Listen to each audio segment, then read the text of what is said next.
I am sorry. Are you okay? Podcast is intended for mature audiences.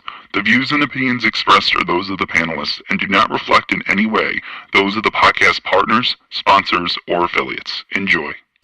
Hi, this is Michael Buffer, and you're listening to the voice of the people. Let's get ready for Boxing Voice. Every day I'm hustling, hustling, hustling, hustling, hustling, hustling, hustling, hustling, hustling, hustling, hustling. Every day I'm hustling, every day I'm hustling, every day I'm hustling, every day I'm hustling, every day I'm hustling, every day I'm hustling, every day I'm every day every day I'm hustling, every day I'm hustling.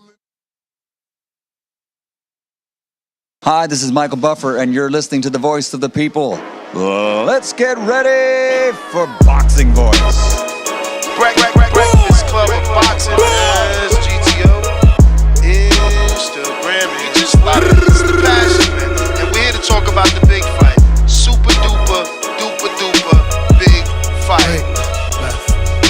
We are live and taking phone calls. Boxing Voice. Hey yo, Ness, roll up the Hardin. I just landed at Reed, I'm trying party. Roll up. Shout out to I mean. We rollin' permanent marker. Be careful, this jabber stain you like a permanent marker. Size them up, then back them down. Vander Holyfield posture. All these other shows frauds. We the real, they imposters. We got like 2 phones lit. I'm on my 2-tone ish. Ness drop the line up. We got Bill Haney on the list. Whether it's X or Discord, hit the line. The floor is yours. You ain't feeling my opinion? We can meet at Border Wars. Throw you straight and I'ma slip. Throw my straight, you know it's lit. I take this rollie off my wrist and throw some gloves on this. I throw some gloves on this and turn the money made. Hit the subscribe button, it's free and you can join the day. And hit that champ level. Appreciate it. We live every day, twice a day. We stay dedicated. This the Boxing Voice. No better way to start your day. If it's hot, we got the drop, and that's each and every day. Whether you on the West Coast or the East, press play. 6 a.m. or 9 a.m., we'll get you through your day. This the Boxing Voice. No better way to start your day. If it's hot, we got the drop, and that's each and every day. Whether you on the West Coast or the East, press play. They tuning in from New York all the way to the UK.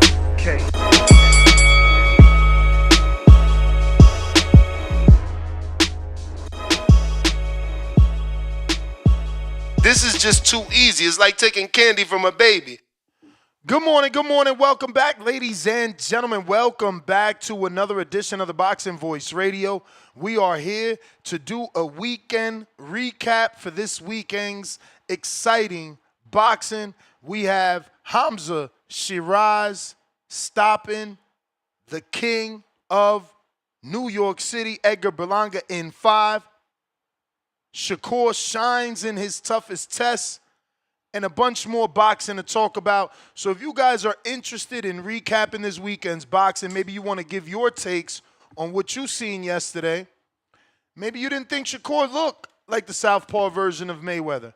Or maybe you think he did. Maybe you feel, he looks so good, Tank should send him an offer.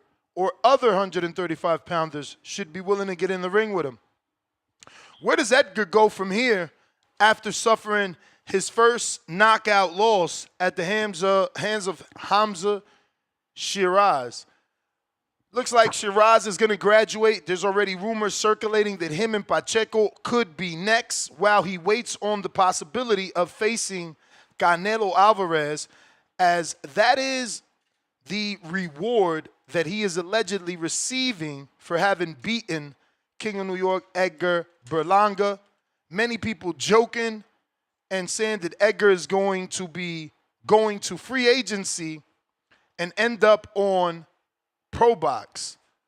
I know what I'm going to say next doesn't matter to y'all, and they still going to say what they say, but like, is it that serious? Because Nestor Gibbs was picking Edgar Berlanga. Is it that serious to wish Pro Box on a person? To wish that he falls down from so high that he's on Pro Box? Like, dudes are really evil. Like, oh, look at Edgar. He's going to be he's a free agent now. Pro Box coming soon. It's like, your life is so miserable. You're not content. You're so disappointed with your own life that you got to bring, negativity into others. Like, Edgar just made the biggest bag of his career. I don't think he's worried about going to pro box, Maybe you need to secure your generational wealth and worry about your family. Stop working at Walmart before you talk about Edgar. You win some, you lose some. I get it. To you guys, he talked a lot of shit, and you want to give him some shit, but at the end of the day, he went out on his shield. Maybe he's not what you guys thought. Maybe he's not what I thought, but he still got in there and didn't run and tried to give us a great fight. So wishing that he never fights again or wishing that he gets demoted to pro box is pretty weird. You guys might need to check yourselves. Just saying, to each his own. Just know God is always watching. He's wondering why you have such malice in your heart. Why is it so dark? Like Edgar lost. You should be happy at that. Oh, I don't like Edgar. Fuck Edgar. He talked too much. He got knocked out. Nah, that's not enough. We want him to be homeless and on the street too. Y'all some weirdos, man. Y'all very weird, and this is why God don't ever, ever bless you. Your struggle is going to be forever because you wishing negativity on other people, man. It's just a sport. It's just a sport. I got Lake County pound for pound number 1 in the chat. Dropped the bomb for the pound for pound status. King of New York, Ness. Your reign at the top was short like leprechauns as Hamza crushed this so-called reeking and boxing Khan. Kick in the door. Got dropped in round 4. All we heard was Hamza, don't hit me no more. Well, he got dropped in round 5. That's when it was over. But I get it. You starting early with the first knockdown. Listen, it is what it is, bro. It is what it is. Yo, shout out Hamza. He might be this generation's version of a UK Tommy Hearns. We just never know. I'm not ready to say Hamza's not the goods, man. He just stopped Edgar, something Canelo Alvarez could not do. Pound for pound king, boxing sensation, pay-per-view attraction. He wasn't able to do what Hamza did, man. Hamza might have just arrived. And I know people like, oh, no, Hamza's not like that. Edgar's just not like that. I get it. I really do. But until someone shows us Hamza's not like that, I don't know. We thought Adamas was that dude, And while he didn't get dropped like Edgar, he didn't do no dropping. And he didn't do any significant punching to get Hamza's full-blown respect. So, no, we're quick to take a shit on Edgar, but Adamas didn't do, too much better. Obviously, he did not get arrested. He did not get knocked out. Some feel like maybe he won, but ultimately, it wasn't a blowout. Hamza wasn't a bum, It was a tight fight with a world champion. You just got to put that into perspective. It was a controversial fight in his first world title fight. So, is he really not on that level, or did he show he could possibly be on that level? And the icing on the cake was the knockout of Edgar Berlanga in 5. Shakur Stevenson, on the other hand, he shined. It was his toughest fight, and he did receive the most punishment we've ever seen him take, but it was minuscule compared to the punishment he was delivering. So, yeah, it sounds worse than it was, because it really was. While Zepeda was landing punches and in the fight, he wasn't necessarily winning the fight, which, is the big deal, right?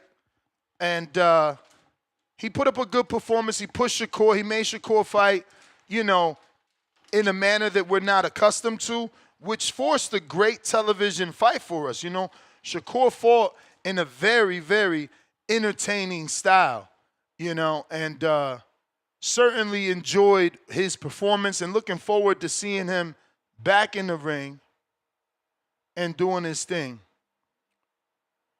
Don't know where he goes from here. I didn't really see the post-fight. I went out with the lady afterwards. You know, that's what you love. You got to love the West Coast, man. Go watch a big pay-per-view fight and still go out for a night on the town here in Las Vegas, man. So, you know, I didn't stick around for post-fights and things of that nature. So I don't really know what was said in the post-fight, who Shakur maybe was lining himself up with and things of that nature. But, you know, he shined. He really shined. And he put up a great performance. I think most of us enjoyed the style of fighting that he chose to, you know, partake in. And for the most part, I think we all want to see that style again, you know. I think that Shakur performed in a manner where we're hungry for a return performance. But looks like we've been joined by the king of Essex right on time to talk some women's boxing from Friday's event, man.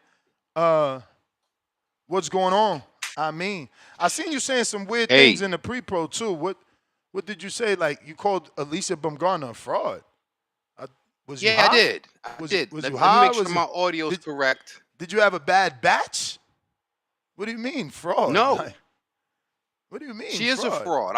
This is me keeping the same energy. As I don't understand. Jessica Miranda was a pretty tough opponent. I'd love to see her back. That Maidana right hand was doing its thing. I would love to as well. I would love to see Jessica Miranda, the WBA interim champion, face off against a featherweight. All right. And what I mean by this is several things I could say. So you trying to draw me out. You want a good show? I'll give you a good show. Here's what you want from me. This is what you want. I'm just trying to figure out, bro. We in the pre-pro. Don't blame it on me for what you said. We in the pre-pro. I didn't antagonize you. I ain't even say nothing. I held it for today. I just seen, oh, she's a fraud. I'm like, wow. Okay. Yeah. No, I'm choosing violence. So it's I me. ain't drawing you out, and I ain't, baiting. You said what you said. I'm just giving you the platform to say it in front of the world. Yeah. All right, y'all. Y'all seen Nestor do his thing. Let me do my thing. Right. This is what I'm saying. Alicia Bumgardner, after her revenge against Cristina Leonardo de Tau, a fellow Dominican such as yourself, Mr. Gibbs, after that bout, Ms. Bumgardner tested positive for PEDs, all right? I gave her grace because she seemed to do so incidentally, inadvertently. That's cool. During that time, it was a lot of talk, and fighters got to do that. You got to keep yourself relevant. There was a lot of talk, a lot of talk. Upon her return, remember, this is forgiving the PED scandal, as it were. Upon her return, she faced off against Delphine Persoon, a 42 or 43-year-old Belgian woman who is a great competitor at the time, but came into the fight with a bad knee injury looking like Sergio Martinez. Objection, right? Your Honor. Objection. I don't know. It seems like the prosecutor is leading the jury. Last I checked, Clarissa Shields just fought a 44-year-old prospect with 5 fights, no world titles, no interim titles, no regional titles, man. Why are we doing this to Alicia? The GWOAT, overruled, the highest standard in boxing, the highest standard in boxing just fought a 44-year-old grandma. Can we not do this? Further context, this objection is overruled. We're talking about a 41-year-old fighter with 40 fights and as many more as an amateur. So what do you want? You don't want her to fight someone with experience. You'd rather her fight someone who's 45 with 5 fights? Like, come on, champ. There's a difference between certified, pre-owned, and used, Nestor. All right, we know the difference. Yeah, you know the difference. This is certified because she's 40, got that experience, and she had the fights. No, now, on the other hand, that's used. On the other hand, the other young lady, you know, she had never been on this level, and she never even fought on this level. She was an undercard fighter for Clarissa. Like, come on, we didn't shit on her. Pre-owned. No, certified pre-owned. That's barely used. That's the model that the dealer was driving around. It ain't got a lot of miles on it. You can't be 45 years old with 5 fights talking about barely used, bro. Listen, I don't like that fight either. You just want me to keep going in women's boxing? All I'm saying is my point was like we didn't shit on Clarissa fighting a 44-year. We understand women's division I did isn't though. okay. You trying That's to be what I'm consistent. saying. Remember what I said? Yeah, brother. Now you get it.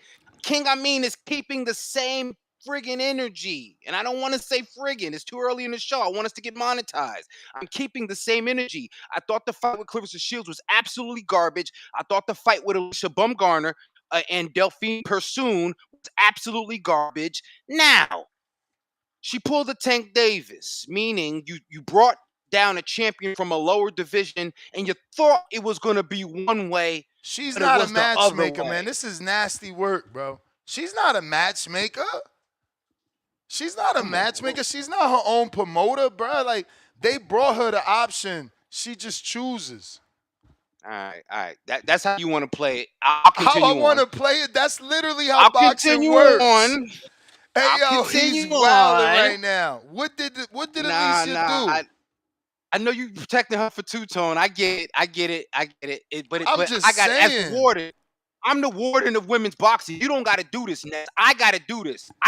So you ain't got to do shit. Let me do this. It's my responsibility. So Fall what is back your like gripe? Edgar Well, I Berlanga don't did. understand your gripe. What did she do wrong? Like, what are you not happy? Because last I checked, she's coming off a layoff. She's coming off a free agency. You know, her own promoter, Matchroom, didn't bid on the purse bid. You know, a local, smaller promoter snatches her purse bid up, keeps her out of the ring due to small promoter negotiations. Had the fight off TV, works her way back to the big stage, and you still got a problem. Like, who is she avoiding? Is it Carolina Dubois? Are you making all this noise for Caroline? Because she's not with MVP, so she's on the outside looking in. She's still trying to hang with Boxer and fake alliances. Yeah, and I know what Caroline's doing, and as much as I am a fan and a supporter of Caroline, that's not the angle. It's not an angle. What I'm telling you is what Alicia's doing. I need to see more from an undisputed champion that has every right to defend her title. But for me and for women's boxing, if you want to get now, what ends up happening is the miscalculation or perhaps the good calculation by the matchmakers. Because if it was up to her, we probably have another fucking Delphine Persoon. So yeah, what ended up happening is you have a featherweight interim world champion that gave Alicia Bumgardner a hard time. And it's the elephant in the room, and I ain't Republican, Jack, because some people say that the reason why her performance wasn't the same was because of lack thereof. Again, these are things that are fair to question if you follow her trajectory. That's all I'm bullshit saying. question. That's straw man's argument for people that don't follow boxing. Alicia Bumgardner wasn't knocking nobody out. Give me 3 straight knockouts in a row. Give me 2 knockouts in a row. You guys fell in love with her looks and a little bit of power, and you assumed she was a puncher. Now you're disappointed, asking where'd the power go. Her power ain't disappeared. She never was a puncher. Who did she stone cold knock out?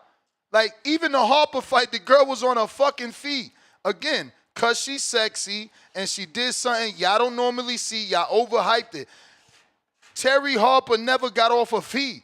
You didn't knock her out. You didn't put her to sleep. She was standing. So, like, y'all overhyped the performance, and now y'all mad talking about, well, she didn't look in the way she used to. It must be the PD. What PEDs? She was never stopping shit. Even against Leonardo Detal did not, I don't want to say complain, but she did say Bumgardner felt different. And if you want to make me find it, I'll go find it. But Leonardo Detal was on Twitter talking about it all day long, talking about getting an attorney and all that shit. She did it before Devin. Yeah, she was saying getting an attorney like the day of the situation. Tell her ass, did she get that GoFundMe together? Because I seen her on Twitter. He ain't say nothing about that, about her being on Twitter. Like, who want to help me get a lawyer? Like, get the fuck out of here. You ain't even got your shit together. You ain't got your shit together. Imagine a victim. You don't want to help your Dominican sister. Imagine a victim talking about, well, I'm going to press charges, but I'm broke. Man, if you don't get the fuck out of here, I can't with y'all, man. Yo, this shit is hilarious, bro. Yo. Yeah, so like that while I finish. Because you don't want me to finish. Go ahead. Tell it, you know what I mean? So, again, Bumgardner, I was disappointed in the fact that at this point I'm expecting more from an undisputed champion. So you gave the causality that, yo, it's a first fight back, it's the promoters, you got to give her a chance to bounce back. Fine. From here on out, it's got to be you defend that 130 title at 130, or you call out some realistic big names. Don't go calling out Katie Taylor and you look like this against Miranda when there's a couple divisions and some smoke that you could smoke on, step to, and roll up before you even get there. So that's what I mean. So maybe fraud's a strong word. Maybe isn't as Super strong. advertised. That was in pre-pro. But You don't again- want to out me. But again, Nigga. you talking about not as advertised, my bro. Somebody, I'm still in they shit. I don't know who it was, but they dropped a beautiful comment. You complaining about Bumgardner? Who the fuck got a knockout, bro? Women don't get knockouts. Y'all critiquing Bumgardner for not getting a stoppage. Women don't get stoppages. We had a whole card of women. How many stoppages we got? Tam Tebow and who else? Chicken. Chicken got stopped. Johnson over A Chicken. 40-something-year-old girl, with no... Don't talk about age. You just said that. No.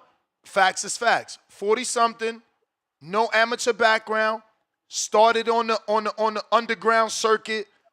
Cool. Tebow, medalist, way too experienced for her opposition.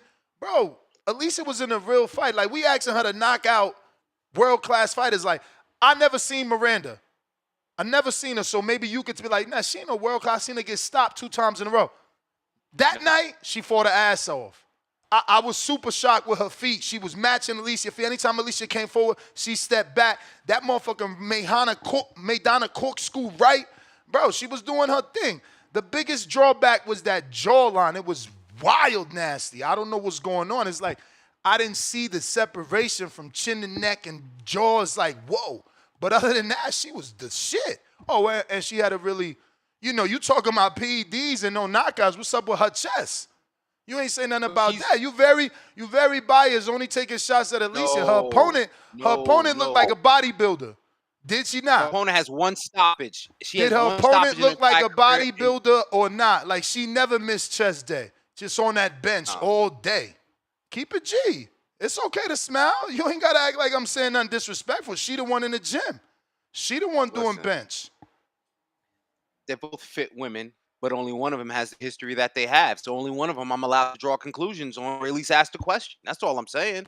I never heard that about Why would you Miranda. draw conclusions on a girl that's been tested positive, clean, ever since there was speculation? See, the microscope is on Alicia. But we let the other girl slide by the wayside, you know what I'm saying, knowing that she looked like she was ready for a 300 movie.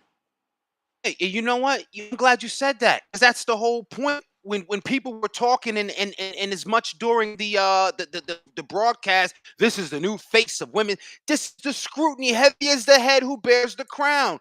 So if you're poised or supposed to be or self-proclaimed the next face of women's boxing, you're going to draw in all sorts of levels of scrutiny, including some from yours truly. And it's not personal criticism. This is just a scrutiny, the microscope that comes with being in the position she's in or trying to assume. This is what happened. It's not personal. I got no personal qualms with her. It's just what I saw. But she did have a hell of a ring walk.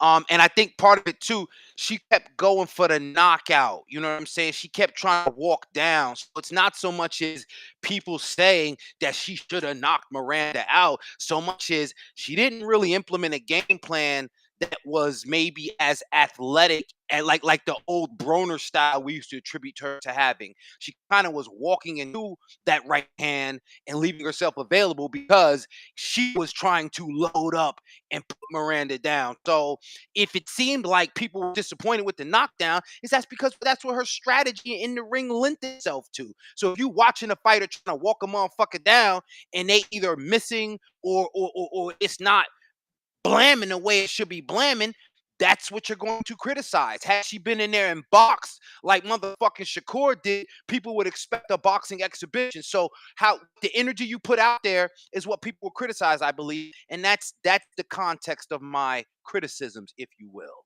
Mr. Gibbs. Nah, for sure, man. For sure. Listen, I said some shit that people didn't like. I think you older than me, so maybe you on that side. I said Shakur packs up Duran. And I'm going off They of after you. historical history, man. I know he was a great fighter, but he had a lot of vices, man. We can't ignore his vices. Women, alcohol, partying. There's been rumors of hardcore drugs.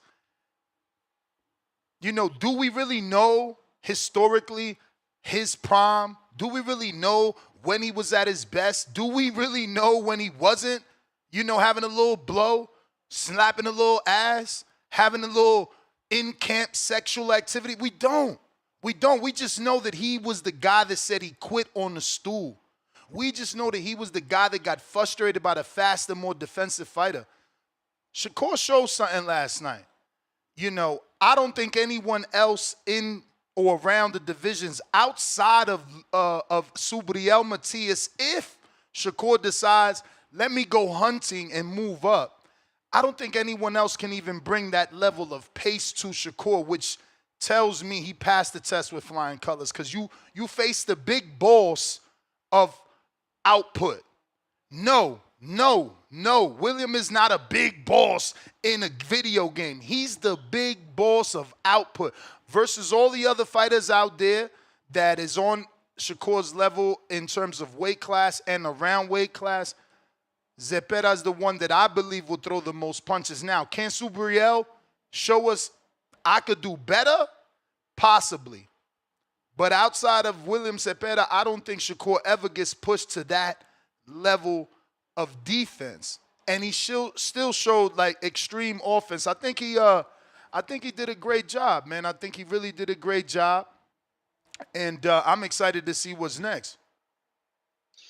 Let's talk about that comment, because it's killing the airwaves now. You got people reposting and sharing it, and you know, part of that argument too, Ness, is the other side of the coin, and we'll never know. But Sugar Ray, with all due respect, Sugar Ray lived at certain points a party lifestyle as well, you know. So you know, it's crazy because I think we can say we don't know if we've seen the best Sugar Ray either. With what we've heard is speculation about the rumors and things that he admitted to, you know, back in the day, as it were. So, you know, primes to describe, and then you got to think too, man. Sometimes, you know, I don't know if that shit made them guys stronger, because despite whatever you had going on, you know, you still had the wherewithal, the mentality to still press forward. But I have to look at it in the same way that I've always given Terrence Crawford that credit, and even, you know, challenging myself. You know, I like and respect any individual that can show abstinence and restraint from anything that they consider as a bad habit, whether it be sweets, candy, drink, drugs, whatever you consider. Terrence Crawford, sober as a gopher, but the mind of a fucking killer. And Shakur Stevenson doesn't necessarily have killer instinct, but I respect the sober mentality that he maintains, and I would like to think Wait, somehow. I don't know. I think you wilding today, to for real. It's like you What putting you this, mean? because you putting this unnecessary pressure on dudes not getting knockout. Like, you literally just said he don't got this killer instinct, bro. He went for the kill. He just couldn't stop him. You ain't see the aggression in his face when he's like, not in the ring, not in the He's ring. ripping I'm talking shit. about. This is different though. Terrence Crawford is the kind of guy that walks in the room and starts fucking wrestling Mike Coppinger, Gerald Miller, me, you, and everybody else. That's a different kind of guy. That's the killer I'm talking about. In the ring, Shakur has ability, and I think that he's growing into that confident, but he ain't a killer yet. And the fight yesterday gave him that confidence. See, that's where you losing me. What do you mean he's not a killer when he's fighting like one? You telling me what you saw yesterday ain't look like a dude that's a killer? Did it look like a tactician? Well, yes, but that's an assassin. An assassin will creep, an assassin will sneak, an assassin will get the job done by any means. Might not even use a gun, might use a knife, might use a pill. An assassin. Shakur is an assassin. A killer gonna bust your motherfucking head right there in front of everybody. He might choke you out. You know what I'm saying? He might break your fucking neck. He might blow your brains out in front of everybody. No mask. That's Terrence Crawford, and that's the difference. Shakur is an assassin. Crawford is a killer. I'm just making a subtle difference. I ain't I trying don't to even lose get nobody. I don't even get the difference, because how is Crawford better than Shakur with your analogy when an assassin is a paid killer? You saying Crawford's just a killer. He just killing out of emotion. This man is so good at killing, he getting paid to do it. An assassin is a paid killer. You ain't a free assassin out here. Nah, Shakur, he got paid righteously, and he will continue to do so. But again, we're talking about, so this is context I'm saying. Crawford is walking right into what many consider is danger. We all know it as boxing purists. We've seen it before. We know Shakur has been in difficult fights, but let's just say, for the sake of casual fans and those alike, maybe this is the first fight where people want to openly acknowledge and admit it's the first time he's walked into the face of danger, and he stood tall. This fight, as you said in the title, I think it says so itself. This is more of this is the proving ground. This is the one that people got to shut the fuck up and stop saying what Shakur won't do. He won't stand there. I mean, is it the This is the proving one. ground, though? Or is this just another duty at a knockover because y'all don't believe who he is? For us, that's what it is. But for the casuals, it has to be a proving ground. We gotta put it that way. Cause listen, if you don't know, you don't know. And some motherfuckers just didn't know. They took the narrative on the internet that Shakur's a runner because they don't know shit about boxing. So now they fucking know after yesterday. Bro, that assassin that you're not giving credit for as a killer landed 56% of his punches yesterday, bro. 56% of his punches. And I remind you that Zepeda threw 500 plus, bro. Like, that's Matrix level shit. You watching shit, slipping, boom, boom, boom, bam, bam, countering. Like, Matrix level shit. With aggression. Okay. He didn't run. Yeah. He didn't skip. He didn't shuffle. Right there, in the pocket, shoulder roll, from the fucking southpaw side. That's unorthodox. Like, come on, bro. How we not giving that credit? I'm giving them all the credit in the world. No, it's not just you, bro. I got somebody literally just text me talking about so-and-so stop Shakur right now. He ain't got no power. I'm like, bro, your man's just been in 110 rounder. Like, everybody is seeing food. But Zepeda was in there and could not bring that food home. He went looking for dinner. He could not bring Shakur home to feed to the family. So y'all got to knock it off, man. I don't see what y'all see. I didn't see what y'all see. I seen the best performance of his career. No disrespect to him. You know, he's fought higher quality fighters in terms of accolades, but offensively, I think people believe Zepeda was the toughest test offensively thus far. And it wasn't enough. It wasn't enough. He did his thing. No, I agree. Both toughest fight offensively and defensively, because he had to demonstrate defense that people wouldn't. Uh-oh, we froze up, huh? Prowess. You froze up right there, but you came back. Listen, do you think that Shakur is not getting better? Because I seen this. He's getting better. That's what I'm saying. I seen this performance as his best, but I'm getting trainers like, bro, his skills don't look like we thought. Like, I'm not seeing him get better. He's doing the same. I'm being hit up right now. You know what I'm saying? Like, I don't know. So if he fights the style that he wants to, where he's dictating the pace, and an opponent doesn't land a punch, and he's fighting, more, evasively, he's boring. He's trash.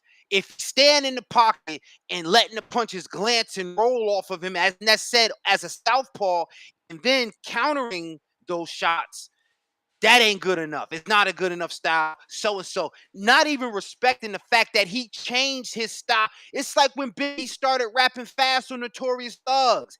That ain't his style. He just picked to do it because motherfuckers ain't thought he could do it. Sometimes you switch the style up so people can see that you have versatility. And I don't know why in the world, in boxing, people don't respect that, I don't get it. I don't get it, personally. Yeah, man, I mean, big weekend, bro. Where else you want to go with it? Big weekend to recap, So man. let me go back to the building. Let me go back to MSG. It was a very electric evening. Happy to be in the building. I was in the building for the first Serrano Taylor. So being in the building for the trilogy, it made sense. It was history for me. Did you ride with Serrano because of your tri-state area affiliation? You know, he did. The XL let us know he did. He ran with his tri-state affiliation and was hoping for Serrano to win. Crazy, I mean. You don't see. You ain't even let me. You see, you got something in for me this morning. You missed me No, that much. That you XL, fucking, he was like, I'm like, damn, disappointed too. Nah. I took that breath because I gotta explain it to you because you think so little of me. My boxing mind had me picking Taylor because I said, ain't no way in the world. I don't know what the fuck. Unless we was gonna jump Taylor after that shit, it wasn't no way Serrano was gonna win. But if I can be honest with you, some of the Irish constituents was getting on my fucking nerves, and one gentleman almost got himself tossed off the fucking rafters. So I almost didn't root for Taylor because of the constituents. So but my boxing mind wouldn't allow me to root for Serrano. Shout out to Jordan Maldonado. He's a fucking G. I love both Cindy and Amanda, but my boxing mind would not allow me to root for Serrano in this one, even That's though nasty. I still had a win in the first fight. Hey, yo, Stephen Edwards, Stephen Stone Cold Nelson is not cool. So now if you get knocked out, you trash. He posting Edgar talking about, I told y'all Edgar was trash. Ain't y'all both coming off losses? So you less trash because you didn't get knocked out. How's that work? I'm asking for a friend. I think he was trying to say he should have got that but fight. you know them niggas is boxers, bro. They trash talking. Niggas is trash, big. But how niggas you trash for getting stopped? Like, this is part of boxing. Motherfuckers act like a stoppage is an abnormality. Then it would be like, oh, he's trash. Look, he got done with the way you never get done. But like, knockout is part of boxing. Now you trash because you lost to an undefeated contender. Wait, didn't Nelson lose to an undefeated contender? Who just beat him? Pacheco. Undefeated contender. I mean, this is what I be trying to say, man. We be spitting up. But Berlanga, I guess the boxers, they feel, I'm not talking, but I'm saying the boxers probably feel like Berlanga is a product of matchmaking. Nah, that's Nelson, because Nelson and him was on Top Rank. That fight was on the table allegedly a few times. So Nelson wanted the big fight with the King of New York. He wanted that clout. And I think there's a little bit of resentment. There's a little bit of, he's upset that he wasn't able to allegedly, expose Berlanga. That's how I'm taking it, because how you going to call a man trash that you was begging to fight for like 10 years? So now he trash. So what you saying? Cue the link, Tone. Is he cherry picking? Oh, I mean, first of all, you said King of New York, but talk about Murder Inc. That just establishes a darker, deeper criminal link. But it possibly could be cherry picking. I don't know. If I'm calling somebody a bum, why do I want to fight him? That sounds like a cherry pick. That's Caleb Plant's fight to have, man. So Cold need to fall back. Caleb Plant and Edgar Berlanga both coming off a loss, and it's some tension and rivalry, if you will. That's just a fun fight. You know what I'm saying? I like to see that one. I actually want the opposite. I do want the Nelson fight. I said it yesterday. I think Nelson coming off a loss, Edgar coming off a loss. I think Edgar needs to get knocked off his high horse like Hams already did. You was the main event. Now you're on the Canelo undercard. Now you're the opener versus Steven Nelson. It's do or die time. Now you find a 38-year-old. Now you on the opener. It's do or die. It's do or die. I mean, he was already on a Pokemon's undercard. I mean, that was all strategic. That's how we got all these big money fights. I don't know if you've seen the generation of wealth we was able to attain. Plus, when you say we was on a Pokemon undercard, just remember you tell people that he got paid more than the main event at $1.7 million. Plus was deducted for missing weight. That's how rich he is. So, I don't know. He moves better than these dudes. That dude Austin, has he made $500,000 yet? Probably not. Can But he buy his got mama house? Because he should get his mama house. That's the first thing y'all should do. I ain't going to bring up no names, but I heard a young man say, nah, I'm going to buy a car. I ain't going to say which car. It's like, get your mama your house, man. Your mom put all that work in for you, man. Get your mama a house, or at least pay for the one that she got. That's real, though. That's real. I don't think Austin is on that level yet. I mean, when we interview Edgar's trainer, you know, he made it clear Edgar bought half of Tampa. You know, he bought a lot of land. He bought half of Tampa. So, you know, it's a little bit different. It's a little bit different. Shout out to Ammo, though. Hopefully he could get to the level of Edgar, you know. You got but y'all got a cheek. Y'all got my dog Keith Connolly, man. My dog, and my dog Keith Connolly manages Alicia Bumgardner too. Yep. Salute my dog Keith Connolly. Come on with it, Two-Tone. But I mean, bro, did you hear Amin say that Alicia's a fraud? Yeah, I heard that, and respectfully, I disagree. I don't think she is a fraud. Respectfully, she's fought 4 rounds in the last 2 years. She ain't fought a 10-rounder in the last 2 years, and we get in our feet set. If I'm Jake Paul, I go the Deontay Wilder white with Bumgardner just to get her some activity. Let's get us some. I don't know. She called out Katie, man. You think that's in the works? You think they trying to offer Katie another bag?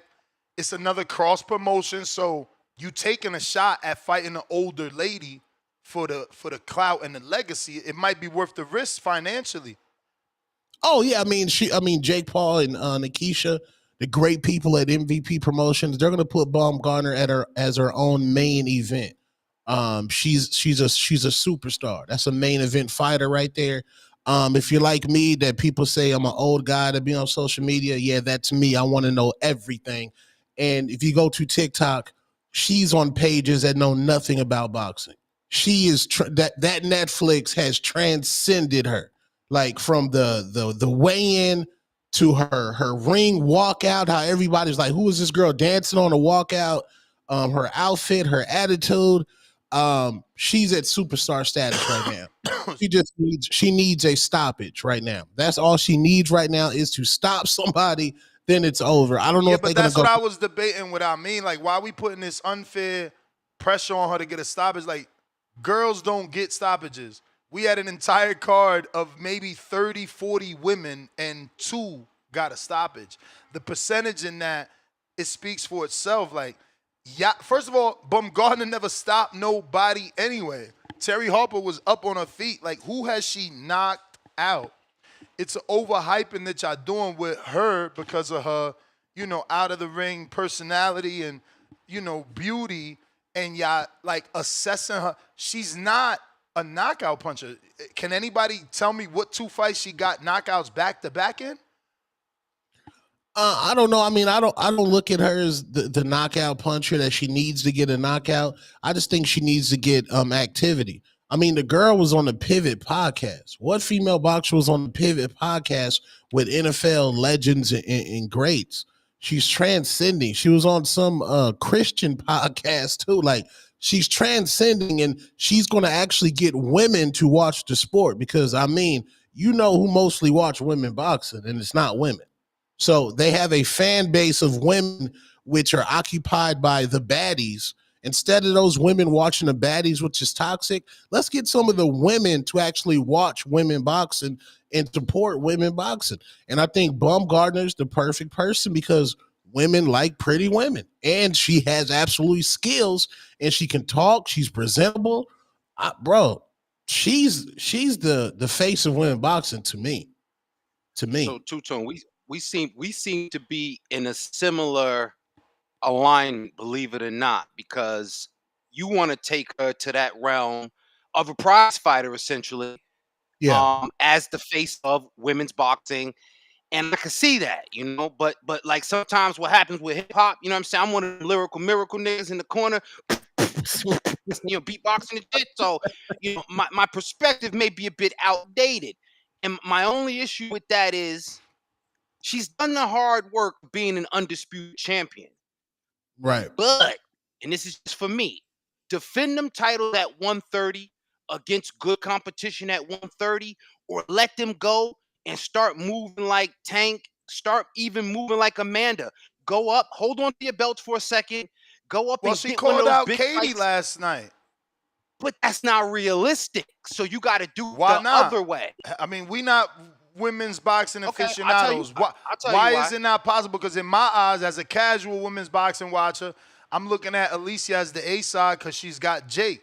Jake was over to facilitate 3 offers to get Katie Taylor, the superstar, the gold medalist, the undisputed 2 different division champ. He took her off her network, bro, 3 times. Like, obviously, Jake has the money to make the offer to Katie to fight Alicia. I don't know if you assessing things. Because, again, Katie, just last thing for those that don't know, Katie is Matchroom star. If I take you off of DAZN and Matchroom, I am paying you. I'm also paying the promoter 20% to get you off of his network, to put you on Netflix. So they the A-side, bro. Like, he gave us $6 million. How the fuck can't he give us some more money to fight Alicia? Did you see how? Go ahead, me. Go ahead, Two-Tone. No, you got it. I was gonna tell Ness, did you see how Eddie couldn't really rock with this promotion because it was on Netflix? And when they asked Eddie about it, he just kept banging his own like a gang. Like, I'm here for because I DAZN. mean, bro, I don't think it's a gang, bro. Like, you are OG in it. Remember, he got stake, like, and it goes deeper. You could hit the link. Like, DAZN invested financially into Matchroom, and Matchroom bought shares into DAZN. And then their star fighter, AJ, signed the deal and was giving shares to DAZN. Like, they're not going nowhere. They in it for the long haul. You know what I'm saying? Bro, they got to deal with a network that basically gave them partner status. And Matt, just think about it. Have we ever reported on HBO giving a fighter or a promoter shares of the network, my brother? That's true. That's true. Like, That's yeah. I'm gonna say, what, man, DAZN is Jesus. If I'm Anthony Joshua and Eddie, why? Because my children's generational wealth, they're gonna be making royalties from the investments that I put in them stocks for years to come. DAZN is only going up. They buying more rights to more shows. They basically the home of boxing. I mean, bro, they got all this other sports. Them dudes is getting cake over there, and I'm talking about the motherfuckers that invested. I ain't talking about the owner, the people that bought shares, the AJs and the Eddies and whoever else bought a couple stocks. Nah, it's a fact. Yeah. I think so. Go ahead, Two-Tone, my bad. No, I just want to land and say that to me, Alicia Bumgardner showed true grit. Those last 2 rounds. Derek James, he got to get it together, man. I don't know. He's on the Hatrix list right now. I don't need that man to ruin Alicia Bumgardner's career. She got to be able to lock in with you in the corner, bro. You got to make her like lock in with you in the corner, bro. Tony Harrison had her locked in the corner, bro. Respectfully, you got to do the same thing. And if she fight Katie, that's just a testament to her being a great champion. But I would like somebody else, so we can see her on national TV whooping somebody pillar to post, post to pillar. And so with that, that's why I told you, me and Two-Tone talk about being locked in. Me and Two-Tone is locked in, believe it or not. I just think that there's other better competition out there. Now Katie Taylor is actually pulling, as you say, and I know financially the A side, Katie talking her shit. Katie, she doesn't even want to fight Chantel Cameron in a trilogy that apparently did numbers in the UK, apparently did numbers in Ireland, and now Katie's kind of trashing her, talking about, well, Chantel can't sell out 1,000. So, you know, Katie's doing that A side slut talk herself. So I don't know how. I mean, rightfully so, though. Rightfully so, right? Like, Dublin had got 2 fights sold out. Chantel got to make legacy. All off the back of Katie. You want that again at 41? You better pay me. I gotta do the negotiation thing and act like I'm not interested so you can come with the boatload. And now I'll use your Chantel Cameron offer against Jake and his Alicia Bumgardner offer. Which one is better for Katie? Because at the end of the day, Katie's looking for bags. And if she loses, she could retire. So to her, it's like, which bag am I going to consider retirement with? What you got? Chantel's a tougher fight than Alicia Bumgardner. Heavier weight class, bigger puncher, already beat her. How much you offering me to fight that girl? How much you offering me to fight the smaller girl moving up to my division in Alicia Bumgardner? Aesthetically, might even look better on television. We might get more views because of the horn dog. So, yeah, I don't know, man. I don't know. She got to consider her options. I think that's what she's doing, weighing things out. I mean, what do you think about Shanika Johnson? Amazing performance against Sharetta Metcalf, my ball. Sadly, I didn't want my ball to get done like that, but it is boxing.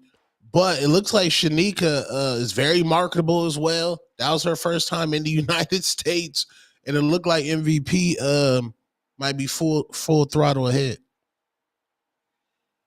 Yeah, they was talking about first undisputed champ. I mean, Australian or some shit. Damn, bro, it hurts that to see her get her shine off the back of chicken, bro. Yeah. Yeah, shout out to my girl Sharetta Chicken Metcalf out of Oak Cliff, South Dallas, Texas. That's my girl. She is a frequent she's family. She's TBV family. She's been on here. She's done King in the championship rounds. And you know, her journey has brought her to where it did. The 2 wins over Mio Yoshida. And she came up against good win over Melissa Odessa. Let's not forget that good win. That's a good win. Odessa. Win over Jamie Mitchell as well, you know? Yeah, former champ, bro. Former WBA champion. So again, Sharetta Metcalf is an accomplished individual. And the fact that Johnson, you know, beat Metcalf is a great win for Johnson. That's what I'm saying. Like, it's a good win because Metcalf's resume is deceptively solid considering it's women's boxing. Now, you add to that Johnson used to be the super bantamweight champ. She lost to Ellie Slotney, then came down and got these straps from Nina Hughes, then turned around and became undisputed. So you talk about not just the visual aesthetic that's marketable, two-tone, you know what I'm saying, Shanika Johnson, but the athletic prowess, that power jab, the right hand that follows the jab. She kind of got that dirty style boxing because she is quick to, in the clinch, she'll try to land the overhand right and follow through a little bit of elbow or clip you. You know what I'm saying? Don't get caught talking to the ref in the clinch because she going to hit you while you busy complaining. That's boxing shit right there. Former bodybuilder, you know? She has a lot of layers to her that I think can help her to establish some visibility for not just herself, but for women's boxing. So, Tune, you are correct. The captain of the Yams. salute, man. Look at the preacher. This preacher be funny as hell. Lake Who's County. Yeah, Jonathan Sins. We'll get to his crazy self. Lake County, first super chat of the day. Pound for pound number 3 in the chat. $10 super chat. King of New York, Ness? Oh, we read that. Julio Guzman, $2. Edgar planning a bike riding parade down 42nd Street. It's all good. I'm invited, bro. We going out there. The rationing, $110 Turkish. Frank Warren also called Sheeraz Hearns. And Sheeraz said when he switched to hunting Berlanga in the 3rd round, he heard Berlanga say, oh, shit. That's when he knew he had the mental edge. Matt, Machine Gun Garcia's champ level, $5. Time to make that Plant Berlanga fight before they both lose again. Sheeraz and Charlo should be next, but will probably wait in line for his ticket emoji. I like Sheeraz and Charlo. That's a good fight. I actually like that fight, Matt. I want Turkey to offer that. That's a good fight. Charlo has the edge for sure. He's always been better than Berlanga, better jab, and he's heavier. He's definitely more of a natural 68 at this point. And this is a story that I think boxing can get behind, right? You see him where Charlo finally got to 168. And even after the performance he gave us, we still know there's so much more talent in that man. And can he recapture that? I want to see that story, you know. Shit, I love seeing the Charlos get a bag, man. They're twins, man. They brothers. You know what I mean? Like I love to see them get a bag. I watched a video where Eddie Hearn said he offered the Charlos a bag and they turned it down. And to see Mel get the bag for Canelo, you know, let's see Morel get the bag against Sheeraz and more. So I love the fight, you know, tactically. Sheeraz, you know, they're calling him the UK Tommy Hearns. I know he got the length and the reach. The power seems to be there. I ain't going that far, but I see the you know, the physical attributes. So I like that fight. Shout out to Machine Gun. Yeah, there's nothing wrong with doing the physical comparisons. You know, he could be the UK version of Tommy. You know, listen, I ain't no historian, but Tommy used to get cracked in that chin, huh? Yeah. Sheeraz ain't go down yet, so you know, maybe I'm wrong about that comparison, huh? Well, listen, Tommy was shooting like this, wide open. Sheeraz is staying low and keep firing, you know. Bro, So when he hit him with the bang, bang, bang, I was mad. He fucked my man Berlanga up with that 3-piece. For sure. Yeah. But what about well, first, Serrano Taylor, one of the worst trilogies in boxing history, respectfully. A sweep. Respect. Katie swept Amanda Serrano. Technically and in box records, it's a sweep 3-0. What do you think happened? I mean, what was up with Serrano's game plan? She didn't want to brawl this time, or was it just Katie was like, yo, I'm gonna make this an easy night and fight like Devin Haney? The people that was clowning Devin Haney's performance, Katie Taylor got praise for that performance. Interesting. Well, that's what I said the other day. Not only Katie, but who this weekend someone else fought like Devin. We gave them credit. It was more than just Katie. Man, I forgot who else. But what do you think? I mean, like, where did Serrano go? Was it like, what do you think? Is it retirement? What do you think? Hell yeah, bro. Let her do her thing. I'm sorry, I mean to cut you, but let her do her thing. She's managing now. She signed a bunch of fighters. She got Alexis Chaparro. She got Jonathan Rodriguez. She got like Yankel. She got Crystal Rosado. She got Ellie Soto. Bro, do your managing thing, man. Give these girls the attention they deserve that you know you didn't get coming up.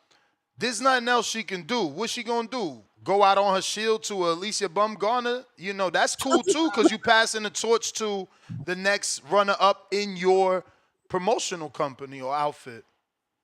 So no, definitely not the Bumgardner fight. Even though it would be cool to see her willing to pass it along. You know what I mean, but do the job, as they say in wrestling. But nah. I prefer if Amanda Serrano, and again, shout out to Jordan. Jordan, if you're listening, get your notepad, get your iPhone out, take these notes. What you can do is you still got the fight with Nina Menke on the table, but the way Amanda fought to answer Tone's question, I don't know if she want to brawl like that again. And Nina Menke, the IBF champ, is doing 12 by 3s. You know what I'm saying? She's been cut in her last 3 fights. Hell. So, you know, Serrano might not be interested in doing that right about now, but that's a fight on the table, you know? She might not be interested in going all the way back down to 126. Who knows? But if she's going to go back down to 126, there's always the interesting fight on the table with somebody that just performed great against y'all's girl, Alicia Bumgardner, and that is the WBA interim champion, Jennifer Miranda. So Amanda Serrano could face Jennifer Miranda. That's an option. It's not even a reach, right? But wait, so you saying both of them off a loss? Because, like, how is she the number one off a loss? Didn't she just lose to Bumgardner? No, she came up in weight. That didn't affect her WBA status in the division below. The division below. That's nasty, bro. She lost. She lost. They gotta change. They gotta change the ranking. At once. So if Lamont Roach, to help you, I mean, to show that you're right. Ray Vargas moved up, lost to Nick Ball, came back down, so didn't lose his status below. I get you. It's still nasty. All right. What the WBA? Talk to Gilberto Nani, okay? And what she could also do is, instead of, now we talked about, giving that exchange, passing of the torch, why go all the way up to 130 to Alicia when a young lady, a friend of ours, like the anointed Tiara Brown, could use that passing of the torch? She worked so hard to get that bout against Sky Nicholson, went and fought a tough fight, defeated Sky Nicholson, and now it seems like there's not many options for her. So, in the best interest of the charitable, most honorable, the money-making Amanda Serrano, what she could do is say, hey, you know something? I'm on my Oprah shit. You need to fight. You need to fight. You need to fight. Tiara Brown, come on down, and give her that opportunity to get that same recognition under that whole Netflix Horrible ban advice, and man. such. Horrible advice. You're fired from MVP Promotions. Like, we're going to sacrifice the legend, the 7-division champion, the greatest fucking Puerto Rican female boxer that we've ever known, to Tiara Brown, not to our own stablemate, already undisputed. Like, Amanda giving herself to Alicia is an alley-oop for the company. You're passing the torch. You're further elevating the new blood to carry the face of women's boxing. Like, Tiara Brown, we ain't even signed her. Yes. She's with OTX, and she's 40-something years old. So we'll sign her. How all right? old is she? I mean, Mr. Warden of women's boxing. Let me finish. Yeah, finish by starting with her age so they know exactly how old. How old is she? You're such a fucking ageist, man. It doesn't matter. It doesn't matter. It doesn't matter. It doesn't matter. Because Bro, it always matters when you're considering okay. Well, let's just say she's 38. She's 39. Maybe she's not even that old. But how doesn't it matter when we need a new Amanda's stepping down? We need a new face. You put another old woman. No disrespect. But so you what know is what I'm saying? what is Katie? What is Katie? Like, Look, what is, I mean, all these women are women MVP of a signed certain Ellie age, Soto.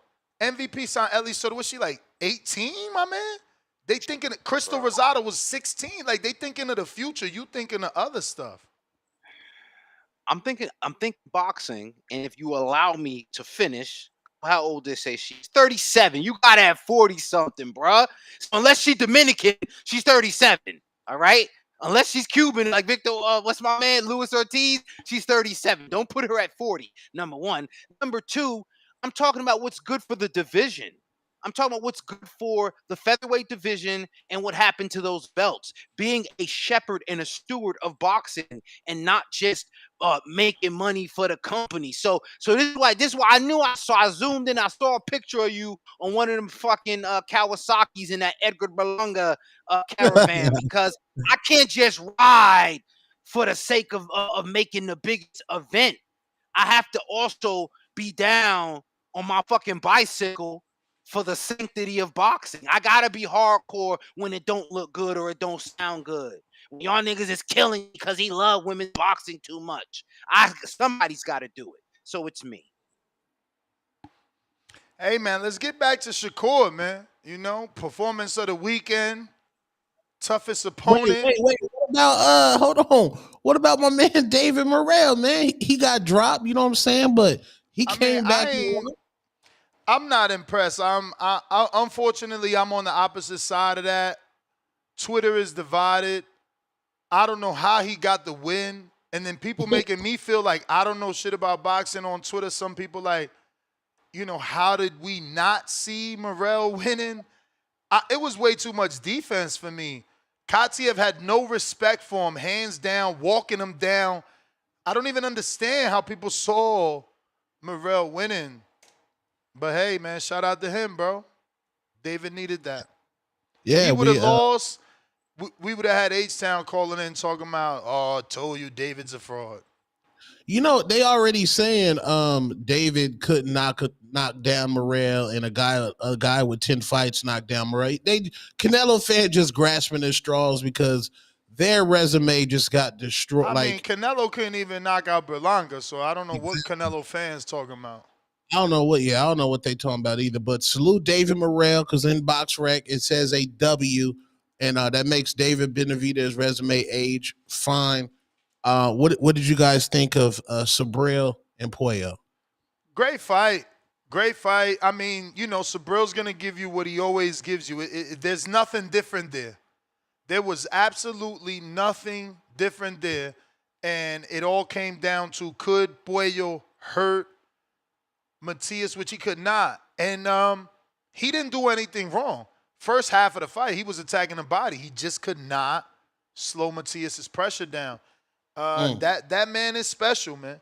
He is special. I keep undervaluing him. And, yeah, he's special. Two-time champ now. IBF champ and WBC champ, man. What is Hitchens gonna say? He out here chasing Haney, fake. And look, I don't like losing relationships, but I just like telling the truth. Don't be lying saying you ain't get a call when I got the screenshots. I talked to your manager. Your manager's cap if he telling you he ain't get a call. Is you 40 or is you 47? Because you could vacate. You talking a lot of 47 shit. Let that belt go then. Because you still got this 140-pound belt, and Gary Antoine Russell is right there calling you out. And now Subriel Matias just won a belt who you didn't want to fight, allegedly, according to the internet. You didn't want to fight him because of the IBF. Well, now it's a unification. Nobody ain't got to worry about nothing about rehydration. So, yeah, I mean, we got scraps. But I want to see, because I'm not a dude that likes to wait and see what y'all do to then be like, oh, look, I knew y'all. Nah, I'm going to say it beforehand. Because when Broner skipped 140, oh, he skipped the whole division. Oh, my God. You know, when Dev had one fight at 140, oh, my God, he skipped all the smoke. Is Hitchens trying to skip the smoke? Did he get a win over Pato and he's going straight to 47? And we making it okay because his name is not Haney. Yeah. It's okay because his name is not Haney. Nah. Is you in the division or not? Or is you skipping it over like Broner?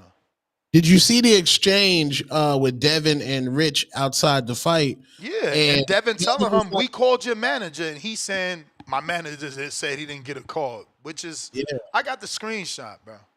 Yeah, then Devin was like, yo, I went to 147 and I fought the main guy there.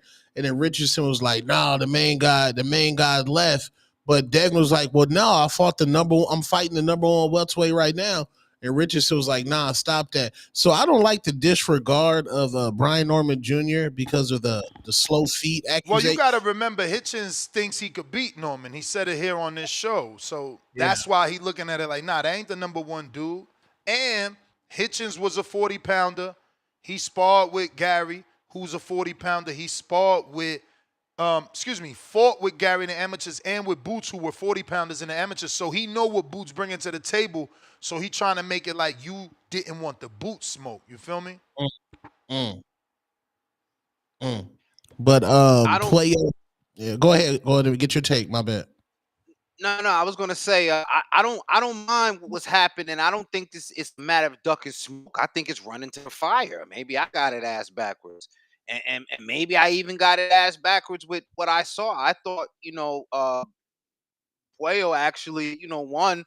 I thought Ness, you said you don't think it was enough or it was not. I think what Matias does well, he did very well, and that volume, his accuracy, wasn't to me, and I didn't recall seeing the stats, but I think Puello, it looked like he was getting pressured, but he was countering well, and I thought his punches when landed, they seemed to be a little bit more cleaner to me, and it was subtle differences. I'm not mad either way. I mean, you know what was strange to me? Did you see his reaction? And like, why did Puello act like he lost though? Did you see the post-fight? Like, immediate post-fight announcement, he's hugging, he's smiling. I'm like, why? That's why it's hard for me to fight for him. Like, yo, we thought he won too. Like, watching it live, we thought he won. And then it's like, Subriel gets the win and Puello just acts like nothing. So, in my mind, he understood I'm on this back foot. They see me fearful of that power, and that's why they scored it for him. And that's why I'm not visibly upset. Because if you transport me from post-fight before they announce and put me in Puello's body, I think I won the fight. So when they announce Matias, I'm going, wow. I'm at least doing some facial expressions. can I ask a side question about Matthias and his business people? Yo, Matthias, ain't he able to do whatever he want? He be on these small promotions, top rank here, PBC. Now he fucking with Turk. Like, who is he got working on his behalf? Cause that motherfucker be everywhere. I'm pretty sure it's Juan Urango, right? And you I know, need it to never holler at clicked in my Juan. mind. Oh shit, nah, because Juan Urango wasn't Puerto Rican, right? The one that Devin Alexander knocked out with that left uppercut. Remember that shit? He wasn't Puerto Rican, right? Because then that would mean that's his manager, if he's Puerto Rican. But it's a Juan Urango is Matthias's manager. I don't know if it's the same fighter though. Yeah, Urango. So maybe it's not the fighter. I'm pretty sure the fighter name was Urango.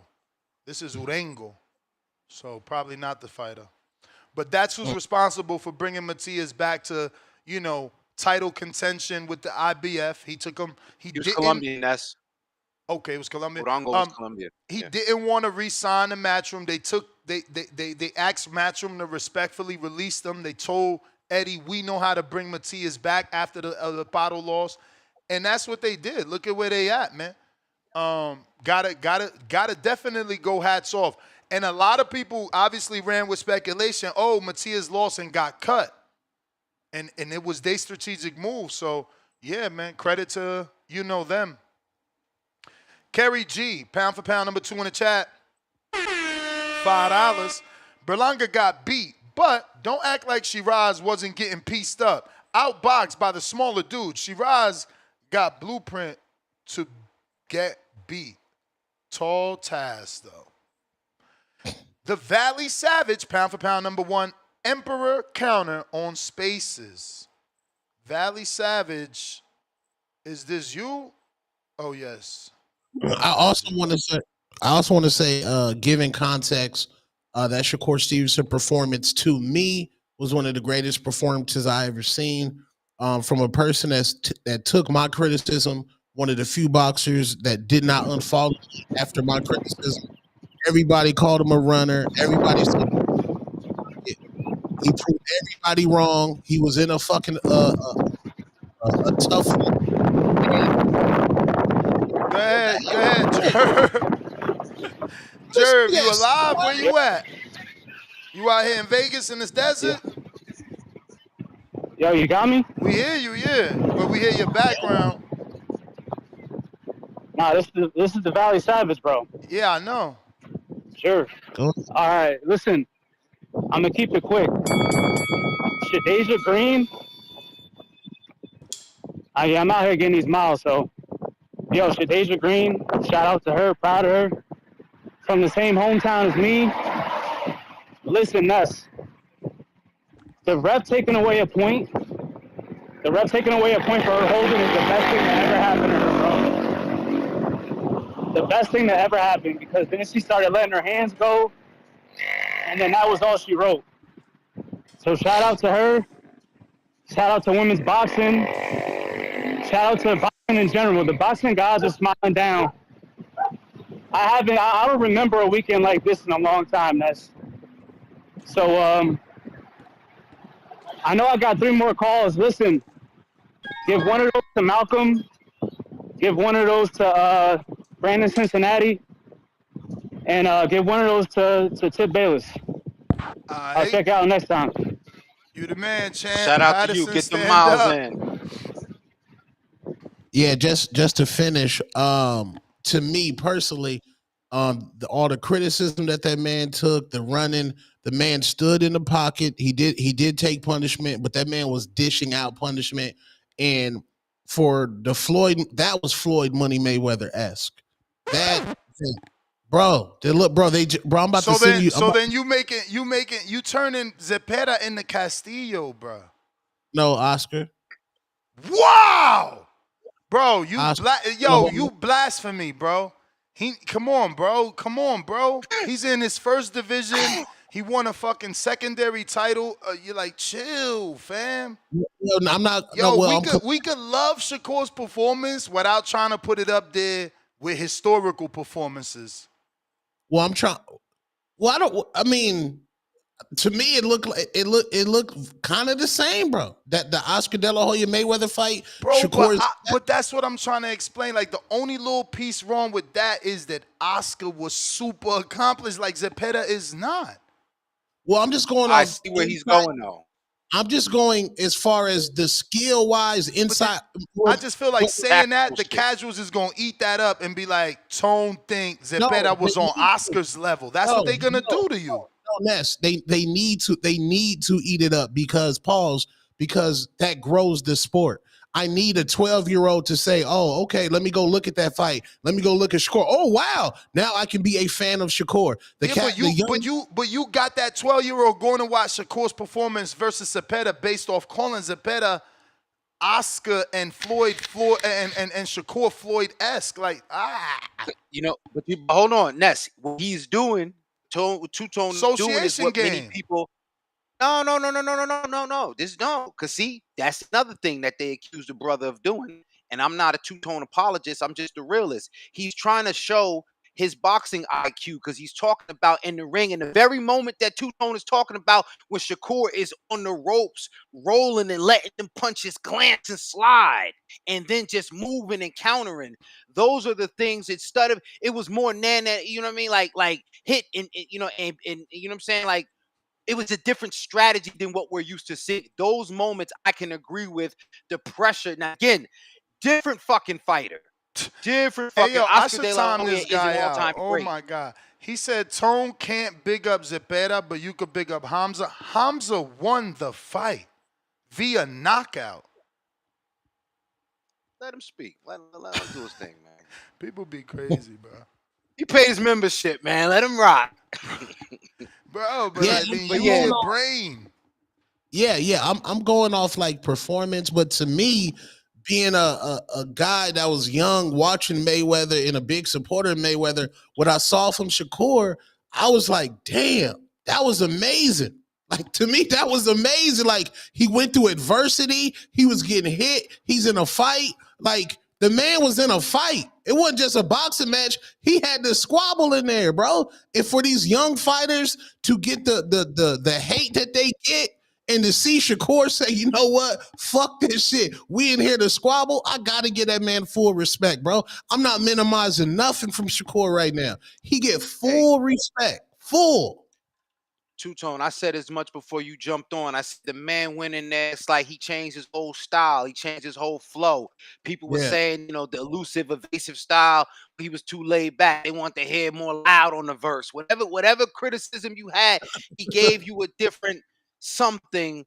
And for some, it's never going to be good enough because that's what critics do. But if you appreciate the sport, like, yo, you got to respect that. At the willingness to face that level of adversity. And he said, I love everything he did after the fight. He coming out there like, Shakur, is there anything you want to say? He's like, yeah, fuck all y'all.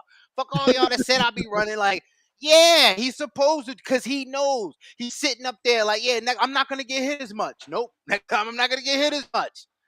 He did that by fucking choice. And if you don't appreciate that, then, hey, man, don't watch boxing. Watch some bare knuckle shit or be a fan of man.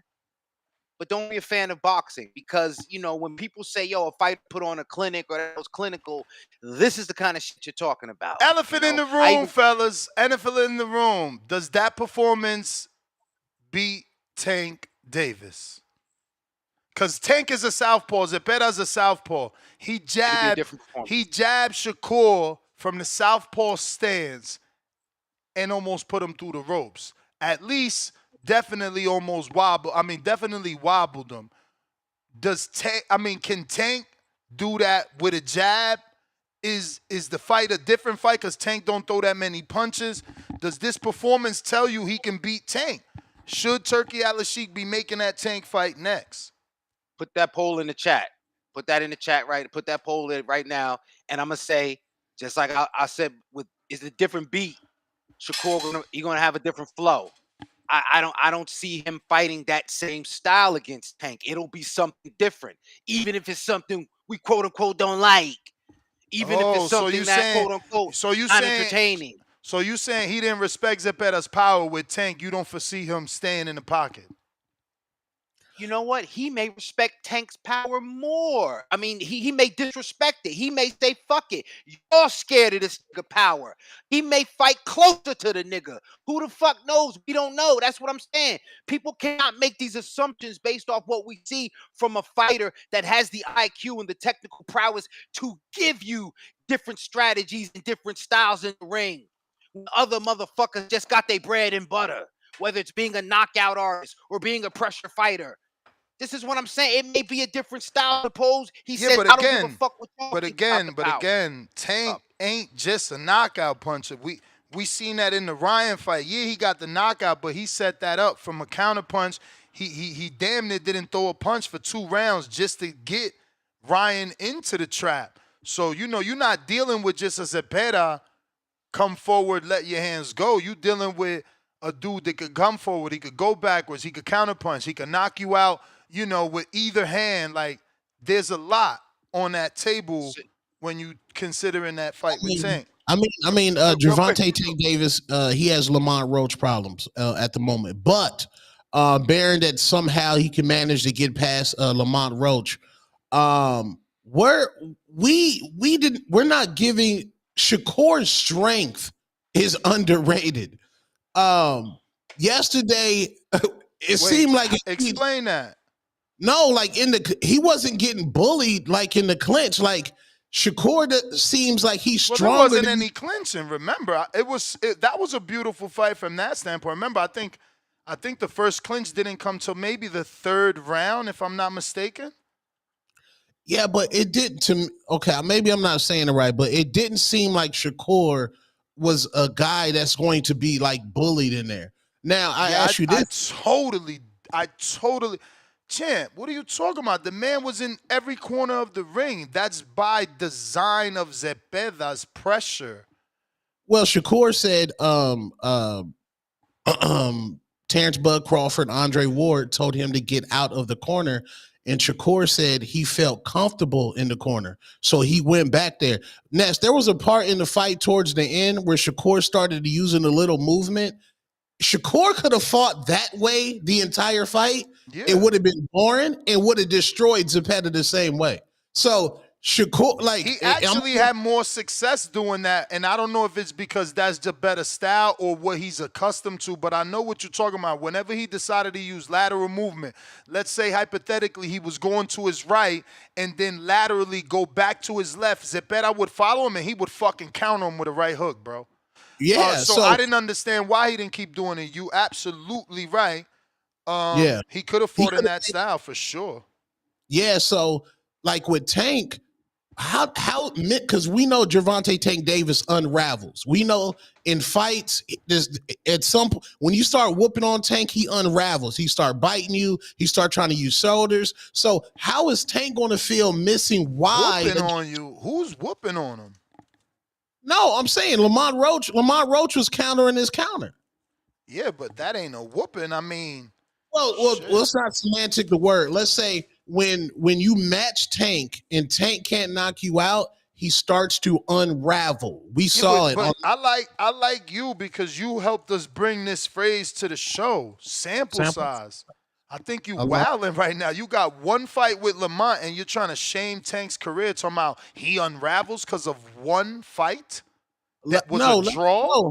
No, first 2 rounds of the Ryan Garcia fight. When Ryan started out aggressive and started whooping on him, what does Tank do? He looks to the ref, starts crying. Look what he's doing. Look what he's doing. The first 2 rounds of the Ryan Garcia fight, he didn't even throw a punch. It was all design.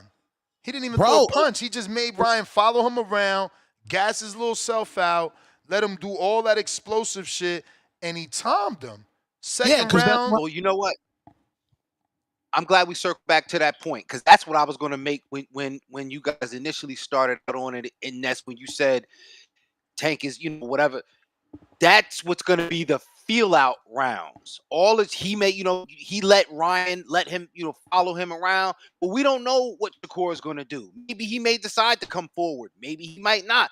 But that's for sure. I at least foresee Shakur throwing jabs. The difference that Ryan really wasn't doing.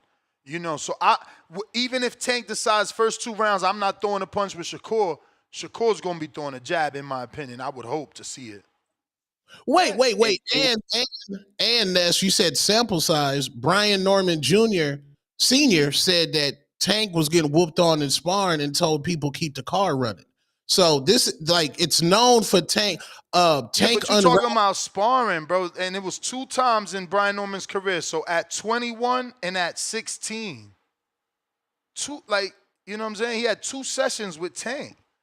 And he unwrapped. Listen, Ingram. go. That's your sample size. I get it. That's your sample size then. Yeah. Then Ingram, he unraveled against Ingram in sparring. Tank, I mean, respectfully, the man, he's never been convicted of domestic violence, but magically, I've made 3 free Gervonta Tank Davis's shirts. Every time that he goes to jail, I make a free Tank shirt. So that instance, it looks like he unravels with his baby mama, allegedly. Something's unraveling. So anytime there's a pressure situation, he unravels, bro. He told you himself he was scared of Ryan Garcia. He told you that. He told you himself he's scared to make a meme. So mentally, when you start to get the best of Tank, he's going to unravel. I mean, the man took a knee over imaginary hair grease. This is where Two-Tone turns into Ozzy Osbourne. He's going off the rails on a crazy train. This guy. I was with you the whole goddamn show, man. Damn, Two-Tone. No, I'm just saying we not giving Shakur enough props, man. That was fire, bro. That was fire, bro. Bro, when people do good, bro, if I slander you at a high level, I gotta give you praise at a high level, man. That shit was amazing, bro. No in between, bro. That shit was fire. Let me catch up here, please, gentlemen. I got Tyrone the Great, $5 on that champ level. He says, play to Puerto Rico for Matias, half for Shakur. Hey, man, it's all good.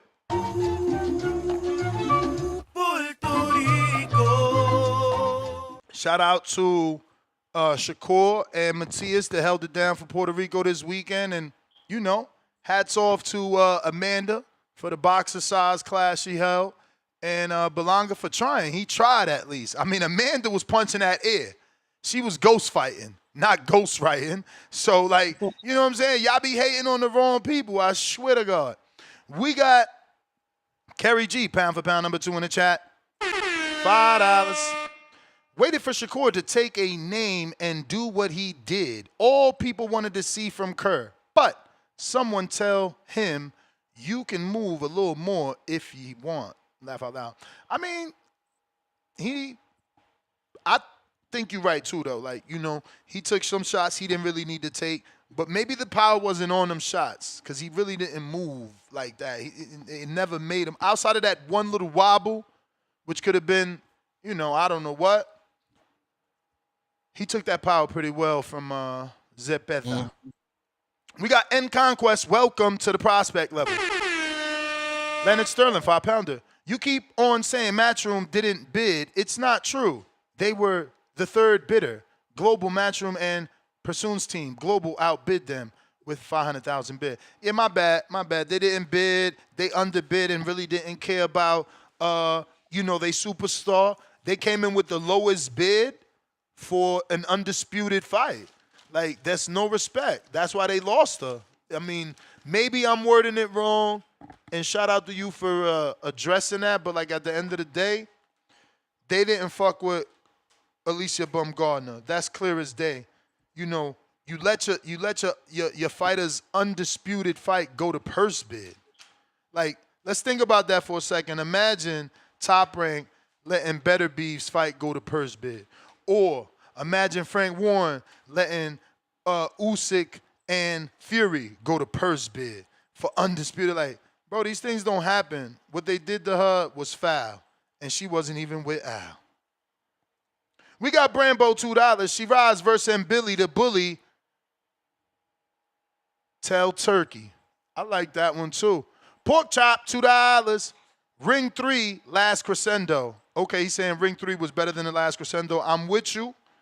And you got to understand, Shakur fought a better opponent. So this was an overall better card, yo. Outside of the dude they trying to push as the new Inoue, the car was fire. Fire Ryoto top to bottom. Tsunami. What'd you say his name is? What's his name? Right to Tsunami. Something like that. That be the one they trying to push at like he the new Inoue. Matt Machine Gun Garcia's back with another 5 champ level. Kerr should have made that mother effer Michael Coppinger interview him post-fight. Reporters and insiders that talk crazy need to be able to answer for what they say. Yeah, but what did he say that was crazy? Did he pick Zepeda? Like, what did he say that was crazy? I think I could be wrong. I think Michael Coppinger was one of the ones, as a journalist, Shakur didn't appreciate the running narrative. He's like, you're a journalist. He's like, if that's your opinion, as a a fan and you on the internet, that's cool. But if you're reporting as a journalist and you saying that I ran instead of reporting, on the statistics or whatever the judge's scores was, that's just kind of biased. It makes you look like a dickhead. Right. So at least that's what I got from it. Kerry G back with another 5. Pound for pound, number 2 in the chat. Pacheco versus Sheeraz. Let's get it. Tall man battles. Put Sheeraz in front of the mirror. Morel need to work on high guard standing still, but good showing. Work on high guard? Are you crazy? It looked like the man was born in a high guard. He need to work on letting that high guard go. He stays in high guard and lets people punch on him, bro. That shit is not cool. I don't understand that game plan. I don't know. Alex Vega was blaming Ronnie Shields last night, saying he's probably not learning from Ronnie, not blaming Ronnie, but saying like maybe he's just not connecting with Ronnie. They saying they're not seeing any growth and development. We got Adrian, $5. Bring more cards to the big New York. So much to do here. Shout out to everyone who lives here. Salute emoji. Venue was fire. Now, back to Florida. Salute emoji 3 times, 4 times. Hey, man, I say the same thing. That shit look packed, too. I wonder if we had a sellout. That shit look good at the end of the night. And I really like the stadium seating, the way everybody is, like, elevated, looking down into the ring. That tennis court shit is right. Queens, as long as they didn't fail, I'm not saying go back to Queens. I'm saying maybe look for more tennis arenas, because I even like that bull ring that Jaime fought in that one day. That shit, those just look more intimate. It seems like every seat in the house is a good seat. Lil Zoo did $2. Only explanation for hate, got left on red. Okay, that's why you hating on Bumgardner, because she ain't take your advances in your DMs. That's what he's insinuating, bro. That's what he's insinuating. That's crazy, man. Chico, $2. First fight with Katie was on DAZN. Okay, so, what's that mean? You're right, because they made that first one with was that first one with Jake? Yes, because that's when they made the bet, right? They made the $1 million bet. I mean, it still makes Amanda the A-side, bro. The last 2 offers came from MVP. We got Jonathan Sims, the good pastor, $5. A child isn't obligated to fix their parents' finances. Success shouldn't come with guilt or pressure to repay. They should give back, but never demand. I mean, I don't know where you made all that up, because I never said anything like that. All I said is, has he even made enough money to buy his parents a house? That's what I said. And then I've doubled down and said, get your parents a house. Or at least pay off the one that they got, if they got one. I said all that. Said all that, Mr. Good Sims. Chico, Berlanga feel like them Twin Towers. Wepa. Tevin Smith, $5. Ray Vargas didn't lose to Nick Ball. They had a draw. That's why he didn't drop in the rankings. Good one. Rex out of Delaware. Counterpunch.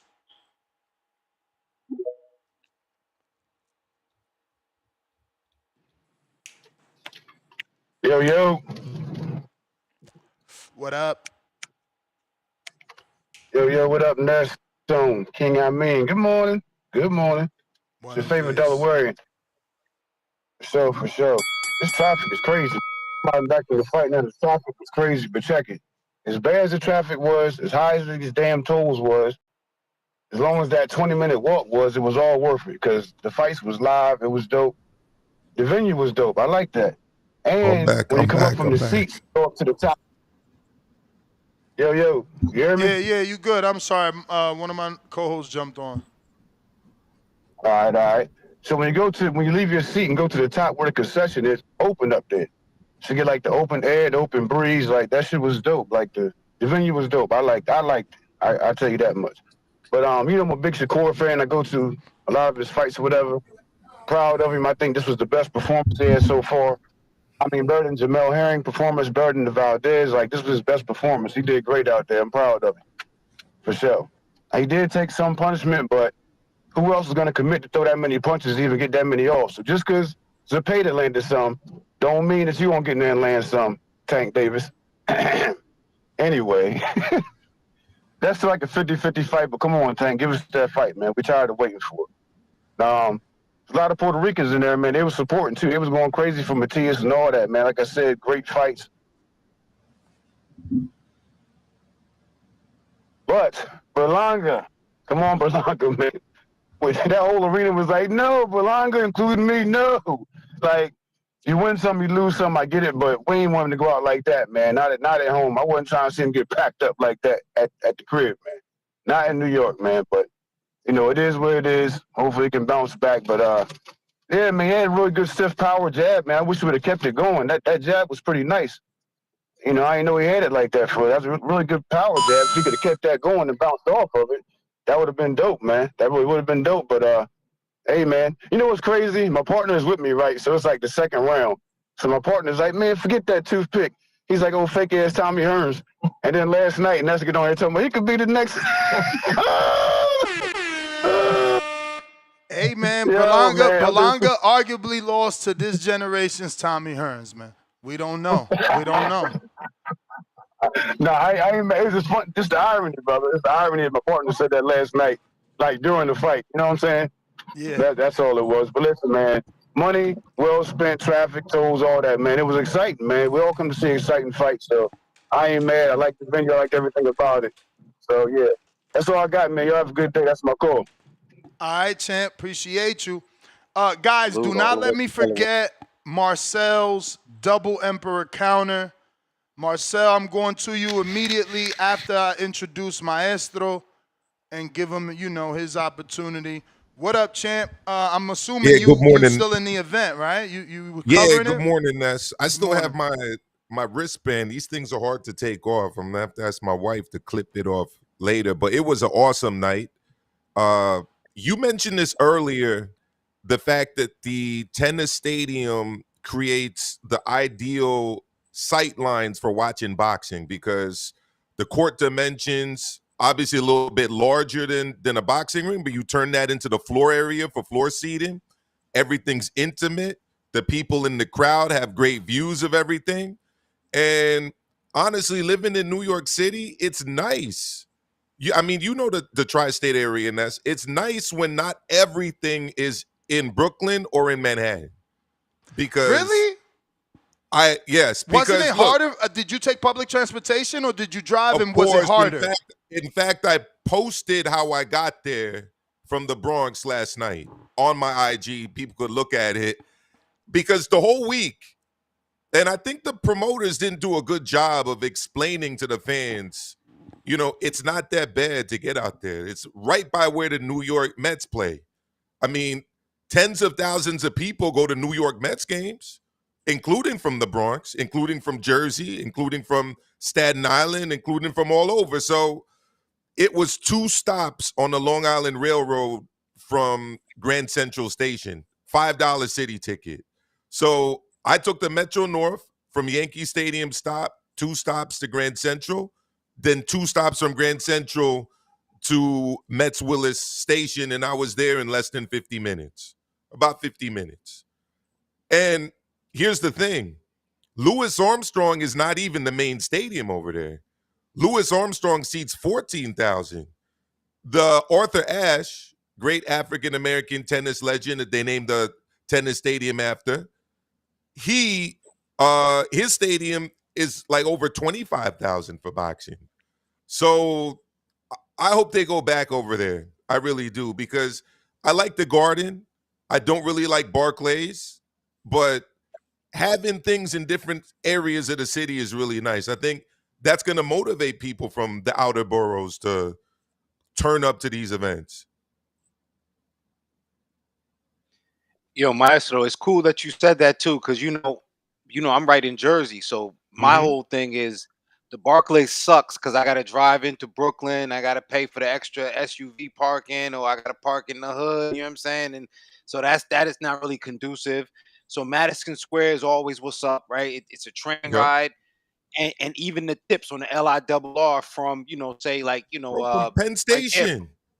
Yeah, so these are things that excuse me, boxing fans should know. Plus, when you mention Arthur Ashe, there's already been a precedent there. Been having those AEW wrestling events there the Yeah. past few, at least 2 years. So, maybe one of these promoters, maybe Turkey, takes advantage of that venue, and puts boxing in the house.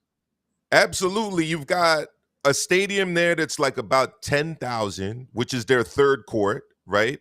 At the Grand Slam, because Grand Slam tennis is huge, obviously. You got multiple matches taking place at the same time. So they got like a 25,000 seater, a 14,000 seater. Then they also have like a 9,000 seater. So depending on the size of the fight, you've got like 3 different really good quality stadiums that you could do shows at. And like you said, Amin, getting there from Jersey, what do? You take the PATH train to Penn Station, or you take the NJ Transit, and then you're right there at Long Island Railroad. It's not hard to get to. It's literally where the Mets play. So that was one thing. The other thing, to match the energy of the crowd and the beauty of the atmosphere of the arena, what a tremendous fight card. I mean, there were like 4 absolutely great fights on that card.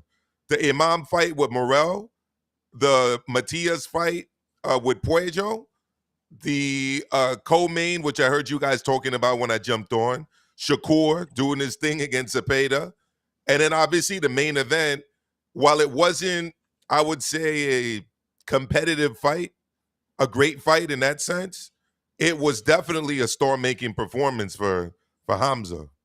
Oh, and here's another thing about Hamza. There's a lot of Pakistani people in Queens, right? There's even a lot in the Bronx. I got a few Pakistani students, actually, but there are a lot in Queens. So if they bring him out here, Queensbury Promotions, do an event in Queens, and they promote it properly with the Pakistani community on the ground, and I saw a lot of Pakistani families, actually, the father, the kids, the wife turning up to this event. I saw a few. They could really do something with Hamza here in New York, especially after they did the whole buildup of he's the new king of New York. He just dethroned the king of New York. Now, New York people will say, well, Edgar was never really the king of New York. It's Hitchens, or it's some people say Teofimo. Bro, they gotta cut this shit. You can't be the king just based off accolades, bro. Like, yeah, Edgar put himself in that position. He manifested that shit, and the city got behind him. Ain't nobody calling here to say there wasn't no Puerto Ricans there. You feel me? Oh, there were a lot. He had Remy and Fat Joe backing him. If he wasn't the king, they'd be clowning him. Like, it's cool. He manifested that. He lost. It's all good. Y'all some haters. Hold on. These chat baddies is haters, man. People gonna lose and people gonna win. You know what I'm saying? Fact. But y'all don't want to give him no credit. He sold the fucking fight. Y'all only happy that Hamza did what he did because it's Edgar that he did it fucking too. Why are you happy? Because Edgar sells himself, so you want to see him lose. That man did his job.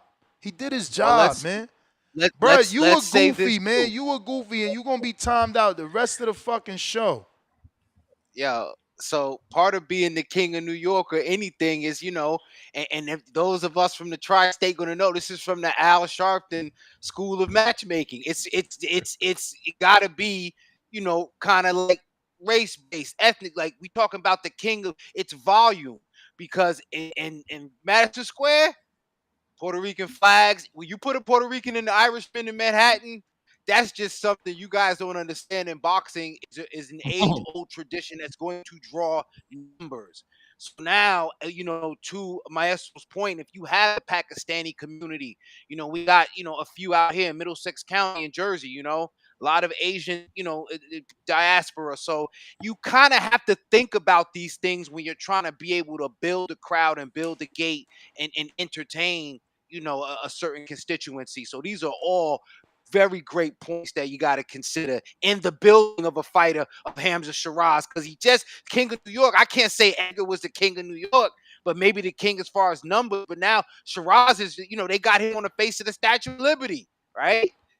They got to bring him out with that shit look corny too, because the Statue of Liberty's a girl. Frank Warren's a widow. These UK dudes don't even understand culture. Like, how you putting his face on the Statue of Liberty talking about Hamza took over? Like, what is that? Some transgender type weird shit he was doing? I ain't get it.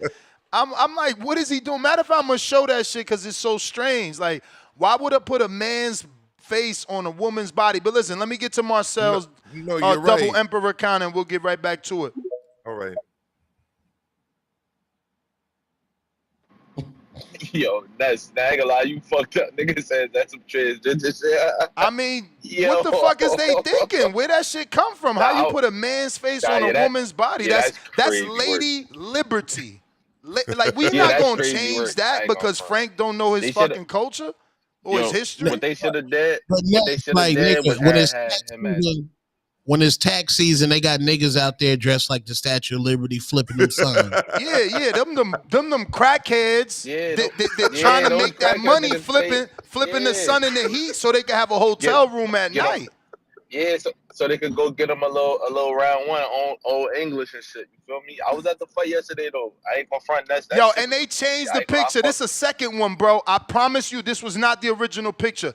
The statue. I'm sorry, Marcel. The Statue of Liberty was coming from the opposite direction, like it was a flying Superman. Am I lying or am I lying? They changed it up. This a that's double. not Hamza Sheeraz, though. This a second rendition right here. They changed it up, and it's still dumb. That's not Hamza Sheeraz. That's not Hamza Sheeraz. Who the fuck is this? It's not Hamza Sheeraz, that's for sure. That's definitely not Hamza. Bro, that's Hamza, bro. You out here wild. Nah, that's not Hamza. That's definitely not Hamza. Bro, they don't even look like Hamza. Bro. What they should have done, Ness, is they should have taken the real king of New York in the caption. That's definitely supposed to be Hamza. They should have taken the old movie poster and put his head beside Larry Fishburne from the actual movie with Chris Walken. Yeah, that's what they. That's what I would have done if I was running the promo team. I feel like what they should have did since he knocked out Edgar, they should have put him on the King Kong, like climbing the Statue of Liberty or some shit like that. That should Empire State Building. There. Like Empire he just took State. over. Yeah, Empire State Building. Like so he because he knocked him out. I was there. Yo, I ain't gonna lie, Ness, I don't know if I was bugging or not. I seen when I go down the first time, I think I turned to my left a little bit. I think I seen round one holding his head. I ain't gonna hold you. I don't know if that was him or not, bro, but he was holding his head out there. And I think Edgar got knocked down the first time, bro. I ain't gonna hold you. Nah, word. Yo, I gotta eat crow because I did come on here and said Zapata was gonna output Shakur, even though I knew, Shakur was gonna do what he do, but I could eat that crow right there. I'm proud of my son Matias. Matias definitely working forward, giving some good work. And then even though I think Burrow, I ain't gonna find, even though Burrow was doing, and Matias was walking in a lot of shit, but Matias was just continued pressure, continue to morph him like at all. Like it was from round 1 to round 12 pressure. So I give Matias that. I ain't gonna front on. But Hamza Sheeraz, I ain't gonna lie, he showed up. I ain't gonna front, he showed up. I ain't gonna front that. You gotta stop jacking this. New York got behind Edgar. No, that's only the Puerto Ricans, bro. Nobody got behind Edgar like that, bro. Niggas is more excited. Bro, I'm not Puerto Rican, bro. I'm not Puerto Rican, and I was behind Edgar. Yeah, but you motherfucking Maestro is Afro-Cuban, and he was behind Edgar. Get out of here. Y'all hating, man. Actually, I feel like you was a Hamza fan, right? You was a Hamza fan. I like both of them. I'm Panamanian, bro. Yeah. And I'm a fan of Y'all Pretty Boy Panamanian. Pablo I'm too. just not. Yo, look, gangster. I'm Panamanian, nigga. I ain't, but nobody was behind Edgar like that. That was only it, because you was about the Canelo fight. Don't try to sit over here and try to back this Edgar shit, bro. Edgar was never that, bro. He was never that. Like, I ain't gonna Yeah, I don't like, know, man. He fought like he had some skill. Step that up. He fought like he had some real skill. His trainer gonna watch that tape back with him and be like, look, you didn't stay focused. You chose to give the people this show. He wanted to exchange, bro. He was winning the jab game. He was timing Hamza. You know, he hit him with the right hand. He got overzealous and he said, okay, this is what I want. I want to catch you in the exchange. So now you're trying to stay on the inside and you winging like this, and that dude had a tighter inside game. It's just the bottom line. Yeah. No, but you gotta say, shit, he can't knock down left and fucking right. He can't withstand the rain in there. That's the comes. He just saw boxing get on. Hey, Marcel, you gonna hate me because I ain't realized that wasn't Marcel until he said I'm Panamanian. Then I'm like, wait, what? I've been knowing Marcel from Milwaukee for how many years? And I look at the spaces and I hit the wrong person, Marcel. I apologize, bro. Get into your double emperor counter. I'm so sorry. Damn. Oh, good. Ness, can you hear me? I'm good. Perfect. My bad, bro. I ain't realized that wasn't you until he said Panamanian. I'm like, wait, oh shit, I hit the wrong button. No, you good. You good, G. It's been a minute, man. I don't call in unless it's important or you bring Fat Ness back. Let me burn. I'm gonna be off topic for a minute. Nigga, when you told that nigga Johnny from the hangout spot. Chill, man. That's my guy. Leave it alone. We made up. Y'all always bring up negativity. That's an immature reaction. Well, talk to your editor, bro. Talk to your editor, bro, because he gonna put Johnny out there again. Hey, Two-Tone, shut the fuck up. That's what Ness say. That nigga Ness said 913. Ness came out that nigga.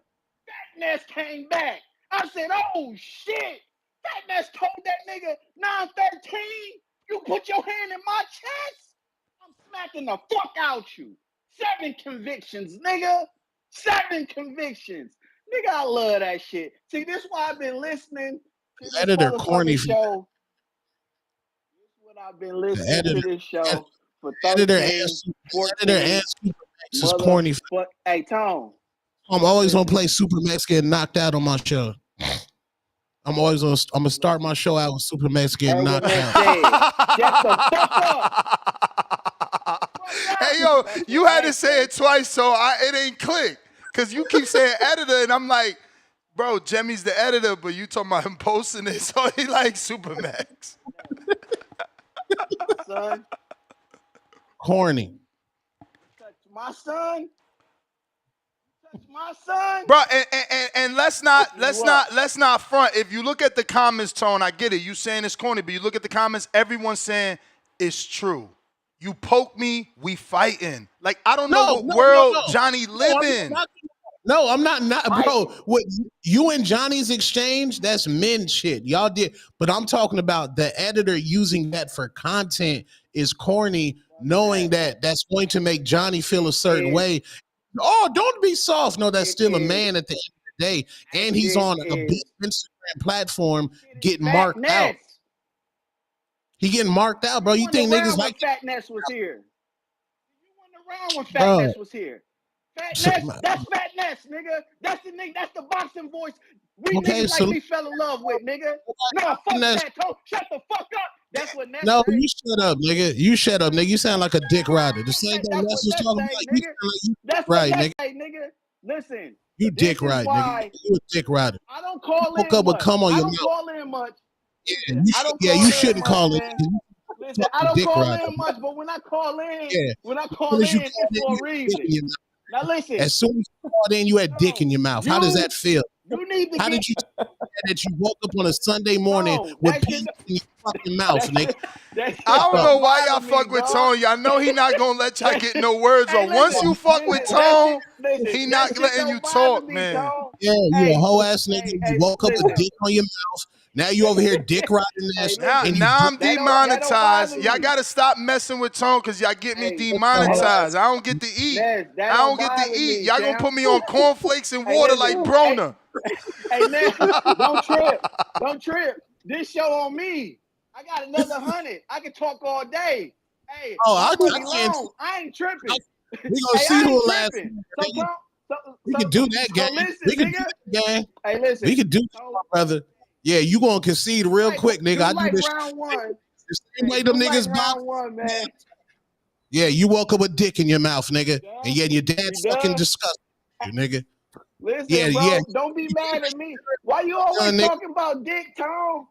You No, cause always you eat sucking. that Cause shit, you bro. sucking it, nigga. Cause you sucking it. You always talking about dick, my nigga. Tone, Dick always leaving your Tone, mouth. you gonna get me shadow banned. YouTube gonna be like, okay, this is pornographic behavior, and they gonna put me on a shadow ban. No, My no, nigga, that you ain't woke me. up with That's your penis co-host in your talking about mouth, penis bro. all day. Yeah, at least Bro, change you it to that. Change it to the penis Yeah, word. that's that man. Damn. That's that man. Man, you didn't even Talking go. about penis. You didn't even brush I your just, teeth. hey, listen. I just You called not. in. I just called And in you to woke talk up to with Fat penis Ness. in your mouth. Let me talk You to my wow. nigga Fat Ness. You talking about fat Hey, Ness? hey, Now you Fat talking about Boy. like I'm talking who? about Fat Ness. Nigga, That's you my overseas. nigga. You a weird nigga, bro. You nigga. weird, bro. Where the That's fuck you cool. from? That's cool. Where you Say, from, nigga? say Where the you weird. from? Hey, You say the sound like weird. you one of them Utah Hey, niggas, say man. the weirdest nigga. Utah? You a Utah nigga. You from Utah. I can tell you from fucking Utah. Tom, You is you sound like gonna one be of at? Is you gonna be at Border Wars? them nigga, Border you Wars, G? be there and you ain't gonna do nothing but want to shake my hand and take a Hey, picture. hey, Nigga, Tom, just ask talking me about? that. Is you gonna be at That's Border the only thing Wars? you gonna do, nigga. You ain't gonna do nothing at Border Wars. Then you gonna get packed out, nigga. You got niggas fucked up. Shut the fuck Hey, up. listen, Get is you on. gonna be at Border Wars? Yes, I'm going to be there. The superstar will be in the building. Okay. You ain't gonna do Okay. motherfucker but shake my hand and take Hey, pictures. Tom. Nigga, Hey, niggas Tom. 40 Hey, Tom. sliding, nigga. You not sliding, bro. You 40 plus. Nobody's sliding at 40, my nigga. I ain't even. Shut the Hey, fuck I ain't up. even 40. I'm not 40. I don't give a fuck. What are you, a 30-year-old bitch? Don't tell me Hey, you one of these listen. 30 Hey, listen. Like, Listen. 30 Hey, and you listen. acting You like the one who talking about sliding. You the one pussy, talking nigga. about sliding. Nigga, you 30 years old and you woke up talking about fatness, nigga. You a penis, nigga. Keep spending your money. We can do this Hey, all listen. fucking. Listen. We can do this all day. I got it. Hey, Tone I'm on with these you. But security, you the tone one. good. Tone good. Tone on these security, You tone good. Respectful. you the one that getting scared and talking about sliding. I ain't saying Yeah, I'm who? gonna smack the shit out you. You took it that way. You took my it that nigga, way, fat nigga. I ain't my never said nigga, I you was one gonna of those slap the shit weird out niggas you. like Like Jordan. You one of fat Ness. you one of those weird niggas like Jordan with a fucking voice translator talking about you gonna be a boy. Anytime y'all niggas say who gonna be in Border Wars, all niggas gonna do is shake hands and want to get a fucking shot of tequila. Shut your bitch ass up. You'll call you hoe I ass. just asked you was you gonna be at, hey listen, I just asked you was you Be gonna there, be hoe at Border Wars, fat nigga. Yes, Okay, nigga, and I'm hey, listen, gone. you heard what Yo, Ness said? Let's be clear. Hold on. That nigga Hold on. Johnny. Hold on. This fat nigga will take your bitch, nigga, respectfully. You ain't got no aura than me. Cool. You a That's, fucking listen, nigga. that's all Continue. good. That's Bring all your good. bitch Tone, listen. around me, nigga. Yeah. I don't give a fuck. I'll Okay, trick on cool. I cool. Trick. That's what you do. You like tricking. Cool. I don't give a nigga. I'll trick to take your bitch, nigga, wife and all. You probably over there cheating too. Yeah, I'm playing defense. Yeah, that's what. That's fine. You see how a nigga like me can get you on your body? You scared. Nigga, we gonna jump you. This me and you talking. Who is we? What I do, Who is we? bro, this is what I do. Who is This we? is what Oh, man, you touch me, we gonna jump you. Nigga, Tone, I never thought about slapping your bitch ass until you said we gonna jump you. You wouldn't. Listen, you heard what? Okay, cool. I wouldn't. That's fine. But back to my nigga, Fatness. Fatness. You need to take a motherfucking lesson from round one and eat them creatine popsicles like bro be on. You bitch ass nigga. Now, when I come to Border Wars, just have that same energy. That's all I'm asking. That's it. Who you talking Now to? back to the fight. You bitch ass nigga. You. Oh, You. okay. So your penis bitch. breath You talking about penis again. cheating on your Listen, you wife. obsessed with. Never had a obsessed dead with ass. me. Talking about had the same Obsessed with energy. men's meat. For one, you're not gonna You fuck up always Nessa's. got men's meat in your mouth. No, for one, you're not gonna fuck up Nessa's event because Nessa's going to fuck. You said you was gonna fuck up next event. I never said nothing about sliding, you bitch ass nigga. You brought that up. I'm going. People are coming to ass up, fat nigga. Nobody's coming to see you. This nigga in history with breast cancer, you fuck nigga. Now you in your feelings. Up, Now you in your feelings. Now you crashing out. Me in my feelings. You the one who was talking about sliding. Now I own you. A 30-year-old penis breath bitch ass nigga that I own. Another nigga. Another nigga that I own. You talking about another man's meat again. Get my meat off your brain. I own you, bro. Anytime my meat off your brain. Anytime I can take you out my pocket and put it on the table and I control your feelings. Salute to you, my nigga. I love this show. I don't call in. Hey, I don't call in much, my nigga. But we always listening, my nigga. I love this shit. Hey, Two-Tone. Don't call it with penis off your brain, man. You're penis cereal, nigga. Meat off your brain, my nigga. How does the penis in your mouth, nigga? How? Hey, my nigga. You a Diddy supporter. I knew it. Utah. You sound like one of them whole ass Utah niggas. No, I'm actually from Milwaukee, where Border Wars about to be at. Oh, cool. That's why I asked you was you gonna be at Border Wars. That's exactly why I asked you. Now you took it somewhere else. Perfect. That's hold on. What I was asking. But I will be in the building. Where your big homie Tree at? He gotta control his little homie. Nigga, you heard what May said. Nigga, we don't have no big homies. We don't have no big homies. I am the Tree's your big homie. You bitch ass nigga. Tree's your big bro, ho nigga. Tree's your big homie, you bitch ass nigga. Big homie, nigga. That's crazy. Tree's your big homie. Tree's your big homie and he younger than you. That just shows how much of a hoe ass nigga you is. Okay, Tom. Hey, Tom. I see you at Border Wars, my nigga. That's all. We see. But next, love the show, man. Two-Tone, stay up, player. And y'all have a good day, my nigga. Yeah, have a good day. I don't know why y'all do with this with Tone. Y'all know he not gonna give y'all no. The minute you mess with Tone, your call becomes Tone's call. Yo, Maestro, what'd you do, man? This is your fault, Maestro. What happened? I didn't do anything. I was actually about to ask. But by the way, I did learn something. You get a lot of time on the boxing voice with that double emperor status. That was he got Ness let him roll. So. I mean, it's eight calls times fucking. We need some more double emperors, guys. Sign up for the double emperor plan. But Ness, I was gonna ask you about double emperor plan. I was gonna ask you about this situation with the mandatory under the WBC at 168 pounds, because remember a while back, David Morel Jr. was the regular champion when Canelo was the super champion, right? And then for the WBA. WBA, yes. And Berlanga fought Predrag McCrory in Orlando. And then after the fight, they're announcing that he's Canelo's mandatory. Mm-hmm. It's like a because similar you know how situation. it is. You know how it is. It's happening bro. right now with Billy. But that's how it is, bro. Like, and Billy won the interim title like 2 weeks ago, and then now this fight happens because there's more money. And Sheeraz is being announced as the mandatory. So you make it make sense. I know you understand the sanctioning bodies, especially the WBC. So I don't know if I don't know if this is a real question, but this is my answer, and it's just a factual answer. We can follow the money. The sanctioning is going to lean for the bigger fight. Like, we got to assume they're hypothetically getting what they allegedly have on all of their, rulings, right? Each one allegedly charges 3%. Some of these 3% could get crazy, right? If you're making a couple million, some fighters are intelligent enough to turn around to the WBC and say, let's negotiate a fixed rate. Wilder was the first one to put that out there and say, I can't be giving him 3% of $25 million, so I worked out $40,000 every fight, bro. 40 grand. You understand what I'm saying? That's still a lot of fucking money, bro. That's someone's annual salary at a McDonald's or a manager at McDonald's or some shit like that. Like, that's a lot of money. And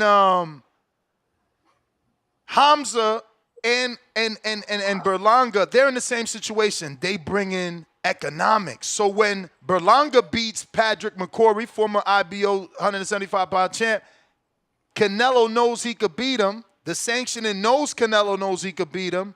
They want that 3% of a Canelo Berlanga event, bro.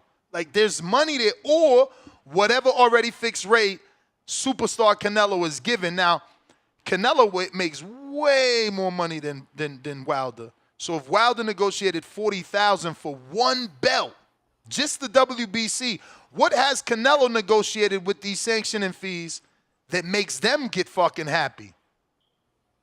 You know, and he's got 4 sanctioning fees. Wilder had $140,000. Imagine Canelo having to give 40 to 4 people. So those sanctioning bodies are not going to get Canelo mad. Only the IBF does that. They're the only ones to strip Canelo, which is insane. Yeah, they made him fight William Skull. But it's insane, but they're always strategic. When they stripped Canelo the first time, they had a big fight waiting in the wind with Triple G and Derevyanchenko. You know, there was money in that fight. And then the same thing here. They stripped him knowing that Turkey Al-Sheikh wanted Crawford to do triple undisputed, so he gonna pay for Skull, and they get their 3%. How much did Skull earn? $3 million.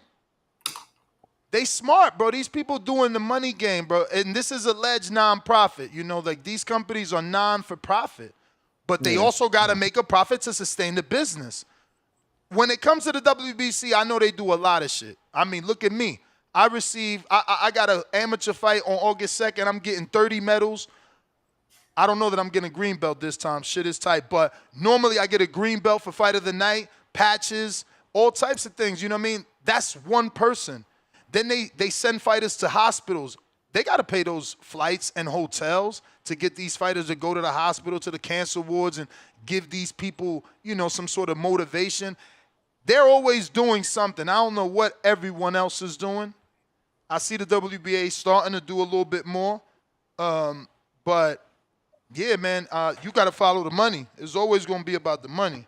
That's how I look at it. In other words, Billy's not going to be fighting for the full title anytime soon, and he's going to be pacified with an interim belt that he's going to pay sanctioning fees towards and sell out the arena up there in Quebec, and let me tell you this. Off multiple cards. Let me tell you this. When you attempt to find Mauricio to say why, his answer is going to be the same that he gave us for Benavidez. And Billy is happy. He's an interim champion. He's able to make good money with that interim belt now, which he is. Because you're considered a champion in the eyes of the network and in the eyes of the person you're going to fight. Because if you beat me and Canelo vacates, you're elevated. If you beat me and Canelo decides, you get to fight Canelo. So when Billy is a popular fighter off default because of the position he's in and the belt that he holds, but you ain't going to be able to pin Mauricio down as to why. He's just going to say, we're not going to strip Canelo for Billy. Canelo's about to fight Crawford. That's a fight everybody wants. I guarantee you this is what he says.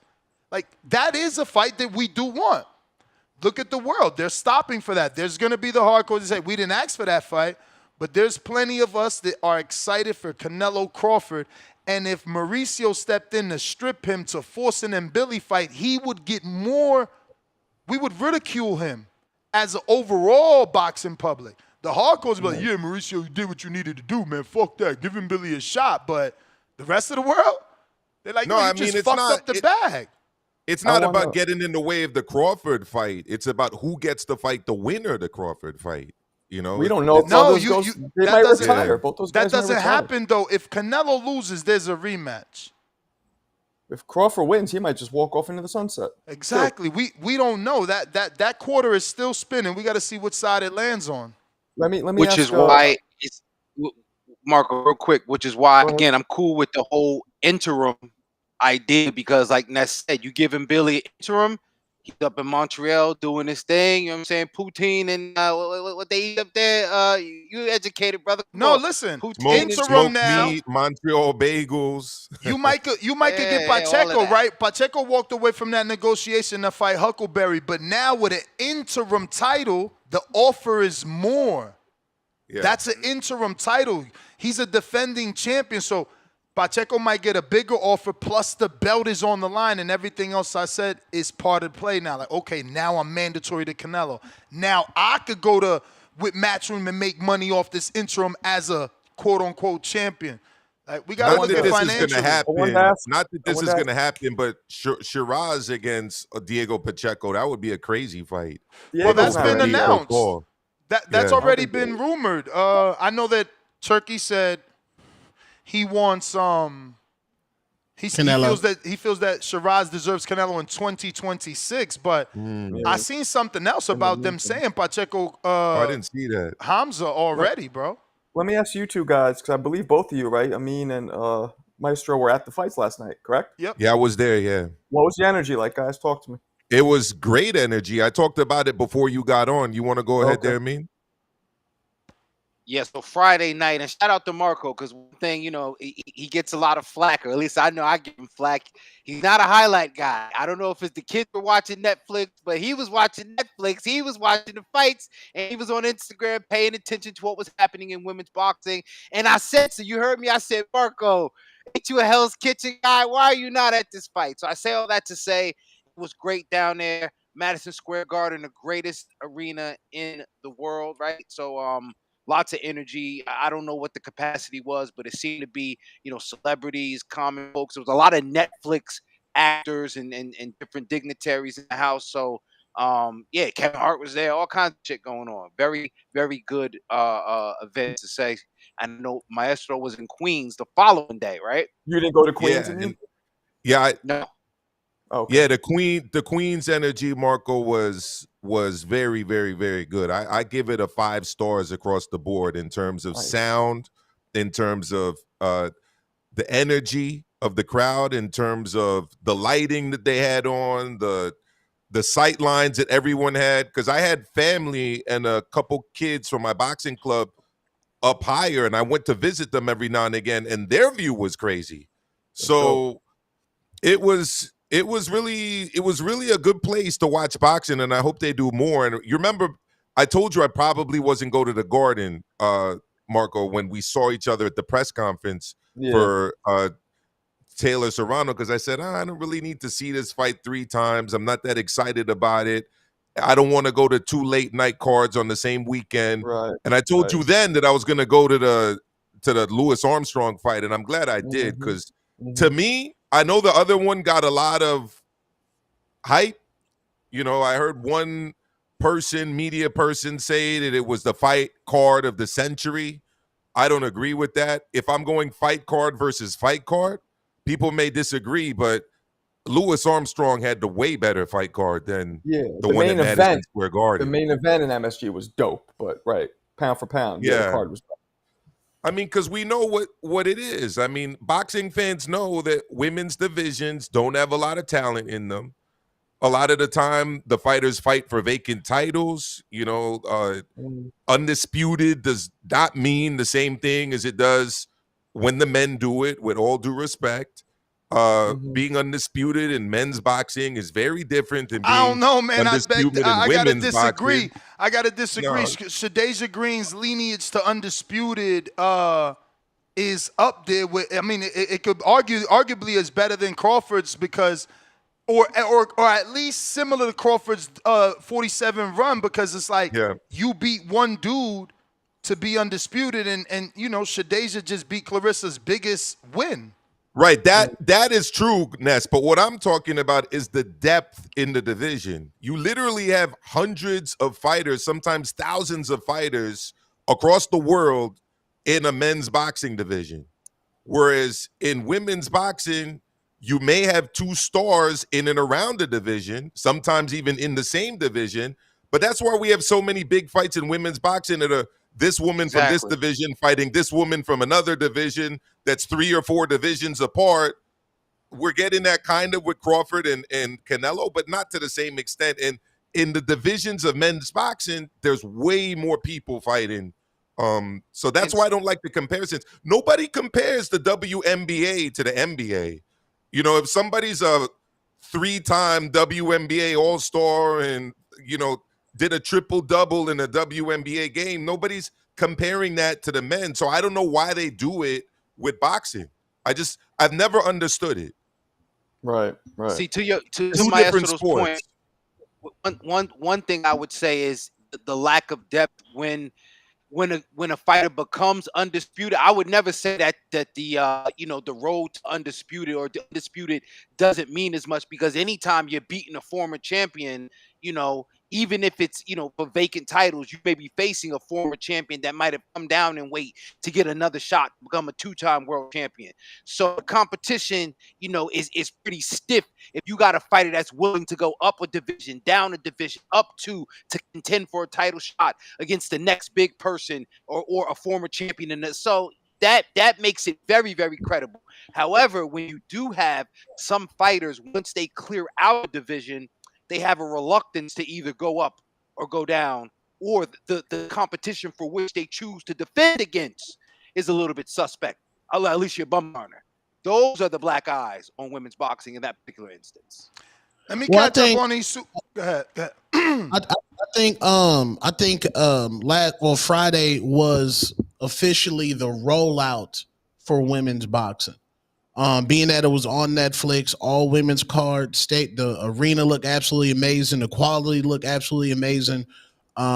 We had Amanda Serrano, Katie Taylor, The Bomb. He had Tammy and Sharetta. So like casual people got to saw women's boxing. Only thing that was missing was Clarissa the Quote Shields and Gabby Fundora. Respectfully, like this is kind of like with female hip hop. Get down and lay down. Right, like female hip hop. Like, even though to me, Nicki Minaj is like the GOAT as far as female rappers, Cardi B kind of reset female hip hop, where she branched off and got the Glorillas, the Lottos, the trash ass Sexy Reds, and now we got the Doechis, Lyricist Dope, Samara Sin Dope. So female hip hop started taking over like regular hip hop. WNBA, you got Caitlin Clark, Angel Reese. Now you got Juju coming in, Paige Buckner.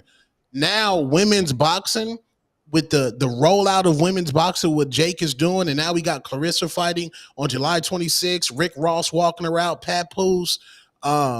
Women's boxing, it's arrived. I agree. Tone, I agree with you, but to me, what I'm saying is not to argue what you were saying, but it sounds absurd. It sounds ridiculous when the ring announcer at a fight says the first ever male or female Puerto Rican undisputed champion. It's like, it's true though. They're two, but they're two different sports. Marco, it's not the same thing. No. This the ain't even about first women's ever boxing. male or female. Like, what other sport do we do this in? It's marketing, bro. That's the coldest beer in Sign Town. I had to tell my son that shit the other day. They signed this as the coldest beer in town. He's like, Dad, is it really? I'm like, no, it's a fucking sign. They're marketing. They just want you to pull over. We want to get eyes on the sport. Of course she's the first. We got the first Australian undisputed in Sugar Neeks Johnson, the first ever. Come down and see her. Right, the first ever male or female. Just say the first ever female. You don't need to add the male to it. It's got nothing to do with it. They're trying to Felix make it stand Trinidad has nothing to do with it. The fact that Felix Trinidad never became undisputed middleweight champion of the world when he was in that Don King tournament, right? It's like, why are you even involving that in hyping up this fighter? It's the first ever female. Don't bring in the male. Different sport has nothing to do with it. It sounds good, and it's true. If it's not a lie and it sounds good, why the fuck not? All right, let me catch up. I got to break it up, fellas. We got hella callers and hella super chats. Bradley, pound for pound number 3 in the chat. 2-pounder. Ness, eat your crow. over empty cans. Yo, that was the most disrespectful shot, and now he made it real, bro. He called Edgar an empty can, and that's why he rattles as loud as he does. And Oh shit! it hurts. It hurts that he fucking made it real, bro. Said that? Did I say though, Ness? You've taken it very well. I'll give you props. You've taken We're gonna bounce back. We're gonna bounce back. We want Thomas Lamana next in Orlando at the Caribbean Royale, or put us in the Madison Square Garden versus Thomas Lamana, man. We want a tune-up. We want a tune-up. What, Tone? What? And Billy next, straight shot to the WBC interim title. We got to work on things because we did good. Billy. We did no, Maestro. We ain't ready for Billy. We did good. We got to work off what we did. Which okay, is what about we had a Junior great Yunnan? jab. Junior Yunnan, Battle of New York. Damn, is it Yunnan? All this years I've been saying Johan. Oh my God. I don't. What you laughing at, Tone? And that's crazy. You never corrected me, Junior. You're nasty.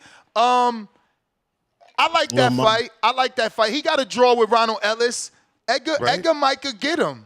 That's a good fight. He's a durable dude too. He lets hands go. And he's from New York City. He lets hands go. That'll be a good little Madison Square Garden fight for sure. I'll come out. He could tune up with me. Fuck it. Yeah, let me build my fighter. Shout out to Treese, man. Y'all trying to play my mans out.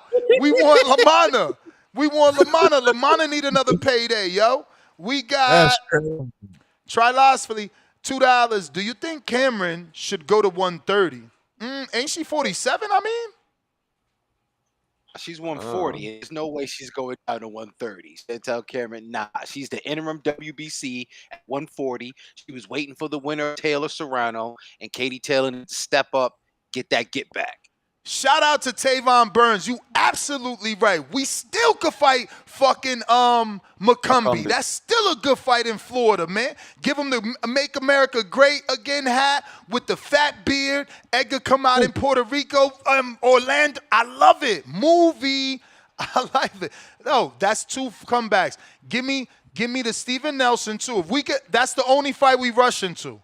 That's dangerous. But if Turkey grants him the Steven Nelson opener on the Canelo card, Turkey and Turkey peoples, if you're listening, listen. Might as well use his popularity. We cannot deny that he sells the fight. We cannot deny it.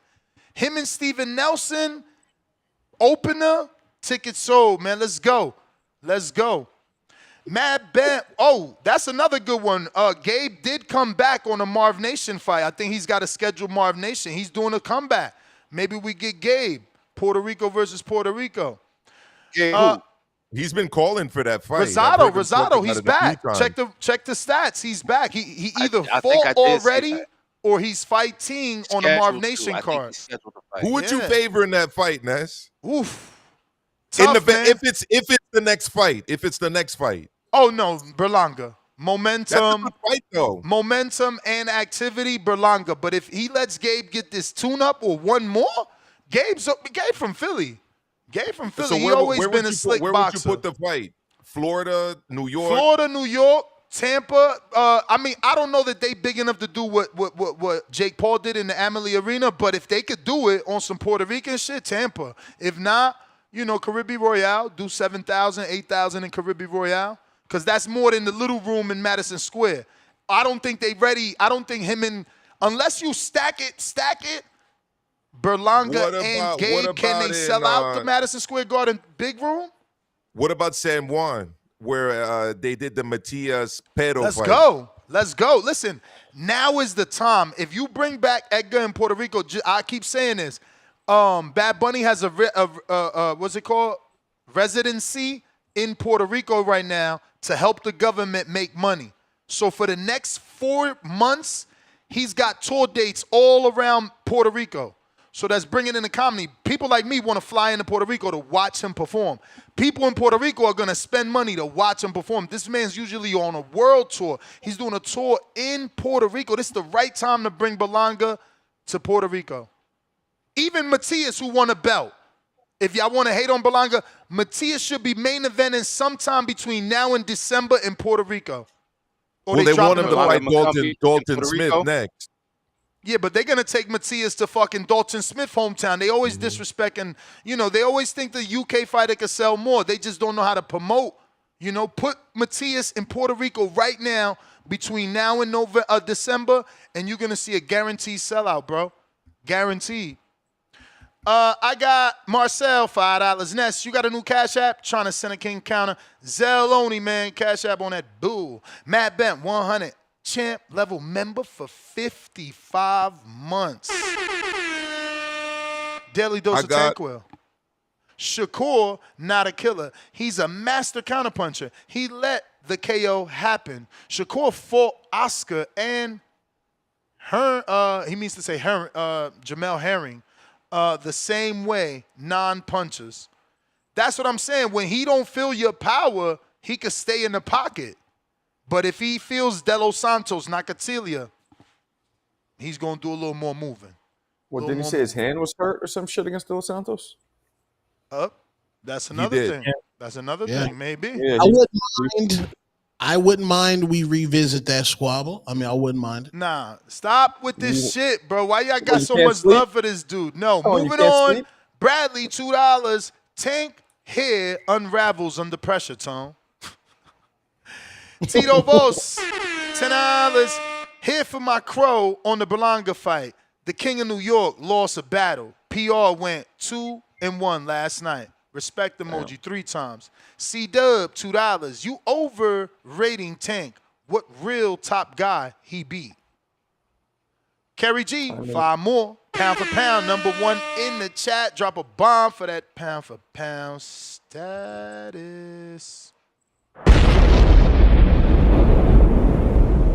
Matias looks bulkier without rehydration clause. Thought Boyer won when Subriel stopped pressing while punching late rounds. But race to 7, what can you do? Right back with another 5. Round Who 6. did you have winning that fight, Ness? Honestly, I thought Boyer did it. I don't know what the fuck happened there.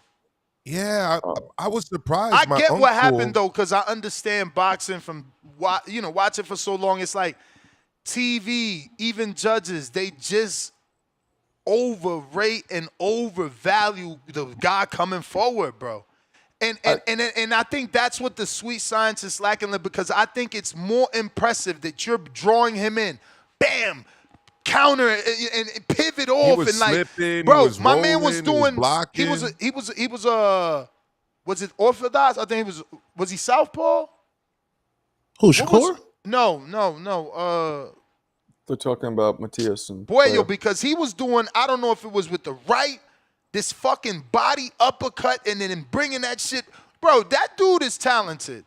He's talented. He's very talented, and he was giving Matias all kind of angles because Matias super was squaring athletic up, too, man. The squaring way he up, was and then tripling up, pivot out. doubling up shots, Yeah. super athletics. I mean, again, he looks like you. I mean, he looks like you. the judges seeing him constantly move around, constantly be on the rope, constantly be on the back foot. Bro, that gives a certain impression to them, and it's sad just that that's felt how judging is looked at. I felt like Puello didn't step it up until the end, so I see an argument for Matias winning. Yeah, Like, that's the last 3 rounds. I wish Puello you was going on at it. from the beginning then, because that's not true. He took off from the beginning. I feel like No, I feel like that people in the chat were also using the excuse, oh, Matias always starts off slow. So think about what you're saying. Like, I don't know, man. Puello tried. He's just don't punch hard enough, because look at all the body work he did in the first half. He just could not slow Matias down. He doesn't have enough power. It was Bull versus Matador, and like you were saying, as Puello kept retreating, but he was effective fighting in retreat, in my opinion, because he was landing counter shots, he was pivoting out at angles, and yes, he was fighting primarily as a southpaw. That's what I'm saying. So as a southpaw, he was fucking slipping that left as a shovel uppercut, somehow turning that shit into a hook. I mean, boom, boom, same hand. Bro, they disrespected him, bro. They didn't give him no credit for nothing he did, and it's boxing, man. Yeah, I like the way he fought off the back foot, man. Yeah, man. I enjoyed the fight. Modern King Boxing, $2 super sticker, thumbs up, salute. We got We Up in the 718, $2. That venue was perfect for boxing. More of that. Oh, yeah. Hands up, prayer emojis, turkey emoji. I tried to tell you, and everybody like, Tone, man, fucking tennis cool. Nobody gonna go to Queens. That shit was packed. That shit was packed. Was it a sellout, or do you think it wasn't a sellout? They didn't announce it as a sellout, but there were there were not a lot of empty seats. It was mostly occupied, like I'd say 90% plus, Ness. Damn. And again, how is it hard to get there when it's 2 stops from Grand Central? Or a few more if you take the 7 train. Come on. How's it hard to get where? Oh, yeah, it's not hard. That's It's near, where the Mets play baseball. Yeah, the Arthur Ashe. That's where the US Open is. And they have literally the biggest tennis tournament 7 in the trains. world happens there every 7 trains. day for like what, 6 weeks, 5 weeks, I mean, whatever look, it is, the US Open. The shit could take like an hour and a half, depending where you come from, but you can get there. Listen, if you drive, any place in New York City is difficult to get to. That's why we have public transit. So, anyhow, Ness, let me ask you this, because Hold on, I'm not done, champ. I'm trying. Philly D, 5-pounder. Hamza was levels above. Sheeraz is world class. He beats Pacheco and Billy. Charlo Berlanga is a gatekeeper who will now have a parade. Union Jack emoji. Yeah, I mean, listen, gatekeeper's not bad. We know what that means. He holds the keys to the gate that gets you a title shot. Nothing wrong with that. When he drops the journeyman, then that might be something he needs to, try to get up out of. In terms of Hamza beating Pacheco and Billy and Charlo, Buck might stop at Charlo. Nobody? Okay. Tyrone the Great, $2. I was anticipating Clarissa Shields versus Remy Martin at the walkout. I thought there was going to be some catty behavior as well. I didn't get none. I was waiting. Nah, I could I was tell sitting you right why. behind Clarissa Shields, actually, and Papoose. Oh, he was there. I didn't see him. They were put him on they camera. were both there. They were both there. They gave her a lot of camera He time, was but they didn't very put him. vocal during the Shakur fight. Chassis T, the guy with the glasses is Maestro from, let her know where your YouTube channel. Maestro A on YouTube, Maestro Amilcar, AMILCAR on X and on Instagram. Yes, sir. But Maestro A on YouTube. Get these Real quick, Ness. Got it. Remy had issues in court. Anybody in the tri-state, Oh, yeah, I might seen have that. seen it.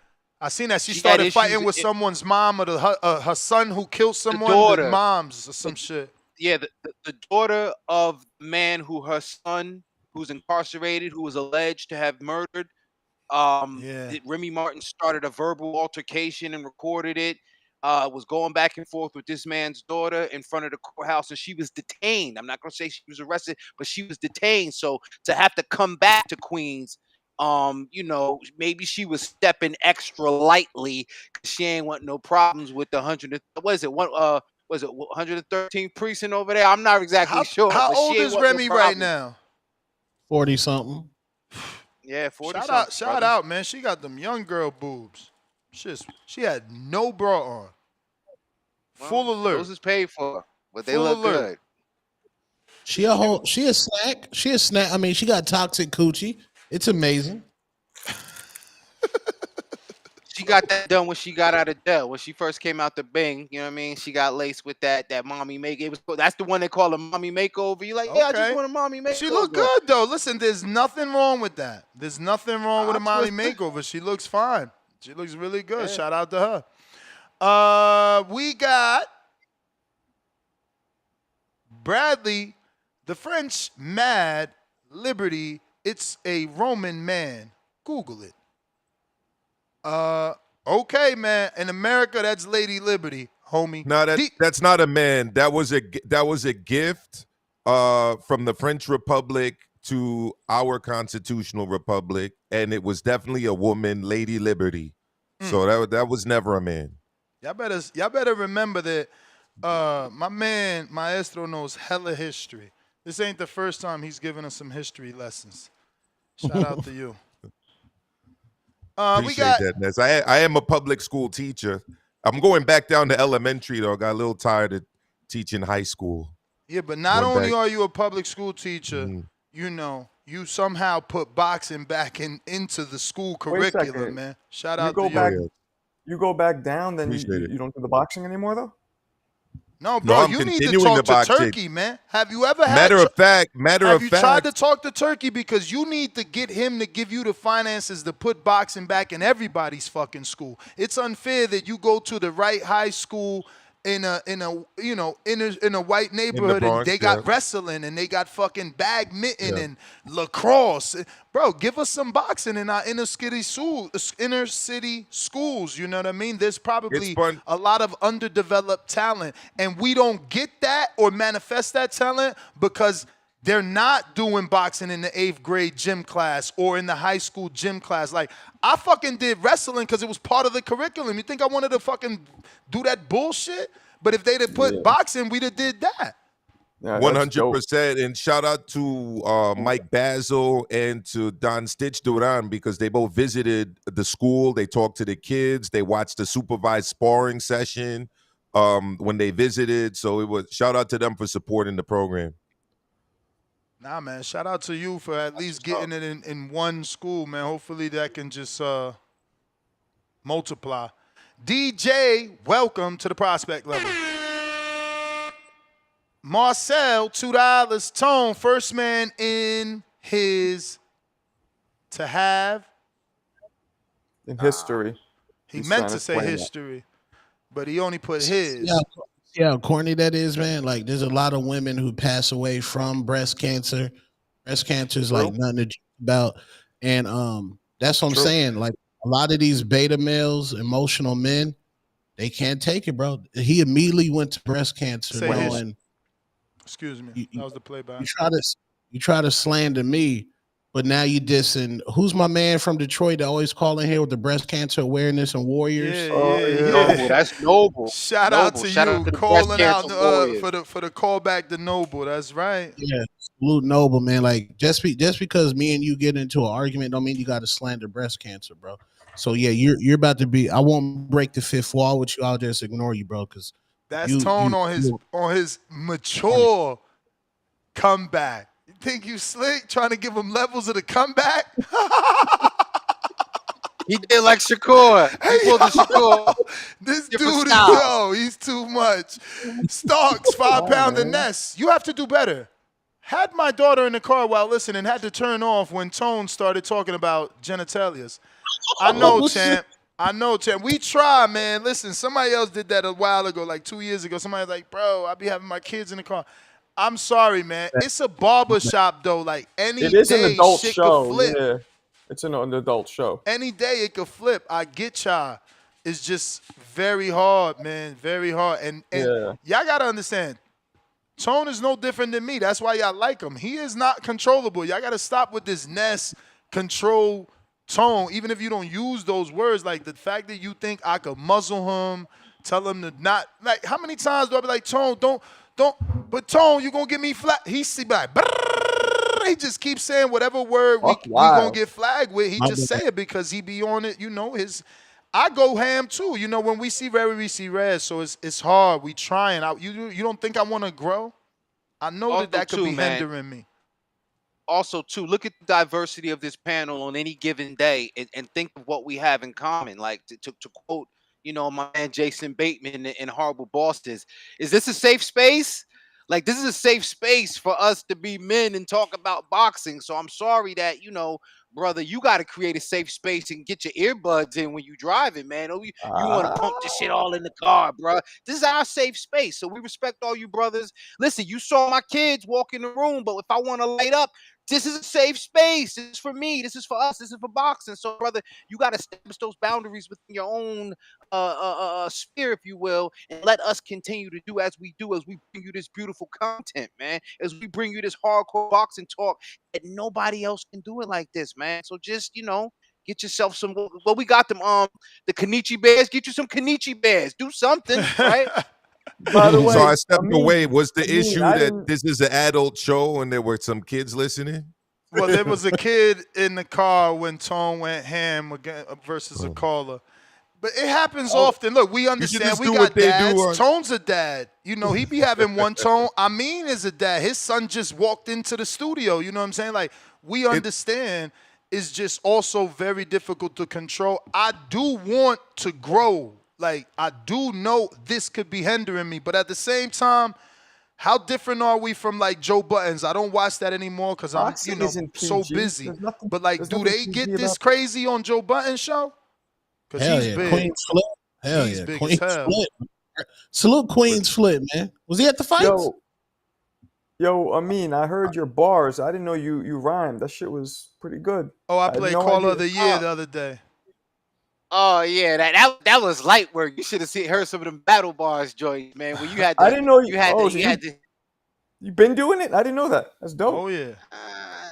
I'm very eloquent. I'm an eloquent and talented individual, I would say. Nah, you got more of those, Ness, or can I ask you my question? Oh, I got hella of these, bro. Every time, I read one, it turns into conversation. I got Marcel, $2. Tone, why you always got eggplant on your mind? Oh, shit. Laughing out loud emoji, eggplant emoji.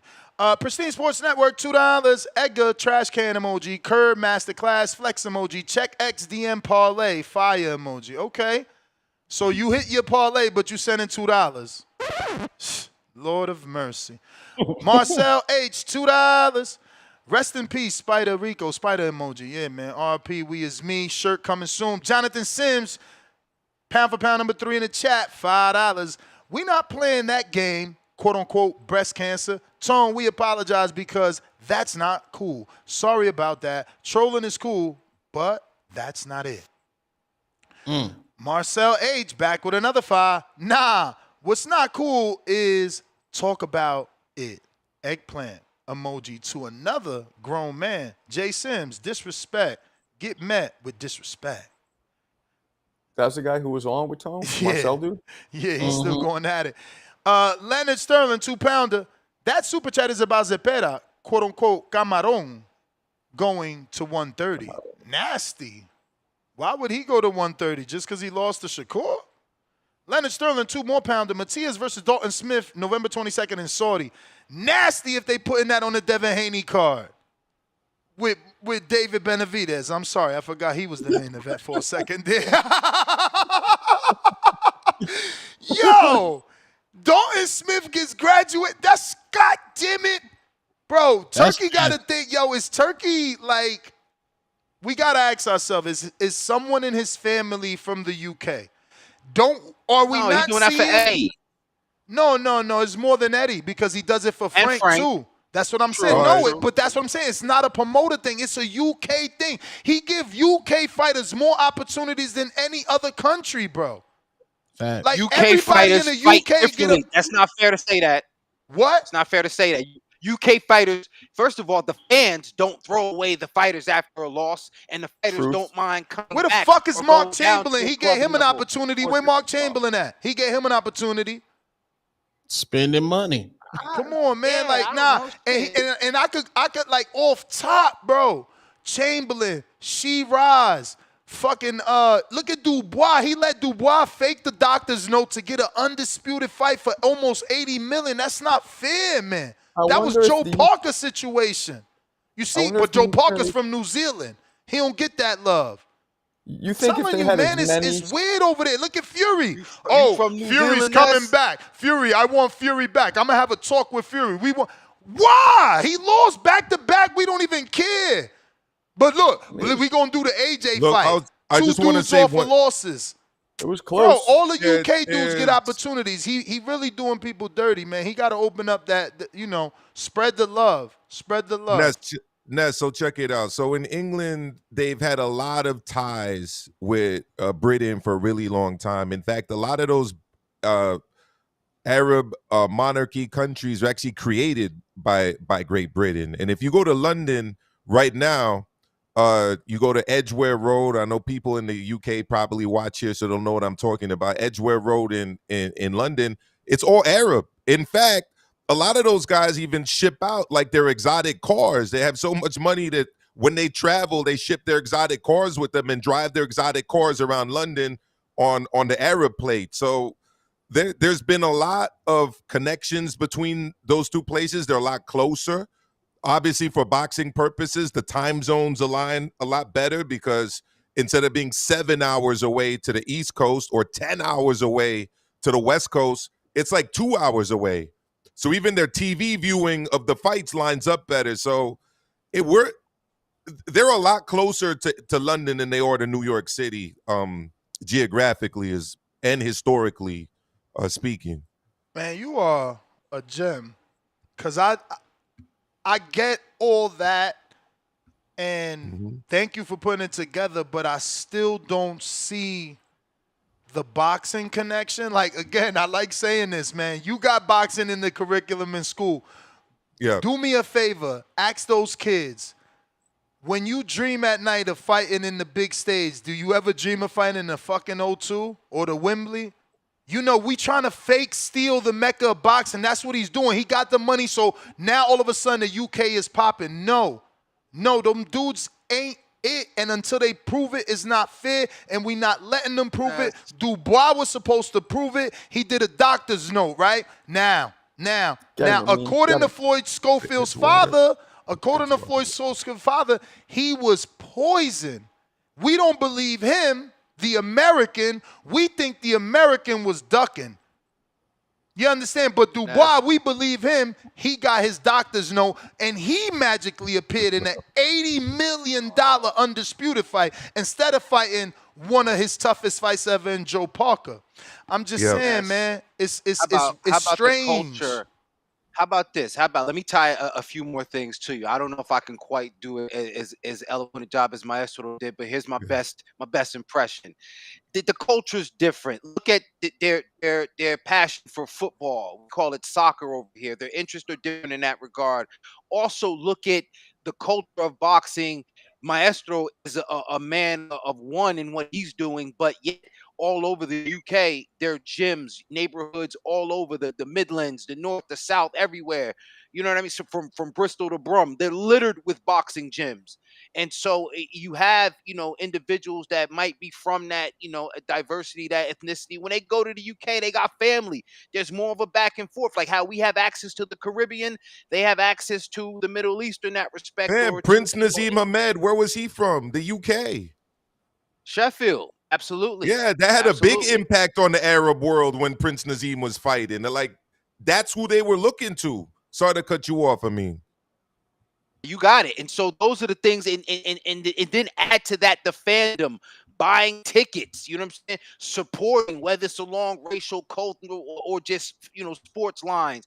It's a different system. And then never mind the fighters, like I said, they don't mind coming back.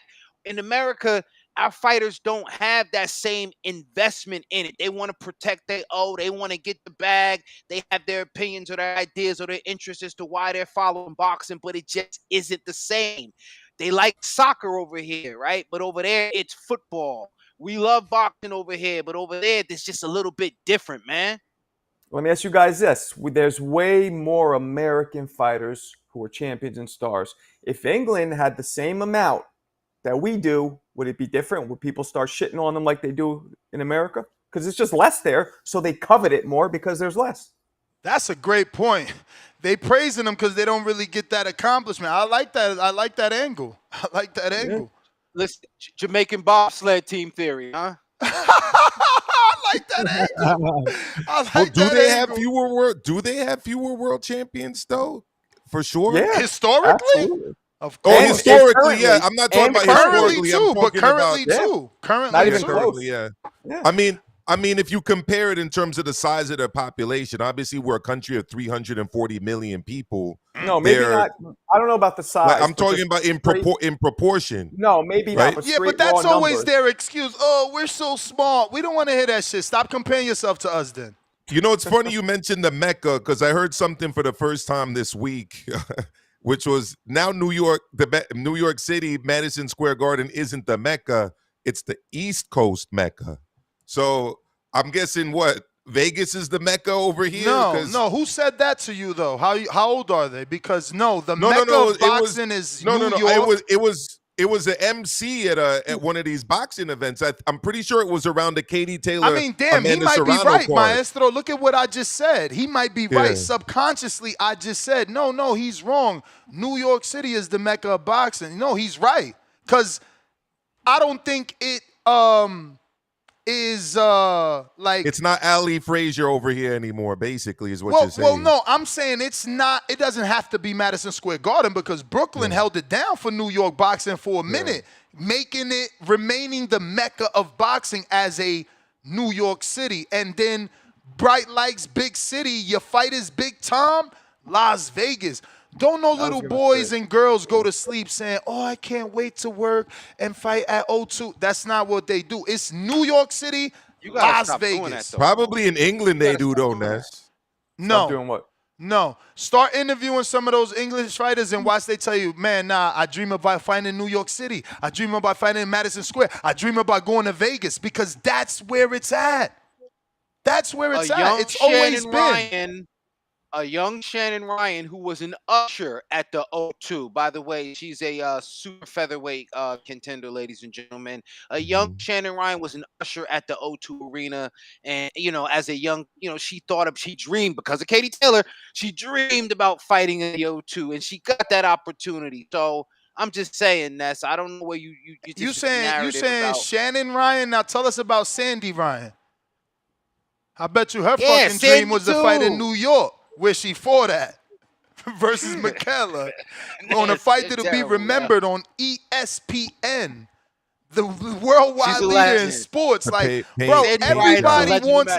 Listen, it don't matter what country you are from. You want to fight in America because Muhammad Ali was the heavyweight champion of the world. He was American. Every legend that Marco mentions is from America, bro. The Haglers, the Hearns, America. America, bro. Okay, Duran was from Panama. How many Panama's weren't from here? Panama's where, though? Central America. And exactly. Not Nebraska or Oklahoma. No, Central America, as in all of America, anyways. Try lastly, I spell camarón, Ness, a.k.a. Zepeda. Yeah, no, but camarón is Zepeda. I know I made the mistake. I didn't piece it together. Piece the guy $2. When Crawford wins, Crawford versus Sheeraz. No, listen, if Crawford wins and gives us more of himself in the sport, I'm happy. That's like I manifested the fight, but I also hate that he is the type of guy that might walk off into the sunset. I want somebody to take over. You can't just beat Canelo and leave the torch to be picked up vacantly. No, take over and pass the torch. Floyd didn't even really do that. He fucking gave Berto a shot, but it's like we knew Berto couldn't take the torch from Floyd. I mean, well, granted, he did give Pacquiao a shot, but we knew he couldn't do it either. What about the big baby torch, Ness? Oh, I love it. I love it. Thank you for saying it. Let me show it. They were squaring off with each other yesterday in Queens. I know, bro. Bad body language. The Belizean big baby against the Ohio big baby. Yo, I ain't even going to front. Bad body language from all of my Belizean. Where is Treese? Where is Treese? Bad body language from Jared Anderson. Listen, again, just like I said about the poking in the chest, where I am from, we just got another New Yorker. Where we are from, for the tri-state area, bruh, you look like this, we thinking that you're maybe scared of him. I don't know. Look at the faces. You think it's different in Ohio? Hold on, I don't know. That makes it even worse, Maestro. You're supposed to be bad anywhere you at, not only where you're from. It don't matter who you are, it don't matter where you from. It matter who you are. You gonna run to another state and say, "Yo, I'm from North." Who gives a fuck? Show me you from North. Nah. Fuck that. Look how big Big Baby was, bro. Like that's a big nigga. So what we saying that because he's big, we can't have the same energy. We had the same energy with an even bigger Bacoli. Like, let's keep the same energy. This actually happened last summer as well in LA out at Riyadh Season. I don't know if you remember the same that. Energy. In the hotel lobby out there. is did this nigga go, or was it non-conference? You know what I'm saying? Like, because Bro, I'm everyone about to knows play Big this Baby. shit. I'm just making sure I put everybody on screen, so don't disrespect anybody. But I'm about to play it because it needs to be studied. We need to understand what just happened here. I mean, this is a dude who's made it clear he doesn't really want to fight moving forward. Like, we're not. Why are we surprised? Let me zoom in more because I need y'all to see You're gonna the be face. like one of these body language experts on the 24-hour news channels. Look at the face. I mean, look, it hasn't even started, and look at his eye. Like, look at the way his face looking like. Stank face. Like, all right, now watch this. Yeah, I told you yes, and I told him yes. So we gonna fight. We can fight. We can fight. You yes, I told him yes. So September 10th. Let's just stop right there. I told them yes, and I told you yes. Now, is that nonchalant? Like, bro, I don't got to get all extra. We fighting. You making a scene. Is that the energy that he has? No. Or... No. You never told me I see right now. So September undercard, we can fight. I told you on social media. I told you yes, I told him yes. You hear that? September we gonna fight Terrence Crawford undercard. He said it right here first in New York. You know, I am having Berlanga flashbacks. Let's be real. Big Baby was the first Berlanga. He's never won a world title. He does have better wins than Berlanga, but he's never won a world title. He puts himself in position by talking.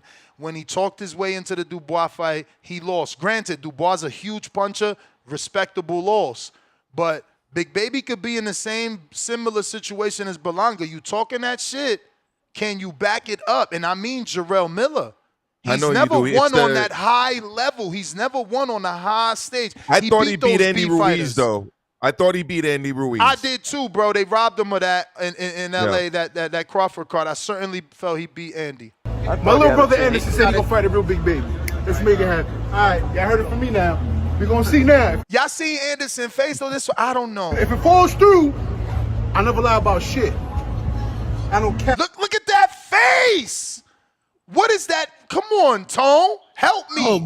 Okay. This is two different generations, bro. If somebody in the chat can Google how old Big Baby is, bro, this is like, I mean, Jared Anderson's a young dude, bro. That's how these young. I thought he was a YN though, and he's supposed to be all on top of that old nigga head.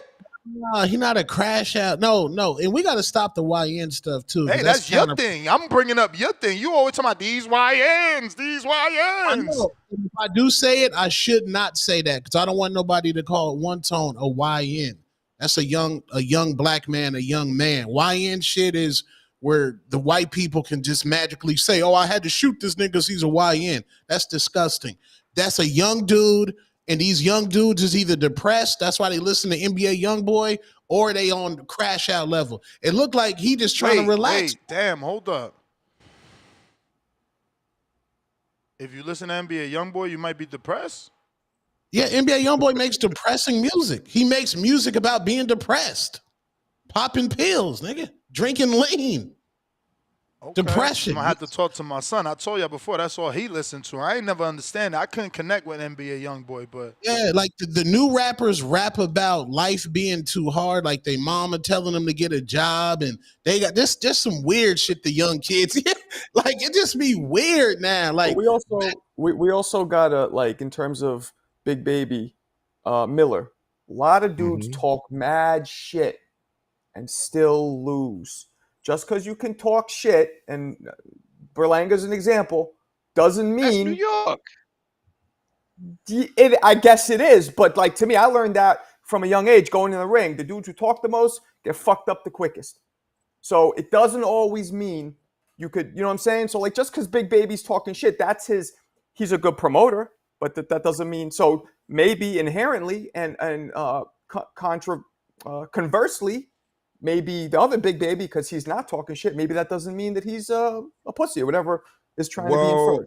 We saw that, Marco, just last night, actually, with Edgar Berlanga, who talked a lot. That's what I just said. That's what I just said. We also saw it, with all due respect to my fighter from the Bronx. With Amanda. She talked a lot and get a win. No, Josue Vargas against Jose Cepeda. I mean, a lot of talking that week, a lot of talk about being from New York, a lot of it, and it didn't necessarily go that way. In P. Diddy's the done a ring. lot of bad things lately, but one thing, man, don't talk about it, be about it. That's truth. That's truth. But there is an element to promoting in boxing where you kind of gotta talk. Like Floyd set that blueprint. You know what I mean? Or Muhammad Ali really set that blueprint. But I think what Ness was probably looking for was the energy that Dubois gave in response to Big Baby. I mean, he's a soft-spoken guy. But he wasn't Maestro, do you yelling back remember- at him. He wasn't all in his Maestro, face, but he's like, you "Nah, I'm remember gonna the- be a daddy." And what Do he you had a remember the face-off? response. Do you remember the face-off between Anthony Joshua and Dubois? Yes. When Joshua got up, I fucking don't disrespect me, bro. And Dubois looked a little Dubois uncomfortable. shot up. And he looked, Dubois but he shot looked up. uncomfortable. He looked No, uncomfortable. at first it took him a no, Maestro, No, you he's just a remember it little wrong. awkward. Marcos is right.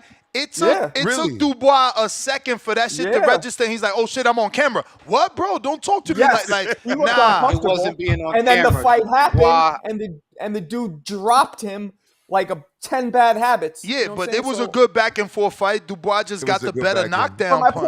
my point is all that fucking Was it back and forth? There was a all back that and forth ego energy exchange does for like not 20 translate seconds. to win. That's All why, right. like, to me, like, yeah, it's bullshit. The face-offs, all that's bullshit. What it matters when the bell rings.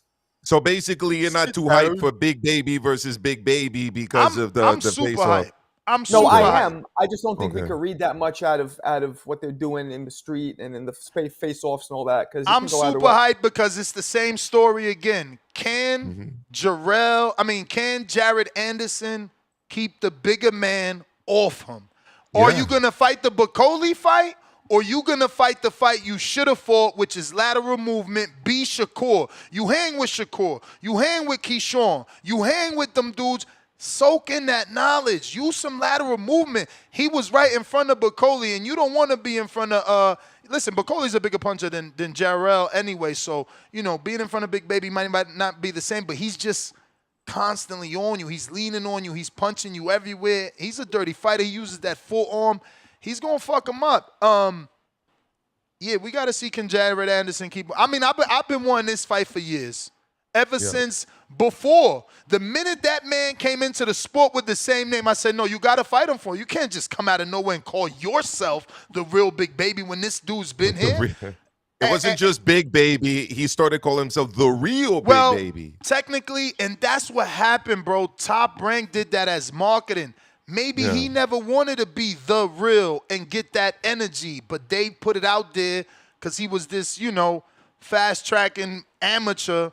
All right, we finally get into these callers. Chassis T, $2. Maestro, tell them about the real Lady Liberty.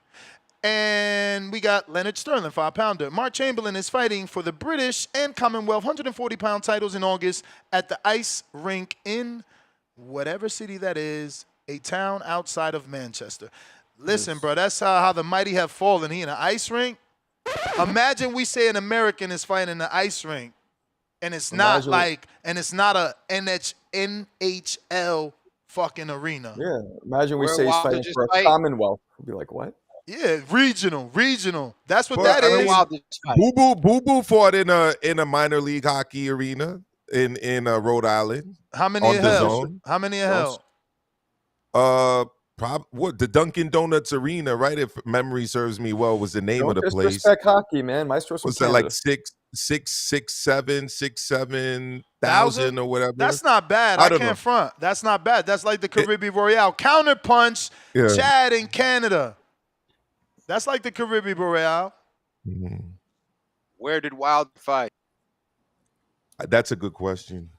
Yeah, Wilder fought in markets and shit. He fought in the same. We got Chad, Canada. I'm He fought driving. in that- It's pretty noisy. Can you hear me okay? Yeah, we don't hear We no got background you. noise. Papa Chubby Perfect. Chubby. Maestro, how are you, brother? I'm good. How are you doing, Papa Chubby Chubby? I'm good, man. I've been That's working his nickname. afternoons, so No, we I'm see not it up in on the YouTube mornings all like the you. time. Anyway, guys, I'm just thinking about Berlanga and Sheeraz last night. The fact that Sheeraz won the way he did, it almost makes more questions for me in terms of like Sheeraz couldn't beat a world champion, mind you, at 160, but still, looked really bad, basically lost against the world champ. So what does that say that he comes and completely annihilates Berlanga? That Like, he was where does that struggling. really That he was struggling. Don't be negative. He was struggling to make weight at 60, and that's why he couldn't perform as great as he did at 68. Why would he always got to diminish a fighter? What does that say about Berlanga? Nothing. That he's a fucking tough competitor. First of all, Ness, we saw Sheeraz at 60 make the cut, make the weight, no issues. So it's not that. That man said Secondly, he was struggling. He said it out of his mouth. I interviewed him on this show. He told you he couldn't make the weight. He said the rematch was offered and I couldn't make the weight to rematch Adames. Come on, champ. I see. Okay, so he couldn't make the weight. That's fine. Still, regardless, he packed up and folded up Berlanga like a fucking fresh load of laundry. Like, what's that say about Canelo? Is it saying something about Canelo then? No, it's There's saying gotta be it's saying something about Hamza. He's the next fucking Tommy Hearns. Big up the Listen, winner. slow down. Big up the winner. Slow down on Tommy Hearns. Slow down. Look, I know that you want your guy to be defeated by the best. I get it. No, big up the winner. He did what Canelo couldn't do, but we looking for ways to fucking diminish his win. He did what Canelo could not do. I was on the Sheeraz train. The Adames fight threw me off. And, yeah, because you sounding like a typical casual fan. One performance and you throw a fighter away. No, it's not throwing them away. Shame on you. But there's certainly Shame on you. questions. Shame on you. Yeah, he answered the questions by flattening a guy that fucking Canelo couldn't flatten. A guy that you know weighs 200 pounds. What is wrong with y'all? This why the sport don't grow, because you diminish every fucking body that loses, so they want $5 million to take their next fight. Because they know you're going to talk shit. They know you're going to talk shit. God damn. How does a sport grow when the B-side is afraid to get in there because you're going to shit on them? Hamza didn't do what he didn't do what Canelo couldn't do. Canelo is fading. Hamza's not good. Berlanga is garbage. Like, what the fuck type of sport is this? My call's over. My call's over. I let you yell through my call, but I didn't diminish him. I'm not trying to say he's garbage. I'm not throwing him away. But what? We can't ask any questions. We can't question these guys now because the questions. It affects your narrative. No, this was a crossroads fight. Shame on you again. Shame on you again. This was a crossroads fight. Shame on you again. The motherfucker answers your questions and you got more. We called it a crossroads fight. We knew Berlanga had the show or he was a hype job. We knew Sheeraz had the show because he lost the Adames fight. Now you got more fucking questions? He did better than Canelo. He did better than Canelo. Answered your question. I'm gonna say I need another Sheeraz fight against a top competitor, not against Berlanga. Let me tell you that. And if I got to be a casual for that, then I'm a casual. I mean, it just is what it is. I got questions. All right, you win. That was the bell. I'm gonna say this about that, Ness. When it comes to Canelo, I think at this stage in his career, he's just not taking the kind of risk that Hamza took yesterday in terms of offense. He knew he was beating Berlanga. He knew he didn't really have to get out of second or third gear. He knew he really didn't have to open up and to what would be coming back if he really decided to go for a knock. I don't think he got out of third gear against Berlanga. You do? Nah, Canelo threw some shots with some real steam on him. He just didn't have the type of steam Sheeraz has with that long, wiry frame where he's punching down and generating planetary collision type power. Nah, I saw crazy power. Sheeraz made a concerted effort yesterday to get a stoppage, to go for it. You saw that in the ring, and he said as much afterwards, and his trainer said as much. I don't really think Canelo really did that, to be honest. I think a younger Canelo probably would have tried to go for KOs, but he's a smarter guy. He's an older guy. We can't expect him to have the same offensive output he had when he was younger and in his prime. Canelo is not in his prime anymore. So he's going to win the way that he's comfortable winning. I mean, we also saw it against Williams School. We Or also it- saw or- it. We also saw it against Jaime Or Munguia. Maestro, is he in Yeah. his second coming of his After you- prime, like Floyd stepped into? Let me get to be some more efficient callers. with my punches. Let me not. He could be in his prime, just a second coming of it, a more cautious, efficient prime. Yeah, well, in this prime, he's not a knockout artist. Clearly. Trilosphily, talk to us. Ness, what's up? What's up, panel? What's up, Morning, Milk? morning. What up? Wagwan. Yeah, man. Hey, I sent those super chats, man. First he said Cameron, and then you know, and then it's Camarón. You didn't answer the first question about Camarón, about Cepeda. So Let me I'm look wondering. for it. Hold on. I'll find it. Or you could ask it, did you think Camarón should go to one? No, hell no. Bro, he lost to the best, arguably the best. We think there's, not we, but we think as a general public that he's Tank's toughest fight. Like, so no shame in Zepeda losing to him. This is what I'm saying. Oh, my God. Okay, but who else is at 135? Okay, you got Keyshawn Davis there, right? Or is he going to 130? No. Keyshawn is not there, but you got Lucas Body, you got Floyd Schofield, you got Tank Davis, you got Champion Murataya. Like, what do you mean? Why are you trying to make the division empty? Abdullah Mason. Abdullah? Okay. I don't know. Like it seemed just like his output, like he doesn't have too much power, you know? I mean, yeah, your output could win rounds and stuff like that, you know? He did well, he hurt Shakur into the rope. He hurt Shakur, Yeah. so he has to have power. It's just Shakur's a defensive wizard. It's nothing new. We knew that going into the fight. Did you see that video I sent you earlier? About Shakur saying that at the post-fight press conference, he said that he's like that he wouldn't fight like that anymore. Like he did it, it seemed just to like satisfy Turkey. I'll play it. I mean, nobody understood why he fought like that for the whole fight. Get back on my boxing. I want to get back on my boxing. Make sure I don't. What is up with this clip? Take a lot of punishment. I don't know. Something up with this clip. Let me refresh. I don't know. He pretty much saying like that. Make sure I don't take a lot of punishment in there. So I don't plan on getting hit no more. I want to get back. I don't even think he's got to change his style, bro. Like I said today and yesterday, there's no one else other than Matias that can put him in that position again. You got to have a ridiculous amount of forcing him to the ropes. You have to have a ridiculous amount of output to do that. And there's just not physically anyone else in the division that can do that. Schofield has a shot. That fight reminded me like and foot speed too to get into positions because Zepeda's got pretty good foot speed as well as volume punching. I disagree with Marco. The fight with Schofield and Shakur doesn't look anything like what we just saw yesterday. No, I don't think it does. I'm saying I think Schofield has the explosiveness to actually test his chin a couple times. Okay. But not, Oh, for sure. I don't even think that happens just because Schofield,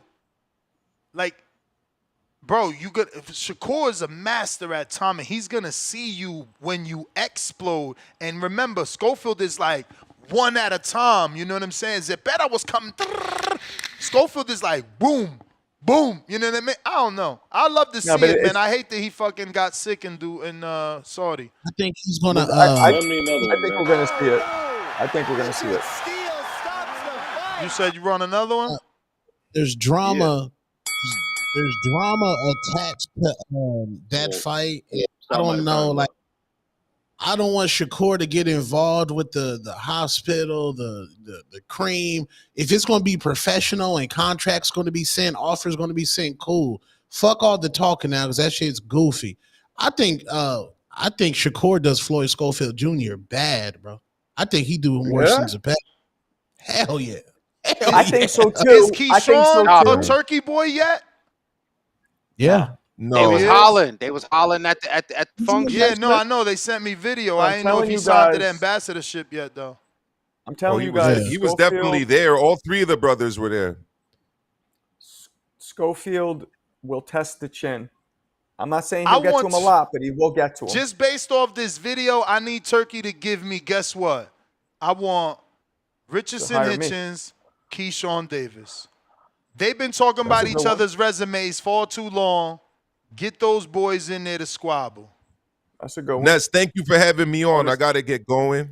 I Do want your to say everybody have a great Sunday and enjoy yourselves. And this is a great channel. And keep supporting it. Hit the like button. And Ness, I'll see you another time. Take care, everyone. Appreciate you. If you're watching this on X Live streaming video, go Peace ahead and out. hit that retweet, repost. If you quote retweet me, I'm going to retweet you. If you're listening in on X, do the same thing. Retweet, repost. Watching on YouTube, smash that thumbs up. We got Bo Rogers. Whoa. What happened with my, Oh, shit, I camera forgot phone? you were there. My bad. Bo, you got to wait. Damn, well, back of the bus. Damn. Yo, you that's the one fucked told up. me pause your time, man, so I forgot you was there. You went yeah, mute and pause my everything. time 'cause everyone's You went talking. mute. You went mute. I lost you, bro. What's Well, up? everyone's talking. I don't want to talk over other people. Come on, man. Anyways, okay, then Murataya is the what? The IBF champion at 135. You know it. Okay, so who you got in that fight versus Cepeda? It's a great fight. That's an all-Mexican fight. Who knows if that could bring back those Yeah. Morales-Barrera wars that we missing. Oh, that's at Sports Dignity Park, right? Dignity Health Park in Carson. Damn, that would be a sick fight right there. Yeah, that's a great LA fight, bro. You know, all-out Mexican war. You know, you also got Zepeda versus Mason, green print, Mexican versus African-American. Is Mason he's gonna fight for a title though, Yeah, right? he fights on the David Benavidez card. He fights for a world title. If he can win, Is it vacant? yeah, it's a vacant title that Keyshawn held. But listen, if he can win, he's a turkey boy already. So, you know, that means he can fight Zepeda. Yeah, I think even like And think about it. Shakur did that to Zepeda. You know, how many people Yeah. can handle 500 punches in one fight, bro? Facts. that really gave me flashbacks of like Oscar versus Floyd, man. That really gave me a lot of flashbacks of that. Shout out to Two Tone hitting y'all with the No. the what is that shit when you fucking hypnotize someone? Damn, Tone, you hit him. No. I didn't. No. Yeah, It was before Two Tone. I was seeing that shit yesterday. I was like, damn, this shit. You don't think so? I mean, I can't even let my mind get on that level because them guys not on that level. Like they not Floyd and but Oscar. I'm just saying. But it looked like it is what I'm saying. Nah, like it if ain't- Oscar it had a ain't- lot of. It ain't look like it to me. It ain't look like it to me because Oscar's not a southpaw. Oscar has a great jab that Zepeda showed a good jab, not a great jab. Oscar doesn't Okay, just, I'm not going you that know, much in come depth. I'm forward just like talking about Zepeda. output. Oscar was a gold medal. Like it's so no way, Jose. No. That fight, I'm just saying, like the output that Oscar put on Floyd while Floyd was in the corner on the ropes, you know, putting that, you know, that shoulder roll stance a lot, you know, and then just countering, you know what I mean? Like that's. I don't pretty know, much man. I don't know that Oscar hit Floyd as much as Zepeda hit Floyd. Once again, I'm not talking about that. I'm just talking about like just the optics of the whole thing. That's what it looked like. Okay, yeah, you mean a Mexican with a black fighter, and the No, black fighter no. doing the shoulder roll, and the Mexican You doing gotta punches. go watch some highlights, bro. Highlights? Highlights, man. He said highlights. Yo, what the Go fuck? do it, Marco. Go do it, Bro. Marco. Bro. And let me tell y'all this, man. If we're doing parallels and that's ain't with the Oscar shit, last night was Shakur's Castillo. That was his Castillo. And in Shakur's Whoa, stop doing this shit. If y'all want me to stop calling Hamza Tommy, now you calling Castillo was a knockout puncher. Undefeated. Zepeda's not a knockout puncher. Okay, I'm just saying in parallels, bro. Now I'm saying for Shakur's crossover fight, maybe 2026, 2027, if this man can get his life together, Shakur Ryan Garcia pay-per-view. That would be his crossover fight. Shakur That's Ryan Garcia. everybody's crossover fight, man. Everybody crosses over with a Ryan fight. That's the whole point. He's a fucking anomaly because he hasn't won a world title. Carter. He got a call. You breaking up. Man, that Shakur performance was amazing, man. That shit was amazing. I'm giving that man full credit, bro. And like Ness said, bro, like if Floyd Schofield Jr. is not going to have the output of Zepeda, Shakur is going to pick that man apart and destroy that man. The only chance you got against Shakur, like you're not going to outbox Shakur, bro. So the only chance you got is value and punching, like the Matias, knockout punching. Yeah, the Matias fight is very intriguing. Thank you. And that's still a bad comparison, but Marcos Maidana Mayweather is more of the comparison because they've already been comparing Shakur to Mayweather. He's got accomplishments, not to be Mayweather, but at least he's got accomplishments and the, defensive punch stats to prove he's defensively like Mayweather. And then Marcos Maidana, he was a guy that, became a world champ and, had a couple of losses, wasn't technically the best, but, known for that style that Zepeda is known for, high volume, come forward, make it a rough, tough fight. Hold on, because they're saying because Ryan Garcia got cooked twice. Did Oscar De La Hoya, before he fought Floyd, he had some losses, right? Before Floyd? I don't think so. Well, Oscar wasn't undefeated when he fought Floyd, was he? When did he lose to B-Hop where he said, ow? That's at 60. No, but I'm saying, when was the time frame? It was after Floyd because he moved up to 60 when he fought B-Hop. He was attempting to, fight B-Hop. Hold on, okay. Go ahead. I'm about to check. Bo Rogers. Yo. What's good? What up? Great call last night. Great call. I had if I was gonna be technical and shit, I had Alberto Quay. I had him beating Supremacies, but it didn't make me mad. It went could have went either way depending on how you looked at it. It was a good damn fight. I thought Shakur, let me tell you, I want to break this one down about Shakur. Shakur did what he was supposed to do. He did what I figured he would do against the right opponent. I don't think he can beat Tank. If Tank mind is straight, I don't think he can beat him. And the thing is, every fight, Shakur gonna go back up into that corner. If he not gonna be coming forward on Tank, letting his hands go like he was doing against Zepeda last night. But if he backing up into the corner, Tank the most accurate puncher in the game. And if he gonna be letting him get those shots off to the body, he gonna knock him out. I see the fight looking just like the Frank Martin fight, to be real with y'all.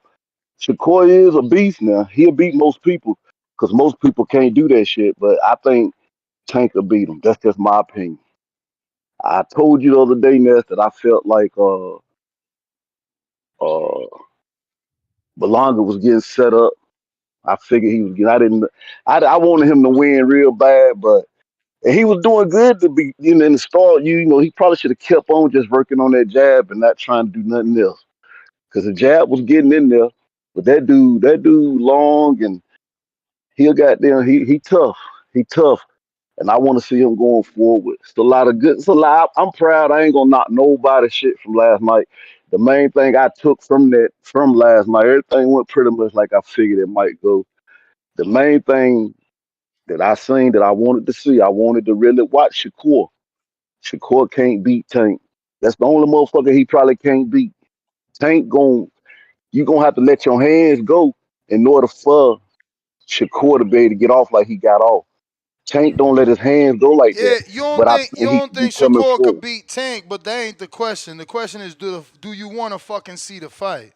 Is you gonna fucking Yeah, demand that your favorite I fighter want to give us see the it. I want fight? to see the fight. Yeah. I Is you want to gonna see it. demand? Is you gonna I want, demand? I Is you want gonna that fight. demand for him to give us the fight the way you told Bill? Bill, give us the fight we want. We want to see you Like fight I him. told you though, Ness, what you misunderstand about what my argument is. Nah.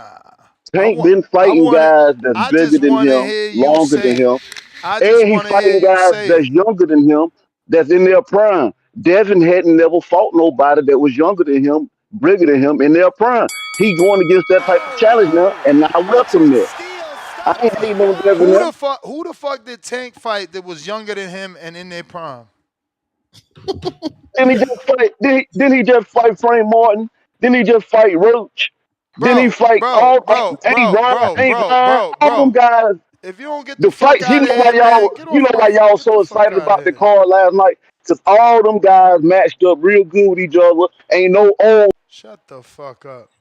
Oh, delusional weirdo. Okay, Man. so Oscar De La Hoya had 4 losses before he fought Floyd, and he got stopped by Bernard Hopkins right before he fought Floyd. Not right before. He fought Mayorga after Bernard Hopkins, and then he fought Floyd. Damn, who 4 losses? Who the fuck he lost to? Trinidad, Shane Mosley, Bernard Hopkins. Oh, I forgot the Shane. Damn, that's right. Didn't he lose twice to Shane? Trinidad, Shane Mosley. Yep, Shane Mosley again. Yep, and Bernard Hopkins. Yep. Damn, Yeah. I forgot Trinidad too. The last 3 rounds he ran. Yeah, so people talking about the Ryan shit wouldn't be a crossover fight, even with Ryan's 2 L's. Yes, it would. And let's be clear, man. Who I'm said thinking that? I certainly said No, not you, everybody. not Ryan you. is everybody's crossover fight. people in the chat was saying that, but they can't, like, you got to get into like a, I don't know. But I think Shakur Tank looks like Y'all better Pacquiao. watch out. Tone getting sharp. Look at I him. Tone Yeah, out man. here getting sharp. Like, yo, but did Oscar have losses? Oh, man. Yeah, what's the other shit you said? I think it was today or yesterday. Tone out here getting sharp, y'all. Studying, man. He doing callbacks and shit. He watching Best tape the handle. other day. He was like, nah, because I went back and I watched the Madream fight. I'm like, damn. Tone out here trying to be the greatest ever. Yo, Listen. before you go out to the next caller, man, I gotta pack it up, man. Get back to my Lionel Richie gang. Easy like a Sunday morning. Now it's the afternoon. Shout out to you fellas. I'm gonna get back when I can. Definitely check out that newest episode where not only is it a full breakdown of the women's card, but it's a kind of a projection of some of the outcomes. But the full episode, championship rounds right here on YouTube will be up. Fellas, make Hey, sure yo, that y'all hold it Rick down. Ramos What's ain't up? shit. Don't go nowhere. Hold up. Oh, you seen seen the that? tweet? Yeah, you seen that. I How just you put it gonna in the leave? pre-pro. How you gonna leave without saying something about that tweet? What do you Because say? I I ain't don't have want it. the I don't have You the wanna know why? education to argue that. And Well, go Tone is ahead, gonna go argue ahead. from a stance of he trying to get Gwoat back on his team. So I need to know. For those that don't know what I'm talking about, Rick Ramos has just tweeted out, as much as it pains me to say, Katie Taylor is the Gwoat. What? And then Clarissa quote tweeted like, it pains to say because it's not the truth. But the ward in the boxing, is Katie the Gwoat? Because people in the chat were saying that when it's all said and done, Katie has a better resume. Her opposition was better. I don't know. I can't say that shit. I only know Franchon and Christina Hammer. Never seen Hammer again. She's on some modeling shit. So do they got a point? Like, you tell me. I don't know. No. 'Cause other than I mean, not other than, I don't want to be dismissive. I believe Katie Taylor has a young Natasha Jonas on her resume. I know she has Delphine Jonas went Persoon, on to be a champion. a world champion, of course, Okay. a two-division world Persoon, champion. I just heard you pronounce Persoon? Yeah, Delphine Persoon. Champion. Mhm. Champion? No, contender, perennial contender against Oh. Taylor. So I mean, you got get KT's resume. To me, it's a little on the thinner side. I don't know that it's all that. I don't know. Carissa Shields, I can go off the top of my head without checking box rec. I can Yeah. tell you Franchon Cruz's earn. I can tell you Hannah Gabriel's. I can tell you Emma Cozen. I could tell you Savannah Marshall, right? I could tell you who I just left off there. What's my girl from Belgium? Femke Hermans. You know what I'm saying? 5 or 6 current or former world champions right there. Christina Hammer, I'm sorry, lost to Clarissa Shields, and now she's on a comeback trail. 7 current or former world champions. Clarissa Shields shit is a little bit different. Katie Taylor is really like the J. Cole. You know what I'm saying? Like, she's not Drake that man Toronto might be, or you know what I'm saying, the Kendrick that Clarissa Shields is. She's the J. Cole. You know what I'm saying? She talk her shit, but she ain't really out there talking her shit. But she is considered one of the best and arguably one of the big 3, if you want to call it that. Because there is the big 3 when it comes to women. Maybe not so much a 4th. The big 3. Katie Taylor's definitely in that conversation. Well, so I'm going to get to some callers. You got to go, but I'm going to have my assistant, Coco, tell me who's the GOAT based off accolades. So we'll see. Appreciate you, though. I mean, Big If. What up? No doubt. You hear? You hear? Perfect. Because Discord was kind of acting up a little bit, man. So I wasn't sure, but yeah. But salute to you, man. Anybody on the panel, or is you just solo Doski, man? You already know, man. Scarface, no Manolo. No, yo, salute, man. Salute to the panel. Yo, we gotta give Jake Paul and Turkey big props, man. Yo, they had this weekend litty, son. Like, this is possibly the best back-to-back weekend I've experienced in a while, man. Multiple fights, even including a dog fight, man. The sparring in New York City, man. The atmosphere was wild. It was crazy, so I enjoyed it. Nah, didn't go, but a couple of my people was in there. A couple of my people was in there, man. You was busy? I was working, man. Oh, okay. Yeah. Gotta get I was that working, bread. man. Gotta get that bread. Word. But I watched some of the fights though, because some of the people I knew, including people that I've boxed with in certain clubs before, they were on that Look card. at you. Finally dropped that you box. Uh-oh. Now I did MMA, but I tried out boxing a little bit. But Damn, yeah. So I'm pausing the time, bro. What got an African American into fucking MMA, bro? Nah, because this is back in the day where everybody, they had the karate spots everywhere, man. The Shotokan, the fake bullshit, which is for everybody listening. You're trying to put your child in whatever you're trying to put your child in. Do not go to Shotokan karate. That's the most bullshit shit that's sold all over America. That's the most bullshit martial arts. Go to boxing, go to MMA, but Shotokan karate, that's the shit that's everywhere across America. That's the most bullshit ever. So you get your ass whooped by anybody. You know what I mean? There's no boxing. Word to mother, son. Word to mother, son. Like, do not do that. That's bullshit. That's how I started. And I went to kickboxing, and I went to boxing, and I went to MMA. So yeah. But it was great, man. Great event, man. And great panel. Yo, I was listening to the entire show yesterday. I was dying laughing. I couldn't call in because I had company over or whatever. But it is what it is, man. But somebody made a comment earlier, man. Talking about it makes Canelo's win look bad. But the fight Canelo fought and the fight Berlanga fought are 2 totally different fights. Berlanga was trying to move a lot, you know what I mean? Berlanga made the mistake last night trying to come in and fight in the pocket with Hamza Sheeraz, man. And so those are 2 totally different fights. So we can't confuse the 2. We can't take away from Canelo's win and take away from Sheeraz's win. Berlanga fought 2 different fights that he probably should have fought with Sean last night. But other than that, great fight. And I don't know, man. The dude you had on with glasses early on, he made a good point. He talked about how there's a huge Pakistani community in Queens and all over Flushing, Queens. That shit is mad Pakistani and all that, man. So he had a good point. If they had marketed properly, it would have been even much bigger, man. But it was a great fight. I can't even front. And your girl Deja got $250,000 bonus, man. I don't know if you saw that. Yeah, hell yeah, I saw that, man. Hell yeah, I saw that. Salute Deja, man. And they had Jake Paul and Clarissa Shields interview, and they both talked about they might want to work with each other, man, make that fight, man. So I'm excited for that, man. Hopefully that happens. Yeah, man. We manifesting Jake signing Layla Ali and giving Shadeja that fight to cross over to make the Shadeja Clarissa fight bigger. That's what we manifesting. Jake got the money. It don't make sense for him to sign Layla Ali and give that fight to Clarissa. I get it. It's a way to get Clarissa to sign an MVP, but you gonna get Clarissa regardless because you about to make Shadeja into the biggest fighter in the world since Layla Ali if you give her the Layla Ali fight. God forbid she fuck around and knock Layla Ali out the way Ann Wolf should have. Wear them cornrows to the back, make a dreads cornrow to the back the way Ann Wolf used to look, and knock Layla Ali old ass out. You know what I'm saying? It's crazy. That would be crazy, man. Yeah, but salute to you. Lastly, man, I don't know, man. What's Alicia Bumgardner? Like, I don't know. I'm gonna give her another chance with Derek James, but she wasn't like Rusty, fainting man. and like Rusty, hitting up bro. jabs. 4 rounds in Well, 2 years, man. Rusty.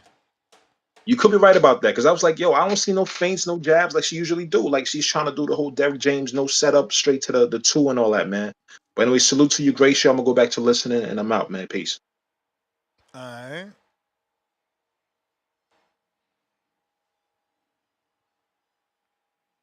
Hawk, Maryland.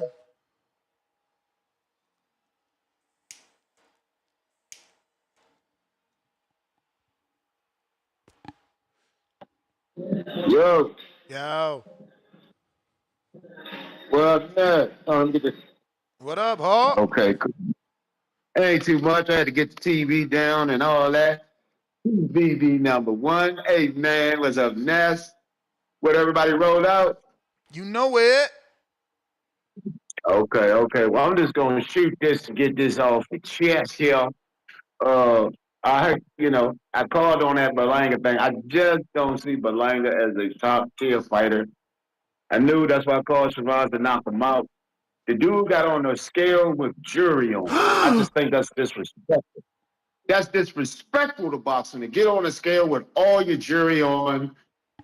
He had a diamond watch on and rings and everything on the scale. I just felt It so was disrespectful when ceremonial, he did Hawk. that. It was ceremonial.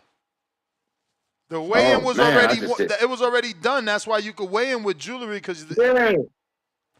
I understood that. It was ceremonial, but I just didn't feel like he respected boxing when he did that. I just like, damn man, come on, we about to get into the fight, man. But I just feel like he's more like the Cambosos, the fighters that got the shot at the top tier fighters, the A+ fighters. They just won't be able to beat him, bro. And but he got the checks, he get the bread, like Cambosos. He ain't hurting for nothing. But he got a shot, so I feel like Berlanga gonna get another shot at the top. It's gonna happen again for him. And who else? Okay, Shakur. He shined like I thought he would. I had him knocking the dude out, but he didn't. But he punished him and he showed his skills. So yeah, Shakur did great. I thought, I can't think of his name. The other boy from Puerto Rico, I thought he lost that fight. I can't think of his name right now. The brawler dude, but I thought he had lost. But Bumgardner. Please never ever mention her name next to the GOAT Clarissa Shields, bro. And Clarissa Shields is the GOAT. There's no question. But yeah, don't put Bumgardner name nowhere near no Clarissa Shields. That's a joke. She's a good fighter. She's better than the fighter she was fighting, but she just wasn't better last night. I thought the other girl won. I thought damn, I can't think of her name. I'm high all the goddamn time. So, but I thought the other girl won that fight. And who else was out there? Who else we got? Serrano. Oh, that Serrano fight. Yeah, she was doing a lot of shadow boxing in her fight. I don't even know if she was actually fighting Katie, but Katie looked good. I like the Katie. So yeah, any more fights we had? Is that it? Berlanga? Yeah, and Berlanga left in the ambulance. That's when you get packed up. But anyway, we're gonna move on. I still think he gonna have time to shine again. Number one, he takes the last. All right. We are taking calls. Shout out to Hawk. Maryland, stand up. We got Vega.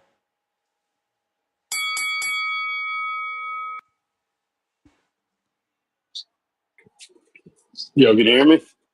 You know it. All right. Good afternoon. Yeah, man. Yesterday was a good day of boxing, bro.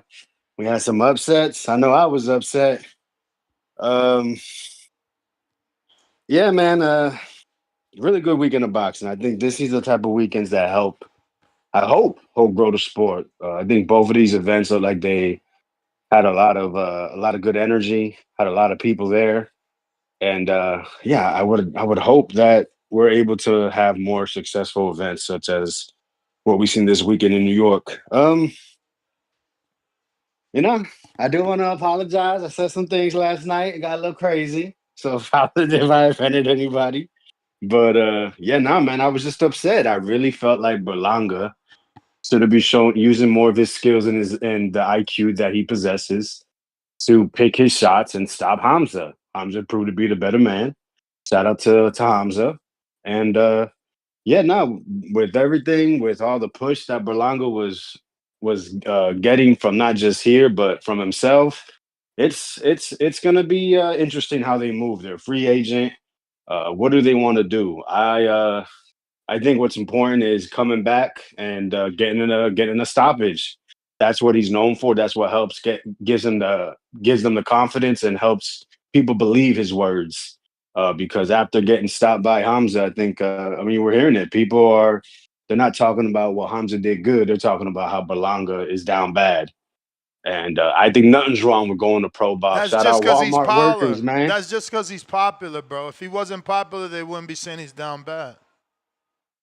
You know, man, listen, I was highly disappointed if you couldn't tell. Yeah, very disappointed. I'm not a big Berlanga fan, but what he can provide to an event is something that can be that should be wanted, right? That's what we like. We like people that talk to smack, that bring eyes, get you clicks. And I'm not a huge fan of it, but the sport, it needs that. So Berlanga comeback is going to be something that I think everyone should keep an eye on and see how they move him. Being like I said, being with Keith Conley, who is probably the best manager game right now. Yo, shout out Shakur, bro. That was a great performance. I was disappointed listening to you not bigging up what he was doing as much as I wanted to because I really felt how he was handling the combinations was beautiful. I mean, wall blocks, slips, countering, you know, drawing Cepeda in, which I mean, Cepeda was going to come forward anyway, but choosing where the fight was going to take place, I think that was something that a lot of people just weren't able to see. I'm going to say it; it's going to be crazy, but from what I saw, that's it. Never mind, man. Next time. Hey, appreciate the time. You know it, champ. Treese trying you again. Trees. Midwest Mafia. Yeah. Treese, actually, ignore that bell. Give me a minute. For sure. You know what? She's still writing. Go ahead. Go ahead. Nah, she writing. She busy. My girl busy. Coco, she working hard. You know what Coco gonna say. I don't even know why you asking her that dumbass question, but that's neither here nor there. But hey man, shout out that we had a great weekend of boxing. This shit was pretty lit. I'm fucking with what we had going on. Berlanga, you got your ass kicked. Sharetta Metcalf, you got your ass kicked like I said you would. Motherfucking fucking hell. Toronto, you got your ass kicked like I thought you would. You're Clarissa would never. But all I'm saying is, let me ask you a question. I think Edgar Berlanga need to move up and shit like this. Go to 175. You think Edgar Berlanga can beat Baby Better Diaz? Who's that? Katayv? Yeah, you know what the fuck going on. You think he can beat Nah, that guy? man. We make weight fine. I think we want Thomas Lamana next. Thomas Lamana, get the fuck out. If Turkey is down because Crawford's boy Steven Nelson is already the opener and already got a slot. If Turkey is down, he can make that fight that's been brewing for years. Steven Nelson, so-called Nelson, versus Edgar Berlanga, opener to the Canelo card. Edgar got the Canelo connection. It makes all the marketing sense. So we could do Oh, either Thomas shit. Lamana on our own show, Fucking hell. or we You do, doing that or we shit do again. Steven Nelson on the Canelo opener, and shit. You hear this, guys? Hey, you hear this, public? Hey, public, you hear you this know shit what's that he another doing, good guys? fight? You know what's another good fight? I think Elijah Garcia, Puerto Rico versus Mexico. Elijah Get Garcia, the fuck Big out AZ. Come on, man. What the fuck? That'd be a good AZ, fight. man. No, Big man. AZ, right? What you think, Nah, Tom? man, I'm not jacking. Yeah. Nah, where my nigga? We not jacking that. We not jacking Take that. Edgar, We not take jacking Edgar to Arizona enemy territory.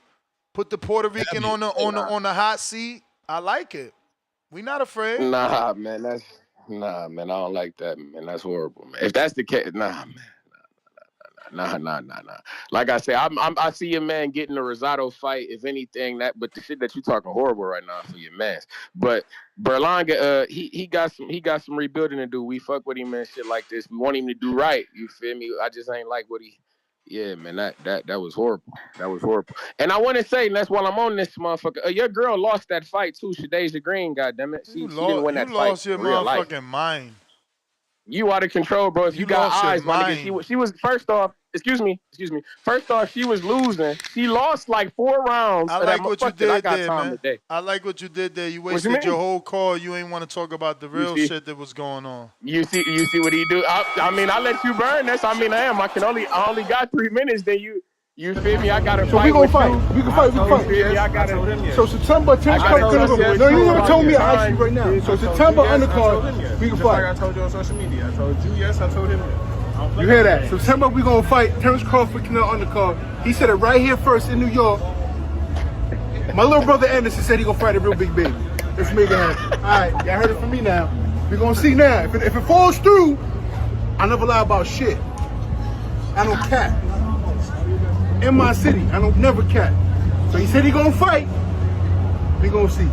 Jay with Sportbox TV official. How long ago did you accept the fight? What do you think, baby? I mean, the second he called me and asked me, I told him that I'll fight him. Let's just, get the terms under agreement and where we can both see fit. And no paperwork yet? Nothing, no paperwork yet. Nothing signed or sealed. No. I don't know where you keep getting all this. When would that fight be? When? How long down the line? I can't even tell you right now. I don't have no information on that. All right, thanks, Jeff. No problem. Appreciate it. We gonna fight or what? Yeah, I told you yes and I told him yes. So we gonna fight. We fight. Yes, I told him yes. You a funny guy, Ness. Point being, nothing signed or sealed. Is we gonna fight? Excuse me. We gonna fight? Nothing signed or sealed. Nothing signed or sealed. In the terms and conditions, you better believe that it's gonna be some drug testing on that motherfucker for your fighter, because we know how he rock. But that's neither here nor there, Ness. My fighter signs the contracts. We get in the ring. Shout out to my nigga and shout out to Bacoli. You feel me? He did what he did against my dog. You feel me? But we got in there. We went out on our shield. You feel me? And if you're a clean fighter who doesn't do bullshit and pop hot for dope or stimulants in the boxing game, we'll fight you. That's simple. You heard that, Baby Miller? So when we put that drug test in the contract, don't get all squirrely and shit like that. But Hey, man. Say, man. We got motherfucking Alicia Bumgardner. I feel as though she's ducking my girl Caroline Dubois. I'm not going to hold you the fuck up. I'm hearing guys talking about her fighting Katie Taylor and all this shit. No. Katie Taylor need to be fighting Chantel Cameron. You understand me? I need the trilogy of that fight.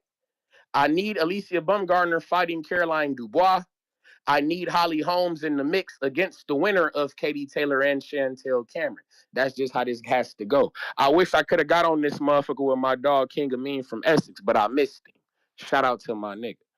Hey, man, Two-Tone, you on this thing? You alive? Yes, you breathing? You good? You here? Sir. Yes, sir. What's happening? What's happening, nigga? Talk to me like you know me, nigga. What's good, nigga? Well, with Bumgardner, what you think? She got to come. She got to come over to MVP, the League of Women's Boxing. She got to come over to the Women Boxing League. You know where we at? You know where the bomb at? She at the Women's Boxing League. Come over here, get you an MVP. We'll run that squabble. That's nothing. Ain't no problem. Hey, man, Caroline Dubois, she the one. Like I say, I know I fuck with Miss Bumgardner. She from the Midwest. Shout out to her. But I will say that. And real quick, I was arguing with a motherfucker the other, man. Hey, Ness, man. What's the last knockout puncher that Derrick James done produced? Last knockout puncher that he produced. I mean, he only had one fighter from the ground up. What's wrong with you? I'm just asking, like, what do if I'm telling you that motherfucker? Oh, I'm trying to cultivate a knockout puncher. Would you send him to Derrick James? Is what I'm asking. Yeah, look at Jamel Charlo. He got with he was a boxer with Shields and he was a puncher with James. What's wrong with your lack of knowledge, man? Hey man, hey, whoa, excuse me. Ain't no lack of knowledge. We fuck with Derrick James, but every time I hear him in the corner, I'm always hearing him talk some. You feel me? Box, pump the jab. I don't hear him producing. Because you got to feel me, set up the knockout. You got to set up the producing knockout. violence. But I don't hear him producing violence in that manner. You see me? But shout out to TBV and shout out to Toledo, Ohio, man. July 26th and July 25th. We out. That's the bell. Big money. Big money, big money, big money. Yeah, man. Big money. Okay. We got Marcos, $5. Berlanga tried to survive with Canelo, was overconfident with Sheeraz, which is why he was clipped. Can't triangle theory, Canelo, Sheeraz, Berlanga. Hey, man, I'm with you on half of that. Oh, my bad. I'm with you on half of that. He definitely was too confident. I don't know why he tried to bang on the inside. He was doing great boxing, man. He going to kick himself for that, man. What up, Big Money? Yeah, my bad. Yo, he got on the inside like I thought, but then what was the body work? You know what I'm saying? He only when did it with the trouble, right he should have hand. clinched. He only did it with the right hand. Occasionally, he threw the left hook to the body, but he was looking for that left hook upstairs more. He was hair hunting. I think that was the problem, man. And Shakur, I appreciated what he did. I don't know if I deserve like a little 4-piece nugget of crow because I thought he was going to do a little more lateral movement, a little more, you know what I'm saying, like countering in that way. But he still got the win.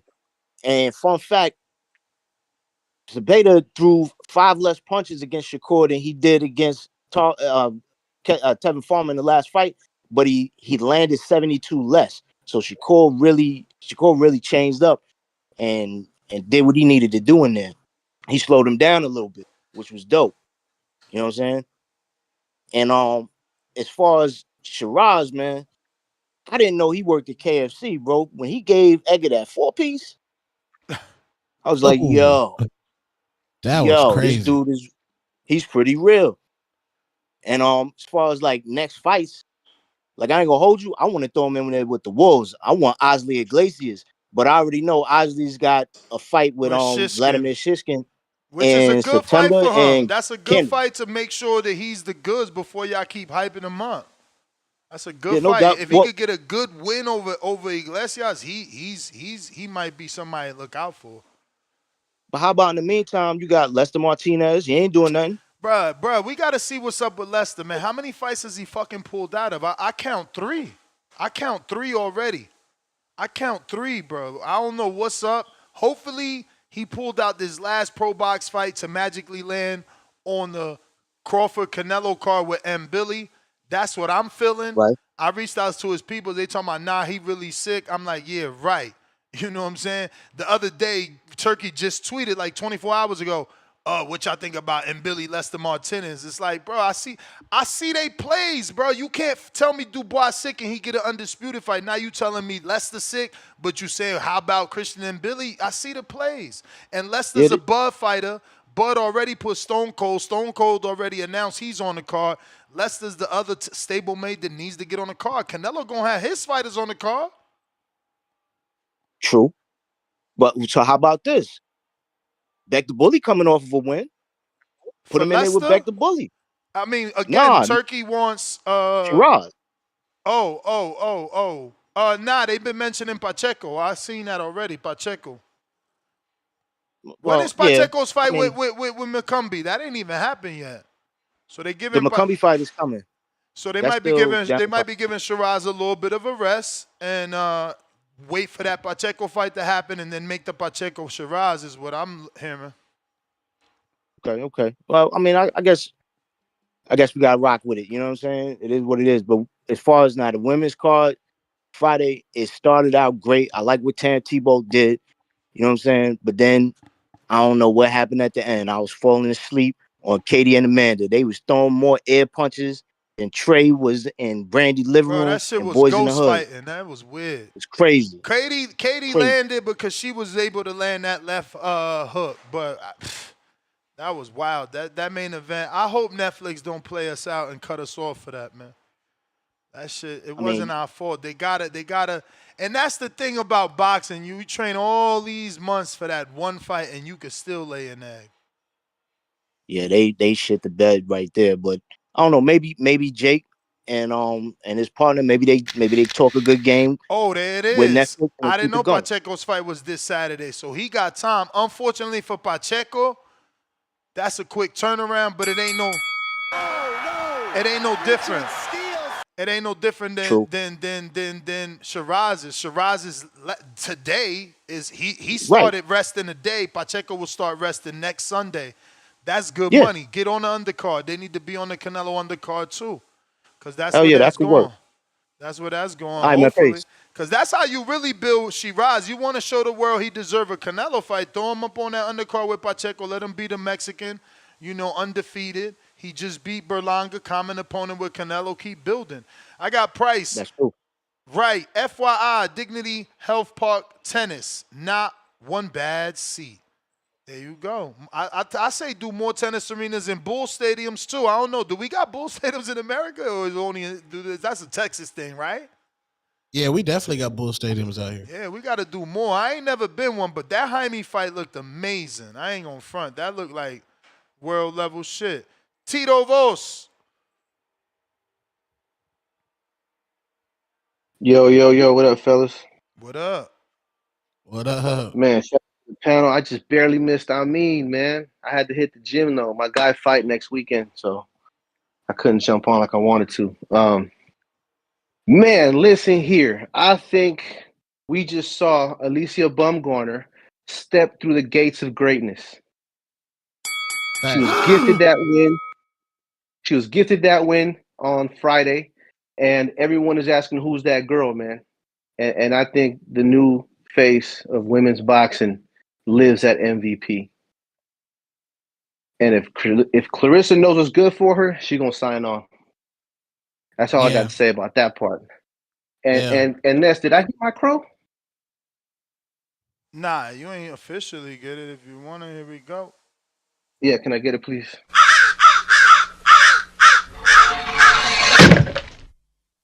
Thank you, sir. Because I did ask for it on the super chat, but I think it was more appropriate for me to come in here and ask for it myself, because even though Berlanga did get knocked the hell out, I still feel like I had to come in and do this shit in person because a certain person told me he wanted me here on Sunday. So I hope he calls in. And I hope he comments on it. And I just want to say I want to tell him that to welcome his fighter to the world, because now everybody knows who he is. So in a way, Berlanga was his Canelo. He was his Canelo. So we welcome him with open arms. The Motor City Cobra of the 2025. Hamaz, what's his name? Hamza Sheeraz. Tommy Hearns Sheeraz. Yes. Hamza, the Motor City Cobra Sheeraz. Yeah, man, it was a great weekend of boxing, man. You know what I mean? Tam Tebow looked amazing. She looked amazing, and I can see why you prefer her to Alicia. But I still think Alicia the baddest one. All the other fights were excellent. Man, David Morel, bro, that shit was just terrible. I mean, poor Katayv, man. I just can't stand the fact that guy got robbed. But he probably don't give a shit. He probably went to the bar and hit some shots or something afterwards, man. That guy looks pretty strong mentally. I mean, shit. He's from Russia, isn't he? Yep. But hey, yo, I gotta ask you, because the poll on Twitter is 45.8% Stevenson, 51.7% Sheeraz. Who was yesterday's top performer? Obviously, a few people did 0.8% for Matias and 1.7% for Morel. But who did you think was the top performer of the night? Both you and Tone, when Tone after you done, obviously. Oh, go ahead, caller. That's All Tito. right. Tito, what you think? Who was the top performer? Hands down, without question, Shakur in the pocket Stevenson. Mm. If he Yeah, goes out and performs like that every time, he got to be fighting for his contract every time, man. He'll do numbers. Like, I believe in him fully now. He can fight like that, and I want him to fight like that when it's appropriate. yeah, I got to go with Rockstar Shakur Stevenson. I felt like he won the weekend. I feel like he won the weekend, man. I thought that was an amazing performance, given that they said that he was a runner, track star. There's millions of TBV shows where callers call in and slander this man. The chat slandered this man, and he put on an all time great performance for him for his career. That's his best performance to me.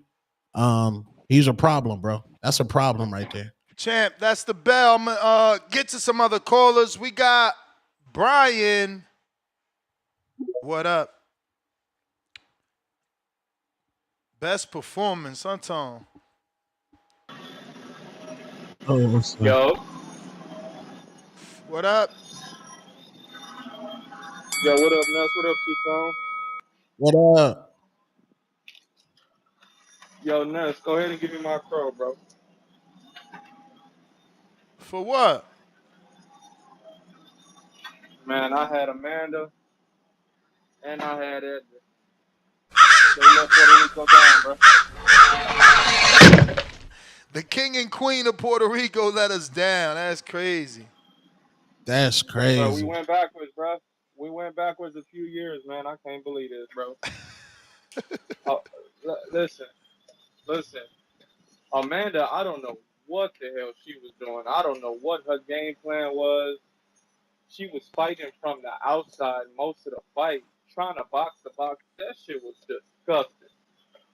I'm like, she making too much money. She don't want to fight no more. Man, just pack her up. She don't want to fight. That third fight, she did not want to fight. That fight honestly wasn't close to me. The third fight, I thought Katie won easily. Edgar, look, hear me and hear me clear. Edgar is a 2-pack of ass. You hear me? I can't believe you can't be talking like this constantly. And then you get your ass whooped. Ness, how is he gonna walk the streets of New York? Head held up high. He arguably, we don't know yet. We still assessing things. He arguably lost to this generation's Tommy Hearns, man. Listen, he was doing pretty good. His ego is his biggest downfall because he was doing pretty good pumping the jab. He got in the inside. Once he got in the inside, he wasn't letting his fucking hands go. Bro, the body on the left and the right was wide open for him. And the commentators even said he busted up Sheeraz's nose. Keep pumping that fucking jab. And then when he got caught the first time flush, his hands are still down, Ness. His hands are still down. Put your fucking hands up. Right. He trying to bob and weave these shots and got caught with a 3-piece. Man, his ego is his biggest downfall. This man think he could walk through Sheeraz and got beat up in New York. That man ran in his house with shoes on and asked him where the fuck is the remote. You hear me? And David Morel is great. I'm gonna leave it off on this. David Morel is great, but he be trying to be too cute in the ring, dancing around. That's how he got caught. He trying to be too cute. Focus, lock in, and box your opponent. He was doing a great job boxing, and personally, I thought that fight was a draw, but it could have gone to the other guy. But he's being too damn cute, and he need to lock in. But that's my call now. Richard Steele stops the fight. Who go? A 2-pack of ass. That shit stinks. Yeah, man. I mean, it was a matter of time for Berlanga. Like, respectfully, he did One not thing was coming deserve. check. Shit. He didn't Hugo, deserve you it. got to come back. I'm sorry. I got a counterpunch. I'm sorry elsewhere. I just I seen it. hey, I have a counterpunch too, brother. Where? In a Truzdeo, I just sent it right now. Let me see. I ain't getting no email. Check Man, do I have in. to Check check it out, brother? in. Berlanga. Oh, Hugo. All right, champ. You win. All right, restart my timer. Man, yesterday's card. I don't mind paying for that, man. I don't mind paying for pay-per-views like that, bro, because that was entertainment from the start to the finish. That was definitely something that I don't mind popping out my wallet and saying, here's my money. Now the Cinco de Mayo cards, that shit was ass. And that's why sometimes I'm like, man, I should get myself a fire stick because of the cards like the Cinco de Mayo. All those fools need to give me my refund. But yesterday's fights were really good. Did you watch top to bottom this? Hell yeah, both cards. Yeah, the women's card, the women's card was also very entertaining. But yesterday, man, the Japanese dude did what he had to do. I mean, he got that dude out of there. He was a late replacement, so that was a good win for him. Now the David Morel and the Katayv, man, that fight, I think it should have got to the Russian dude. The only reason why I say it was because I had it tied, but you have to count the knockdown. Ness, what do you think about that one? Which fight? I'm sorry. I'm getting But yeah, myself man, fixed. I think personally David Morel lost because he got knocked down, and the Katayev dude should have won. They should run it back on the Canelo I'm with Crawford you. undercard. I'm with you. You know, I didn't understand how he got the decision, and it's crazy because people on Twitter saying that we wrong, that we don't know what we saw, that David won. He was exactly. on He his got high knocked guard. down. All he That was should doing was defense. I don't understand how he won. that should count. But then I understand the other side. Nez Katayev always does that. He did that in the Australian fight he had on the matchroom. The last two rounds, he let go of the gas. Like he's just tired and he's just letting go of the gas. He didn't get he didn't lose like the last two rounds like bad, but he still needed to step up the gas. Now the Alberto Puello and the Matias, that fight, man. Alberto Puello is a veteran and he was clinching too much. I don't know why Matias didn't tell the ref like, hey, bro, get this guy out of here. I mean, tell this guy to stop clinching, man. You know, So but wait, that fight was also a so good you fight. thought That fight could have gone either way. And how'd then you also score for it though? the huh? Not how you scored, but how'd you see it that one? You say either way, but how'd you think it went? Matias, I like the aggressive guy. He was definitely going forward. So I gotta give it to Matias, and it's good to get the bell moved around because this guy Puello has been winning on split decisions. So I think that his luck has run out. But it's nasty how Turkey literally commanded him like, no, France, you fighting him in November. I would have been like, okay, show me the money. Like, come on, bro. First of all, I don't fight with your promotion company, but that one was a good one. And then the Shakur Cepeda, hands down, my props to Shakur. I was not going for Shakur. I was going for Cepeda. Stand up with my people. But I do got to give it up to Shakur. He won fair and square. He won fair and square, and that's what I like to see of Shakur. Now, the last thing, and I say this respectfully. I'm so glad this happened to Berlanga, and I say that respectfully. I know I'm not a boxer. I'm a consumer, but I am entitled to my opinion, and that's good. This happened to Berlanga. He laughed at Munguia for getting knocked out in his own hometown, and yeah, Munguia got knocked down by someone no one knew, but still, he got knocked down in front of his own hometown with the gayest walkout I have ever seen. You know what he should have done? He should have just leaned back. Fuck Berlanga, but I do think it's a good fight now. Munguia versus Berlanga. I'm out. Now it's fuck Berlanga. See, it's all right, yo. We gonna take Public Enemy #1, baby. We rebuilding. Thomas Lamana, you up next. We gonna do Battle of the Turnpike. You smell me, Lamana? Battle of the Turnpike. New Jersey, New York. Let's fucking go.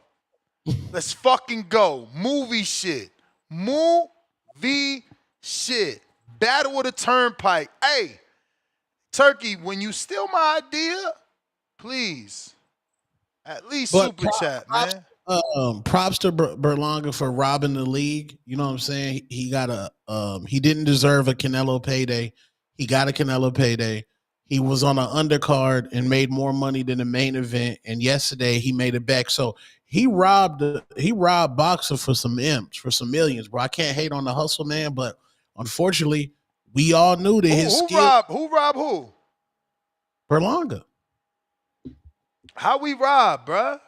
You didn't deserve a Canelo fight. That was proven last. You did not deserve a Canelo fight. Bro, how you still saying he ain't deserving when he's showing you the fan base is out? You seen all the Puerto Ricans in the building? They could have been exhausted from the Amanda support. They came out. Stop trying to rob this man of what he brings. Why he can't be the Puerto Rican version of Ryan Garcia? And I think that's what it is. You mad. You mad that he's so similar to Ryan. You trying to separate him because you like, damn, if motherfuckers get wind that Berlanga is Ryan and Ryan is Berlanga, it's the jig is up. The jig been up. They both the same. Ryan, they popular on social media, and that's why they get the position they get. Nothing wrong with that. I mean, you really can't compare Ryan's social media and Edgar. Like, Ryan blows him out the water, respectfully. I mean, Edgar got that presence. You see, bro, yo, Cam posted Edgar. Did they post Shakur? You know they beefing with Shakur. Man, get out of here. You know they don't. Edgar was at what? Charlemagne the guy. We already proved. Coco already proved to y'all he the biggest. He the biggest. He the culture. Like, bro, what more you want from Edgar showing you? No, we proved that. Don't make Coco give you another verdict. He not the culture. Respectfully. Oh man. Hey yo, matter of fact, Coco is up. You know what I'm saying? Because we got all these people. They out here wilding and y'all confused. Y'all got to stop this confusion, man. It's not nice. It's not nice what y'all trying to do. Chad said Edgar better than Ryan, and Ryan beat Devin Haney. I mean, it was a little bit of a sprinkle. Whoa, B is just not. Listen, Coco's up because you wilding right now. You wilding. Quote verdict: both Claressa Shields and Katie Taylor are elite, but Claressa Shields remains the GOAT, even factoring in Taylor's July 11, 2025, majority decision win over Amanda Serrano. World-class achievements: Shields' 5 division titles and 3 division undisputed status. A boxing first, surpassed Taylor's 2 division undisputed status. Despite Taylor's deeper elite wins, including the 2025 Serrano victory, technical physical excellence, Shields' superior ring IQ, +142, versus +116, and versatility outweigh Taylor's speed and slightly higher power. Even with Taylor's technical performance in 2025, mental fortitude, Shields' undefeated resilience, 15-0, edges out Taylor's recovery from 1 loss. Despite Taylor's clutch 2025 win, consistency longevity, Taylor's higher activity, 2.8 versus 1.7 fights year, and deeper legacy fights, Serrano Trilogy Cameron, are enhanced by her 2025 win, but Shields' undefeated record and 3 division undisputed status carry more weight. Impact recognition: Taylor's 2025 Serrano win on a historic all-women's card and higher PPV draw give her an edge, but Shields' Olympic golds and historic titles balance this.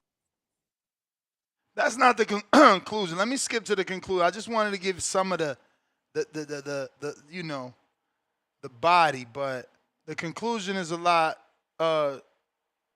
smaller. Conclusion: Claressa Shields is the GOAT, edging out Katie Taylor due to her historic 3 division undisputed status and undefeated record, though Taylor's 2025 Serrano win and marketability make it a close call. You see how much popularity is factored in? The fact that she fought on Netflix and that Amanda and Katie broke records keeps being brought in. But what we're noticing that the trend is what is a Floyd trend. Undefeated makes you dominant. Because if you don't lose and you defend the belts that you win, your dominance continues to carry on a higher caliber. Because as great as Katie is, like she said, Coco said, she has elite wins, but her loss sets her back.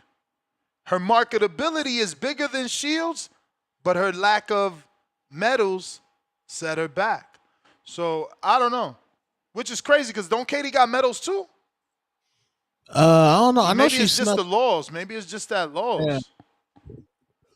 Because it says Shields Olympic gold medals and historic titles balance it. So I guess it's not that Katie doesn't have medals, but the fact that Shields is undisputed more. And to be clear, is Shields 4 times undisputed or 3? I'm gonna have to I don't ask know. Coco to do a deeper link, a deeper If dive. respectfully, if anybody brings up Katie Taylor as the GOAT, that's a direct shot at your hating on Clarissa Shields. So Because you got to Katie, speak directly to Rick Ramos, who made this a comment. yeah, because Katie Taylor doesn't even talk in those regards. Katie Taylor is somebody, she went to fight, she got her bag, she going back to Ireland to spend that money. She don't even talk about, oh, I'm this and that. She don't even bring that type of energy. So when you bring her up, you're trying desperately to win an argument and you're directly hating on Clarissa Shields. Amanda Serrano, she was trying to have that, I'm the most paid, I'm this and that. So she had that type of energy, and we found out you're nowhere near Clarissa Shields' level. You got swept, my G. You're in the parade with Edgar Berlanga on the bikes. Zoom, zoom. Clarissa Shields is the greatest female boxer, hands down. It's not even close. Well, we got Big Boss.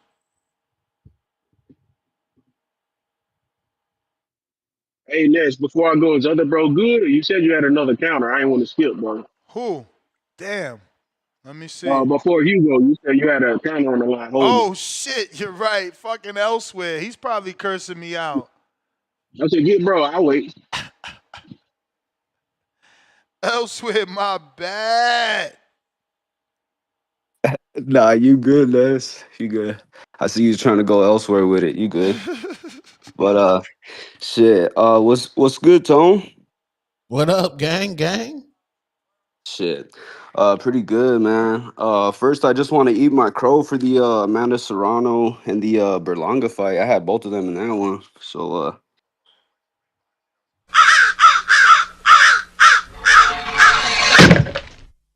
yeah. But other than that, it was a great weekend of boxing for sure. What do you think that about the Shadeja Green fight, Ness? Yeah, man. Good win for the home team, man. Very, very, very happy for her. Super proud. She also got performance of the night bonus for her team, so she got $250,000, bro.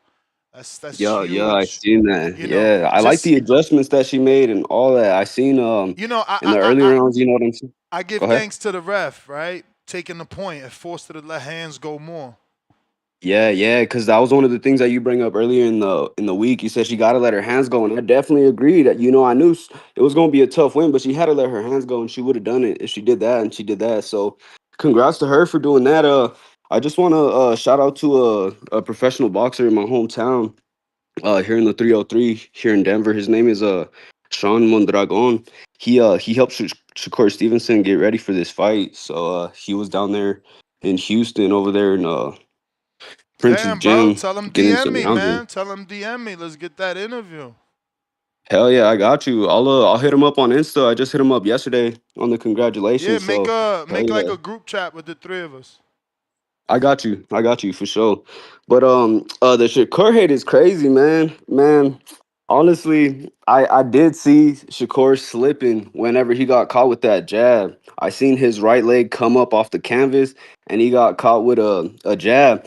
And man, so much of these boxing channels are quick to come out with them videos. That Shakur hate is crazy, man. And Wait, it's what kind crazy of that out videos? of What that, kind of videos?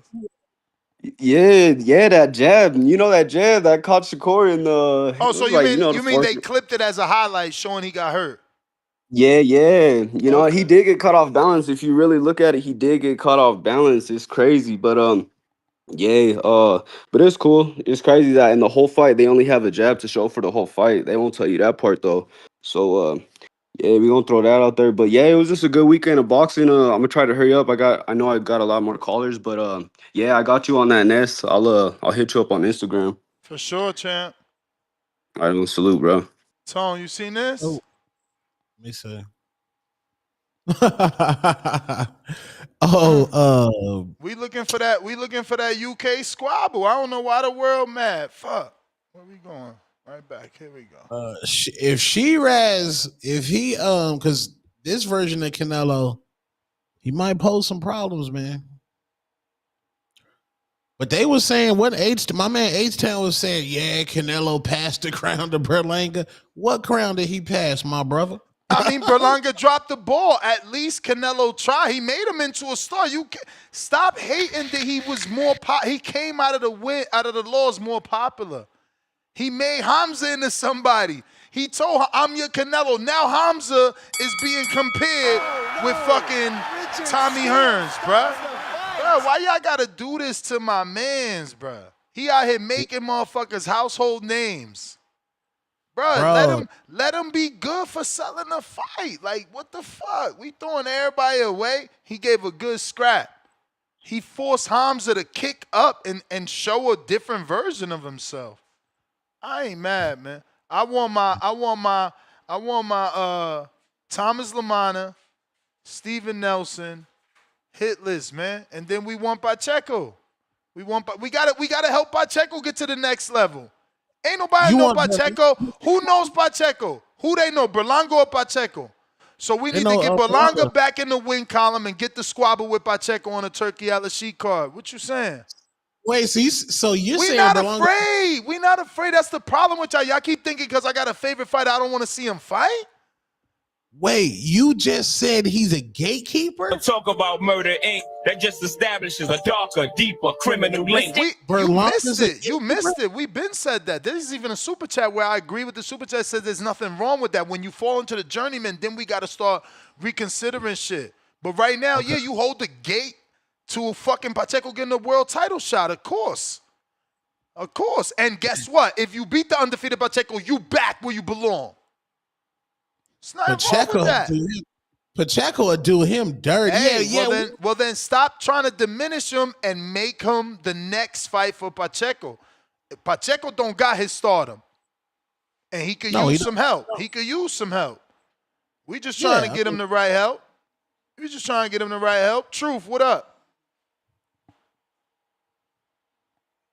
Damn. Berlanga oh shit. Truth. I'm sorry, man. I'll be right back with you. Get back in queue, man. Okay, I got this counterpunch from RJ. My nigga. Yo. What's the deal? Yo, I ain't caught in a minute. What's up? What's up, Ness? What's up, Two-Tone? Chillin'. What up, gang? Shit, man. I wanna start off a show, man. We is me, man. R.I.P. Puerto Rico, bro. That's crazy, bro. Like, yeah, I ain't trying to. We ain't got to go back into that, but I ain't said nothing though. It's crazy, man. Mental health is important, bro, for sure. We is me. But Two-Tone, I see you, Two-Tone. Hey, Two-Tone is coming up. I see you. And he always come back and pay homage to the boxing voice. I love to see it, bro. Y'all are a great duo. When I came in, like watching, the boxing voice, fucking the other co-host was cool, but whatever y'all got going on, that's when I started. And that shit is great, bro. I see y'all. Y'all doing y'all thing, man. Both of y'all going crazy. Yes, sir. For sure, I want to say it was a blowing up. I was trying to get my audience to help me catch up. Yesterday, he had like 4,000. I was right behind him at like 3,900. Right. I'm like, damn. Like, retweet, man. Get me up there with Two-Tone. Hey, if I spill, I'm going to pay the bill, Tree's voice. But no, for sure. And he came to your shit after. He closed his shit and came to your shit after. Yeah. So, like, nah, bro, respect, bro. Just, you know what I'm saying? Turn up, bro. But I was gonna say great weekend in boxing for sure, bro. Like, the main card, the main event, nigga get stopped. Like, it posed questions and shit. Like that's great. That's great. I love to see that. Berlanga was snapping his head back with the jab. I don't get why he stopped doing that. Like, I don't get, like... Bro, he underestimated. That's the only thing. He looked at him like, you skinny as hell, I'm going to break you type shit. He should have just broke him down. And that's what I saw in the beginning with the frame. Like, the 6-1 frame, just pow, jab, pow, pow, pow. Just snapping his head back. I don't know, bro. I think it's just... like we see in real time the lights get too bright and niggas just lose the game plan in real time. Like we see this shit. This shit is fucking crazy. Like, but that's why I love boxing because it's like this shit is real deal. It's like Game of Thrones. Like anybody could get it on any given day, bro. I love this shit, bro. And we got stars, you know, compared to UFC. For sure, let me run another one, Ness. I'll send you the 5. But like, you know, we got stars. That's what I like about boxing. Like, of course, growing up on boxing with my dad and grandpa, watching Lennox Lewis fighting Evander Holyfield, being like 5, 6 years old, fight parties and all that. That's what started it. But like, I love that boxing has stars. Like, a nigga might still have an L on his shit, and you still happy to see him fight and see what's going on. UFC is just, I don't know, it's just too much going on. But anywho, this also brings something up to me because my little cousin I was telling you about, I went to the little boxing event in the Bay. That nigga's a pro now. And that nigga like 3-0. And I even saw this little nigga in the gym. I'm at 24-hour fitness. I'm like, that's my little, what the fuck? That's my little cousin. And bro is 18. So it's like boxing's finna take a whole new shape with me now. I got a blood cousin that's boxing. If this nigga get beat, I'm gonna be sick. Like, what the fuck? But you Yo, know, same thing I hopefully. just told old boy, man. Do a group chat. Let's get him on the show. Y'all tripping. Yeah, it's good. I mean, it's good. He 3-0. You'll want him on the show. Run me another one. Of You want him course, on? man. Like, My I mean, motto okay. always been and still is: big, little, small. I interview them all. Or I'm gonna hit him. I'll probably pull up on him or something, so I could just pop up in the camera on some shit too, like just make it even better. But yeah, nah, the little nigga 18 though, I saw him in the gym, like he looks strong. It's my first time meeting him. I didn't even know about this cousin, like, you know, but 18, that's very young. I'm 32, so you know, I was doing a bunch of shit at 14. But yeah, so we gonna see. I'll for sure get him on. And I was gonna say also about Shakur. I'm proud of Shakur, man. Like, all them questions, bro, he literally answered all that shit. Like what Two-Tone was saying, bro. Like, that nigga really stood in the pocket with an undefeated fighter, Mexican boxer, puncher, and was on some Floyd Mayweather shit, just sitting there. And then in the middle of the fight, or the beginning of the fight, when he saw he was on the ropes too much, the nigga got off the ropes and just dismantled the nigga the whole fight. Like, bro, Shakur, bro, that is amazing, bro. I love to see that shit, bro. I just love to see boxers, you know, become stars in our face. You feel what I'm saying? And show you shit that you answer all them questions that niggas was answer. You feel what I'm saying? So hopefully, and the nigga just fought the electrician and stopped the electrician. So it's like his shit is going up, bro. Like he answered even questions about that. You feel what I'm saying? So yeah, man, I'm proud of Shakur. I'm just proud of any boxer, like just getting smarter, getting better in real time, and us seeing it and enjoying it, and you know, having a good boxing weekend, bro. Like, you feel me? Like that Tom and Jerry shit was not. No, the nigga was sitting in the pocket chilling. Yeah. That shit was amazing. That shit was That amazing. shit was I ain't gonna fire. lie, bro. Bro, that shit was fire. And he was getting hit. He got hit the most. Remember, the question was not even just pillow fist. It was, can he get hit? Yes, he could get hit by a nigga that's hitting him with something. You feel me? Not an electrician. An undefeated fighter. Smacking this nigga, throwing him off balance and shit. So, yeah, bro. That's what I'm on. Next, I'll hit you by my cousin. If I got to call back in and say something, I will. Have a good one. I'll send you that fight, Ness. All Salute right. our like Yeah. if like Lamont Roach obviously got a chin, bro. Now, if Shakur Stevenson got the same chin Lamont Roach have, how is Tank gonna beat that man? How is Tank gonna beat him? That's the question I want to know. How? Tank ain't gonna outbox no Shakur Stevenson. The man went life and death with Lamont Roach, bro. He lost to Lamont Roach, bro. Lamont Roach is 130. Y'all Tank fans, what y'all Tank fans? Yeah, I see why y'all ducking that fight. Has Tip Bayless called in here yet? Where Tip at? Not We need yet. Tip. Yeah. We see, because if Shakur took a shot and he recovered. We all remember Floyd Manny Mayweather got hurt by Shane Mosley and Maidana, but Floyd's recovery is top notch. It looked like Shakur recovery. I mean, it's a small sample size, but Richard Steele stops the fight. Lamont Roach took Tank punches, bro. Remember that. Y'all got Lamont Roach problems, bro. And I love every time Lamont Roach streams and goes on Twitch, I love it because he's taking advantage of everything, and Tank fans can't stand it. The man is truly utilizing the Tank fight. The man Twitch popping, Snapchat popping, IG popping. Lamont Roach is bro, he's eating off Tank, nigga. Y'all niggas disgusted.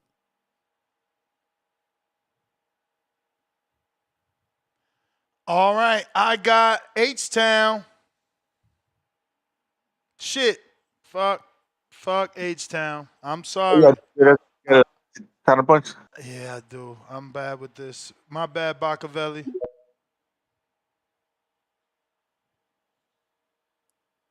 I'm actually dealing with the company making the belts, trying to make sure we get those belts on time. He's hitting me up now, so I gotta You. answer.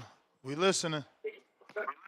What's good, y'all? So, you know, like I was saying last night, man, you know, it's really not no hate against Berlanga. You feel me? Like, niggas just knew where he was the whole time.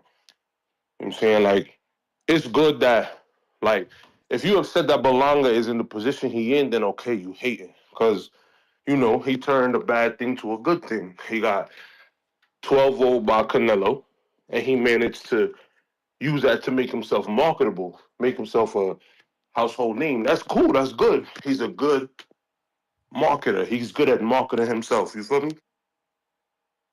Yeah. But his boxing skills, you know, are a different thing. You feel what I'm saying? Like you said, I heard you say earlier that Canelo made him a bigger name, but Canelo didn't make him a better fighter. You get what I'm saying? So, you know, he got in there with somebody on that level. You feel what I'm saying? Someone who's actually, you know, someone who could really be a champion at that weight class. And then when that happened, you know, he ran into it. You feel what I'm saying? Like adjustments were made on both sides because it was. I think Sheeraz made an adjustment. Like he saw he was getting popped with that jab, so he kind of went inside with that nigga. You feel what I'm saying? And then he fell for the bait. He got in there like, you know, the nigga wild. He just started throwing shit, and the next thing you know, you standing up looking at a nigga who, how tall is Sheeraz? I don't even know. Like 6'5", maybe taller than Yeah, that. You know what I'm very saying? tall, bro. Like you in there with bro, that nigga like punching down on you, like it's crazy. You feel me? So, you know, I don't think it's over for him at all in the sense that he can maintain his marketability. I don't think he can become, you know, that much more great of a fighter. You know, what is Berlanga, like 27, 28? Like, you know what I mean? Like, you know, he's not old, but I don't think he's at a position where, you know, I'm not going to say that, you know, anybody could grow at any given time. You never know what will happen. My thing is, the fights that he chooses got to be correct. He got to know how to maneuver himself. I think Steven Nelson is a good level to go for. Go fight Steven Nelson. You feel what I'm saying? You know, go fight niggas like that. Keep your name floating. And then, you know, 168, sooner or later, around these next few years, 168 is going to blow up. Them belts is going to spread. You feel what I'm saying? So, you know, you might find yourself in a title fight with somebody who's not necessarily, you know, a crazy level. You could become a world champ. The nigga got to be able to maneuver himself better. You feel what I'm saying? Because clearly there's a skill deficiency. It's a level that he can't get to, but I don't mean that he can't be a world champ if he moved the right way. So that's on Berlanga, you know, stay all right. I don't think what you said is, I don't think that nigga should not come back to the ring. That nigga got hit real hard. I think he should take his time, chill, come back correctly, maneuver good, because another knockout will not be good for him. You know what I'm saying? Like, you talking about all these other niggas, I think he need to take his time, fight niggas a little bit down the line. But that's what I said. Thomas Lamana, Stone Cold, like bro, Stone Cold is still 30 something, high 8s, high 30s. Right. You know what I'm saying? Right. And then as far as Shakur, I'm very proud of Shakur. I think it's like I think if you have the ability to prove a point in a fight against a top contender, then it displays a golfing class. Most fighters got to come over there with their best A game to get through wins. That nigga was in there playing around. He was like, yo, I'm going to just fight like this just to show y'all niggas I can fight like this. If you could do that against a top contender in your division, that shows a serious golfing class. And like you said yesterday, that nigga's never going to fight like that again. Nobody's going to fight him like that. Niggas don't have the tank to fight fucking Shakur like that, throw all them punches. Like, and none of the top contenders are in and around, well, if he go to 140, if he ever fight Shabril, but like, none of the fighters in and around his weight class will ever really fight him like that. So he just did that as a one-off to show y'all, yo, I could do this shit. You know what I'm saying? Like, but this is not how I really fight. You feel me? So I think that was a great fight from him. I think he's the best fighter in and around that division. I think the truth is Tank will never fight him. You know, at this point, I don't know who he should fight next. Maybe Floyd. Just beat up Floyd real quick. You know what I'm saying? That'll be interesting. That'll be, Floyd will talk a lot, but I don't think Tank is going to fight him. You know what I'm saying? Like, Tank is talking about fighting Jake Paul. Tank is moving on to other things. That nigga semi-retired. Like, he barely want to fight Lamont Roach and shit. The nigga tweaking out. He doing all this shit in his personal life, so we'll see what happens with that. But very good fights, you know what I'm saying? I feel like Riyadh season is like, you got to understand, Riyadh season is in its infancy. Like, it's still a very young thing. This was ring 3. Like, you feel what I'm saying? Like, these niggas got to kind of learn. Like, they trying to come with innovations, and when you're doing that, sometimes the shit work and sometimes it don't. So we know, okay, we can't have a motherfucking fight in the middle of Times Square at night. Okay, cool, understood. But okay, maybe we could do something like this, like playing a tennis arena. You feel what I'm saying? I did hear though it was hot in that bitch, but it's all about innovations and shit. And the best thing is they making fighters fight against the best. Niggas getting exposed left and right. You know what I'm saying? Niggas getting found out for what they really are, bro. They not a fight. Let me pick up with y'all niggas. Salute. All right, H-Town. Damn. I seen H-Town and I said, oh shit, I should have said Mandalorian. I went to you first. My bad. But what up, H-Town? Yo, man. Ness, the crown prince has fallen and the peasants are rejoicing. It's all good. We gonna rebuild. Man, he fumbled the leg. I mean, they gave him the alley-oop and he got caught at the rim. He couldn't dunk it. Bro, Canelo told him, just stay focused and keep working. Damn. Hey, it's all good. Tone mad because his guy's at 190, and somehow wants him to fight Canelo. But you know how that goes. Tone just mad. It's all right, Tone, bro. Your guy couldn't sell out, his backyard, but it's not his fault. I blame it on y'all. I blame it on the Benavides fans. That's not his fault. That's the fans' fault. Edgar's fans, shit. We ready for the next fight. We're like, we rebuilding. We rebuilding. Y'all guys just be like, I can't make it there. Can't make it to that fight. You hear what David said? You said David said, hey man, if 7 people in my camp pop for steroids, they would have shut my camp down. Hey, maybe if we were on coke, we'd be good. No, when you're on coke, when you're on coke, you could throw all that volume, you got all that energy, and you don't feel them punches because your jaw's numb. Coke. Damn, you don't get tired when you're on coke. Sergio Mora taking shots at Berlanga with the Jay-Z line and hashtag Berlanga and said, you know the type, loud as a motorbike, but wouldn't bust a grape in a fruit fight. Yo, nasty using Jay-Z against me. Ness, and Shakur got all these Tank fans shook. They want him to fight down in the rankings so he could get a shot at the WBO. They're talking about if he hits with Tank's jab. Look what that happened with that jab. Well, let's talk about Bow Wow knocking you down and you pretending it's hair grease. Let's talk about that. Bow Wow knocked you down and you think Shakur can't hurt you? Man, y'all guys are delusional. Delusional, man. Hey, protect that boy. Bubble wrap around Tank. Man, why are we still calling him Tank, man? We got to give him another nickname. He ain't no goddamn Tank. See, I don't know, man. I don't know, Hot Wheels or something. Something small like that, fake. Something not real. You know what I mean? Javante Hot Wheels, yeah, Davis. Little toy, These guys are tripping, man. Hey, make the fight, man. Everything but let's fight. They want Shakur to go fight Devin to move up. Won't he fight Devin? Why didn't Tank fight Devin? Why didn't Tank fight Teal? What? Get out of here, man. Y'all guys are sad. Y'all ducking Lamont now. Man, this guy's hitting women, so you don't fight Lamont. Man, this is crazy. I'm out, Tom. Peace, King.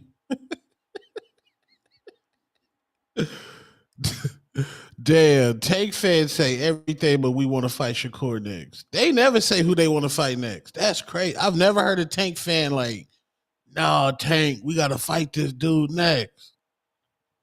Hey, Ness, you got to just keep me running, man. Like True said, I feel like I got the bill because, yeah, I got a lot to cover. Hey, it's funny you said that, Warren, what's called H-Town. Bro, I literally was like, bro, it's Hot Wheels. It's Hot Wheels. I always call Tank that shit. I said, you got to prove that shit to me. I said, until then, I said, that motherfucker is Hot Wheels. But, yeah, I mean, you're right, Tone. That shit nasty, man. Tank, like, bro.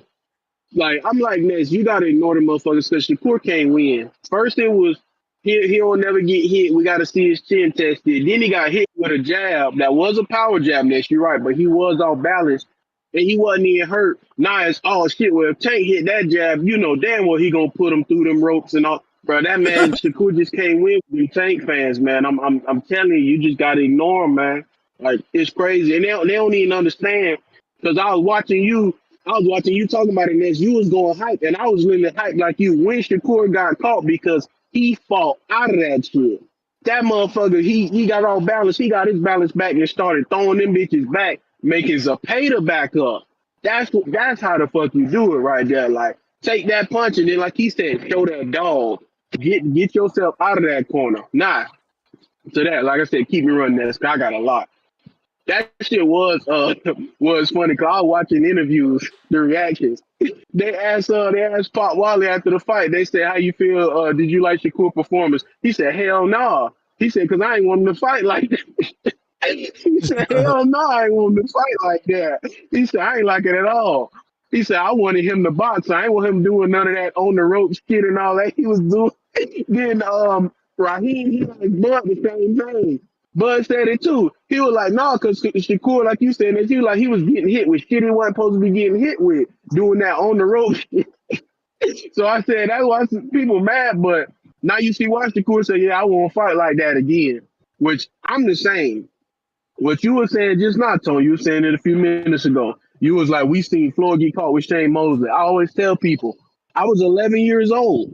That was the very first fight I ever seen that got me into boxing, and that's what made me start liking that style. Because I seen Floyd get his ass caught, damn near dropped. I remember I was a youngster. I was in the Buffalo Wild Wings. I was like, oh shit, stood up. And the way Floyd fought to get himself out of that, like the way he got tagged and literally got himself out of that, I was like, yeah, I love this. This is what I want to see. So that's why I like Shakur, Africa, Devin, all them boxer styles and shit like that. You know, so that shit don't move me all that banging and stuff. But another thing too, hey Tone, you was right though, man, with the V other day. You said NYC must be a walk up city like us in Phoenix. Cause that shit like that shit ended up selling out, man. That shit looked good in there. I said they did damn good because I didn't think it would end up being that successful, but they did their thing, man. Like I said, keep me running that. So keep me running that. You know I'm good for it. I got you, man. And another thing too, Tom. Yeah, man, I was wrong about the Berlanga shit. I was wrong, man. I ain't gonna lie, bro. Bozy said it at a YSM interview beforehand, like you said, this. Why not just keep boxing? Bozy literally said he was like Edgar. A lot of people don't know it. You know, Edgar came up in the amateurs with all us, with Boots and Shakur and Teal. Edgar could really box. He just don't be doing it. I told people in the space yesterday. I think Edgar done got so caught up into them all them knockouts and stuff. It made him abandon his boxing. Because I know damn well Coach Mark ain't tell him do that shit. Like he got called. He like you said that he wanted to get in the firefight then. But you can't do that, man. You just he was doing good boxing, jab, and everything. I literally tweeted. I said, "Told y'all, Boji said that Edgar can actually box. Then he gonna get his ass called, and I'm over here looking crazy as hell." So, but it is what it is, man. I just gotta accept it. Now, next, man, look, I be speaking in terms of like if a goddamn what is called like a documentary or some shit made on the fighter. I do count interim champs, but that's not a full champion. Next, I'm not mad at Schofield only if that's the last resort because I need champions for Shakur, like you said. Now, when he at the table, I need some names on there. He only got two right now. I need Moritaya next. I need the Tank Roach winner next. Even if Roach in that fight end up falling apart because Roach still a champion at 130. So even that too. I personally think Cool Boy gonna beat Shock, but just in case he doesn't, if Shock win, let's bring Shock up because he already said he'll take that fight. I need champions for Shakur because I like that two. Them two champs ain't enough for me. Cause you're right, Ness. I can't sit at the table and keep talking my shit. And then people are like, well, he only got these two champions. I'm like, y'all right. Y'all got me there. So that's my thing. I ain't feeling it. Nah. Hey, and I'm sensing hatery from Turkey and goddamn Mike Coppinger. All that running shit, we ain't seen them no tweet congratulations. Yes, Shakur proved us wrong. I ain't seen them say shit about them being wrong. Ain't that crazy? All that shit they was talking about, they ain't gonna give him this props. Man can't win, man. It is what it is. Hey, Miss too, I've been wanting to tell you this, man. That belt, that's the old template. They use it for the old UFC belt. I've been meaning to tell you that. That shit is nice though. I love them that belt, that red belt and all that stuff, you've been showing. And hey, did y'all happen to see when Bud had dapped up Anthony Yard? That motherfucker jack. Like Bud for sure putting on weight. Like, Yeah. that's definitely something to look out for. I seen him dap up Yard and I said that shit surprised me how big he looked next to Yard. Another thing is funny too, Ness. While I say Yard, hey, you was talking about it earlier, Ness. I said, damn, Ness is absolutely right. Literally, they asked Anthony Yard and Sam Notes, both of them said this shit. They said they fucking love New York. They said that's their dream to fight right there in New York. I said, that's right on that shit. You seen Callum Smith said it when the Benavidez fight fell apart. He said, it's my dream to fight in Vegas. All them motherfuckers want to bring their ass to America. Like, literally, all of them. Crazy, man. Now, look, Ness, I'm honest here, man. When the fight was done, Ness, I said the same thing. I'm honest. I thought the Cuban Kukui lost. And it's because I did have it 5-5-2, but you do got to factor in the drop. He was pissing me off too, though, because I felt like he had more ways he could have hurt Katayv.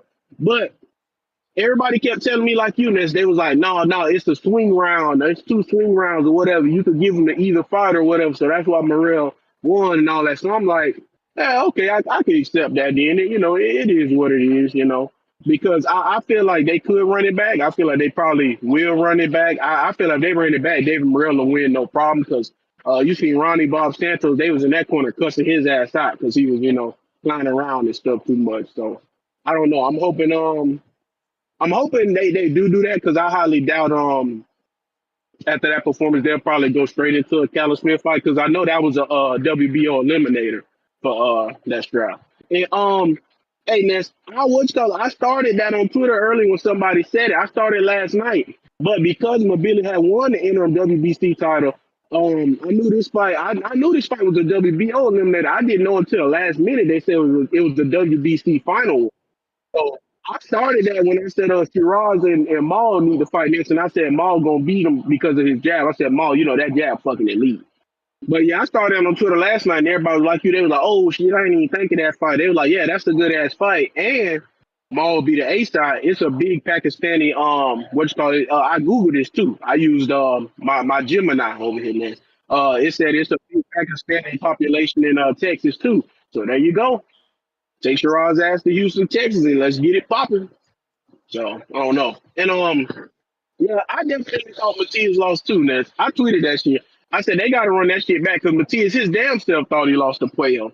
That motherfucker looked to the side, just fell to his knees like, damn. I thought I lost that motherfucker. I had it 7-5 for Puello. I felt Puello was killing Matias with them damn counter uppercuts. Good lord. And it's funny too, Ness. You never watched the fights with sound. I said, I wonder if Ness caught this because I heard somebody tell you this earlier. When I know a little Spanish. I took it like 3 times when I was in high school. When playing, they asked Matias what was next, and he said like some conmigos and Turkey. Like he must have immediately knew that shit meant friend. He cut his ass off and said, no. November 22nd, you fight Dalton Smith. And then Matias, like, he got mad. He said, you know what? You want an exciting fighter? I'm right here. And then that motherfucker stepped to Dalton Smith. I said, Turkey done lost his fucking mind. That motherfucker gonna demolish Dalton Smith. Because Dalton Smith, he like to bang too. I do like Dalton Smith personally, but he like to bang too. I don't think he gonna have enough to, keep Matias I don't off. like that he Everybody keep keep saying, doing well, that. Faro did it and all that. I'm like, nah, I ain't feeling it. But Aside from that, is I don't think everybody could make that quick ass turnaround. That's why I do give Shakur and Zapata a lot of credit. They made that quick ass turnaround. And this too, Ness, hey, Shakur was posted. Cameron, they did post Shakur. They posted him first, and they gave him a lot of credit. They gave him like a fat ass paragraph. And Tone, Shakur made World Star too. My boy Star. Let's get He it, on Tone. World Rockstar Star? Shakur. And Nice. We up. yeah, he made We World up. Star. Hey Tone, not Tone. Hey Ness, you gotta tell me how much I add you, man. I'm just over this motherfucker rumbling. How much I owe you? 2 calls. Okay, fuck it. Let me get one more then. Yeah, Tone. I sent you the what's called? I think it was my signal, Tone. So I don't think it was your fault. Cause yeah, you was missing my super chats yesterday. I sent you two of them. Cause you called my name. You was like, where Mandalorian at? Talking all that Edgar Berlanga shit. And I sent you a super chat right after that. And I said, hey Tone, you missed my other one. Cause I think I tried to send it to you. It ain't go to you. I was like, hey Tone. I was like, Shakur made World Star. Like he made World Star. Fucking everybody was supposed to him. Like I said, Cameron, Mace, it is what it is. Ocho Cinco, Nightcap, everybody was supposed to him. Like they was like, yeah, he proved his doubters wrong. He proved his doubters wrong and all. And I was like, man, I'm just like I tweeted beforehand. I said, hey, this your moment. Literally seize it. I was hyped. I said he came out to that mini min. I said, bro, that's the perfect song. I was like, now you just gotta seize the moment. I'm glad he seized the moment. You know, that's how you do it, man. Like I said, I'm really hoping he could get that Muay fight next. Robert Garcia himself said they wanted Muay next, and I think if Zapata got 2 mil for last night, they could at the least not because I remember Eddie said that's what Muay wanted was 3 mil. They could at least get their 3 mil now because hell, he a real champion. So hoping, like I said, Shakur could get that. I don't know. We gonna see, man. I'm really hoping so though. I do want him to get his rest though. Rest them hands. He shouldn't even fight the rest of the year unless it's no. He shouldn't even fight until next year because I know December they said that's supposed to be the AJ card and ring 5 or whatever the hell. So I don't know. But yeah, I'm hoping he rests his hands and shit and I don't know. And hey, last thing too, this because of course you see the cameras everywhere. I think they doing that shit for marketing. That Devin with Africa and then the big babies and all that because you see the cameras everywhere when all them fighters walking up to each other. I think they doing that of course just to market it and all that. But it was funny you said that they got to fight for the nickname there because I said damn not Devin when he get up to 54 he got to fight Israel Madrimal for the real dream. I said goddamn Polanco he got to drop down to 40 and Ryo got to move back up so they can fight for the real Ryo title. I said that's a good one. I said because all these motherfuckers do got the same name though. So and yeah, of course, yeah. What they did Friday, no disrespect to them ladies. That was good boxing, but it's boxing and then it's Clarissa Shields. That's the real goal. I'm gonna send you them counters next. Appreciate y'all. Appreciate Salute. you. Dom, what up?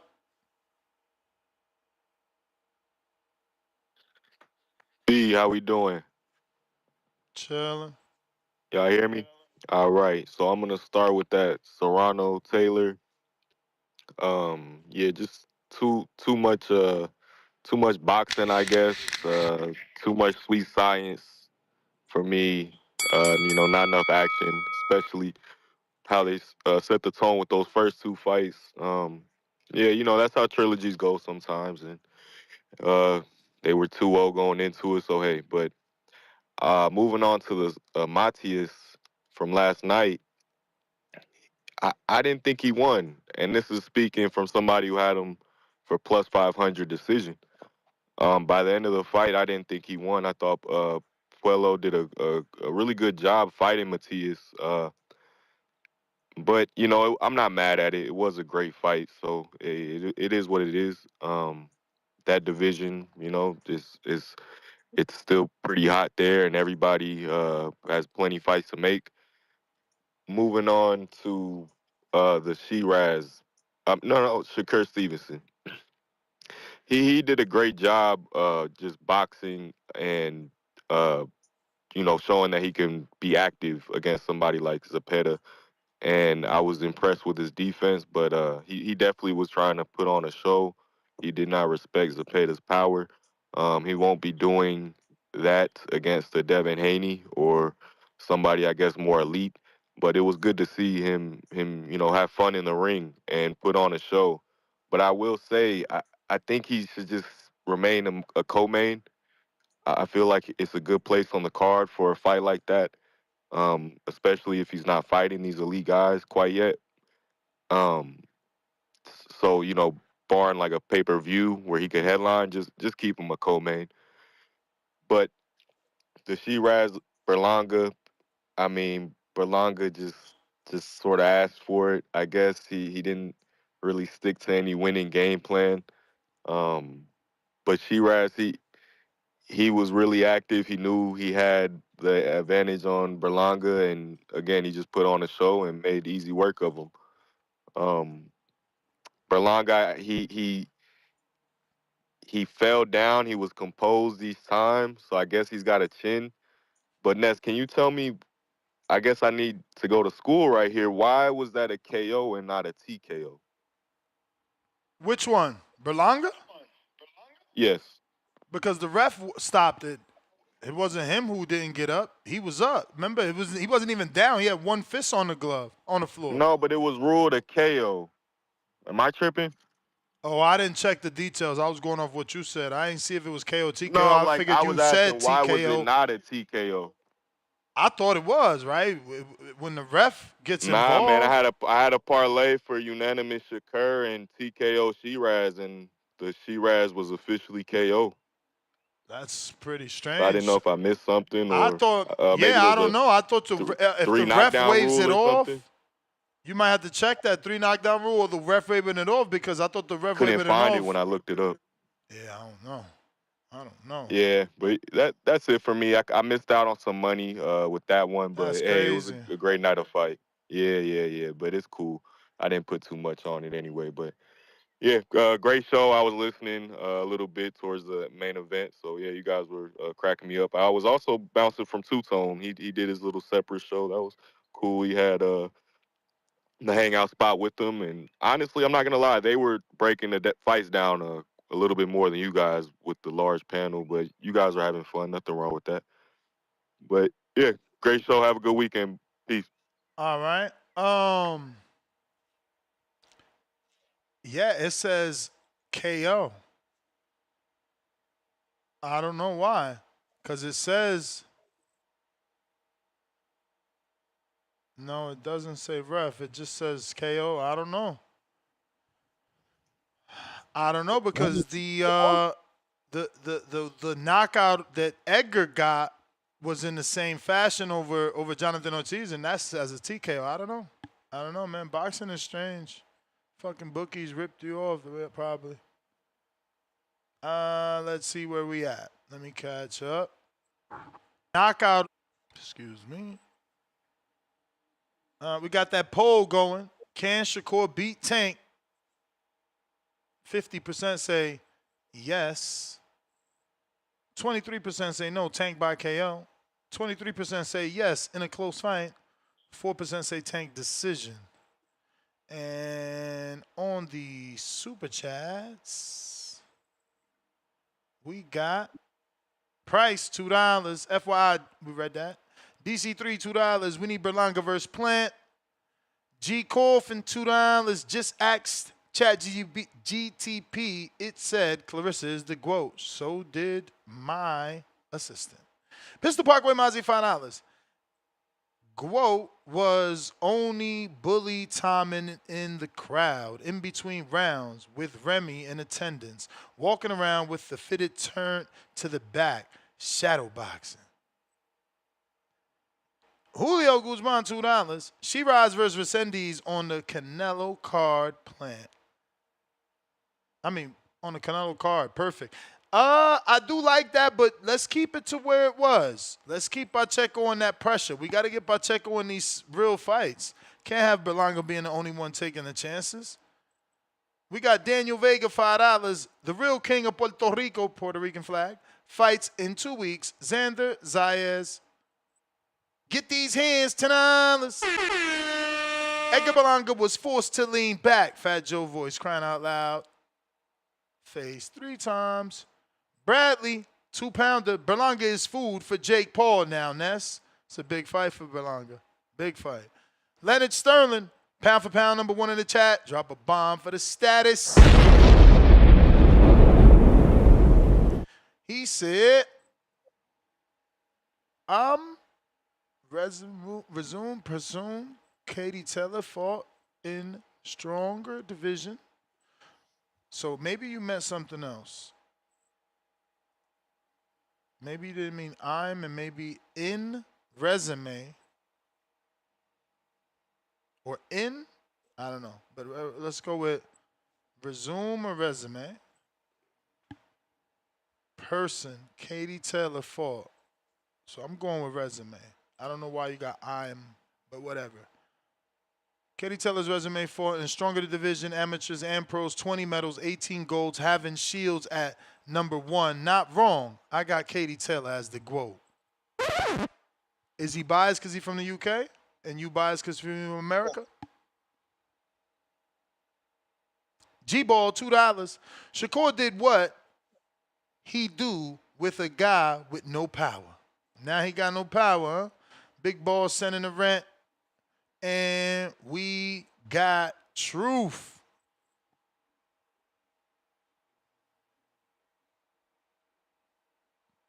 All right, yo, I'm on. Yep. How y'all doing, Ness? Two-tone, what's good with y'all? What's happening? What's happening? Hey, man, it's a beautiful Sunday, man. Glad to be here. Shit. But look, hey, Two-tone, my ball beat your ball, bro. Pause, but you know, my Who's your girl, butt? Sugar Neeks beat Metcalf. Y'all was Yeah, doubting man. her a little bit, but damn, you know, shit be going on like that.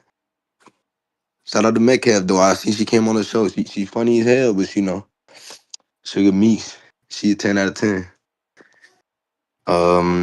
What was I gonna say? So I only got to watch that one on the women's card because I had a A1 Yams. I had a date with A1 Yams, so you know I had to go out. I only watched that. Shit, let me see. So we got the Shakur fight. I seen those fights for sure. Um, Shakur, man, that was beautiful performance by him. Like he really decided to just stay in the pocket. I think he could have stayed off the ropes a little bit more.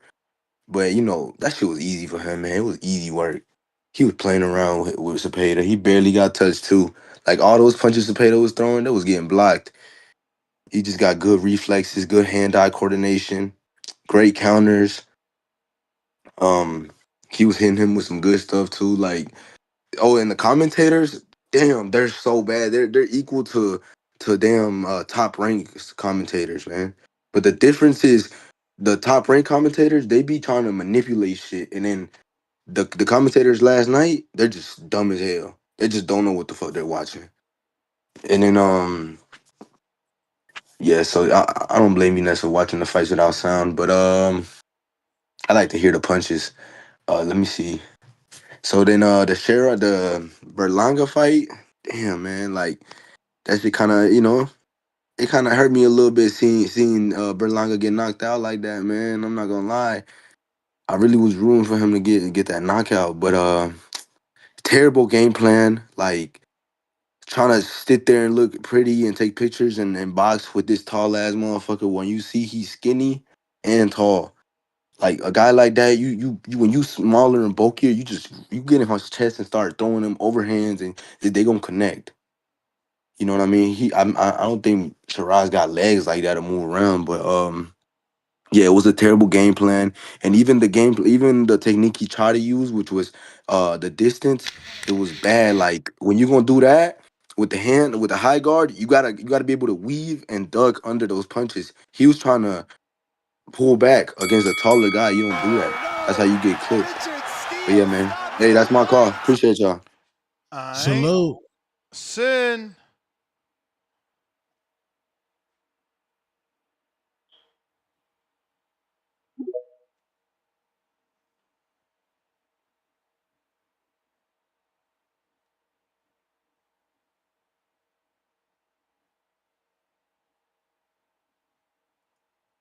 Sin. L Jab. Yo, Yo. man, I feel like I'm not okay. First off, on the Berlanga front, uh, you know, he put up a good, you know, he it was a fight, man. It was entertaining, and I think that's all that you can really knock him for is at least he did, a shield and fought back. I I I don't know if you trying to be. I don't know what the angle is when you talk about the parade and shit. I don't know if you just trying to hype your dude up, but damn well he ain't getting no parade. Um,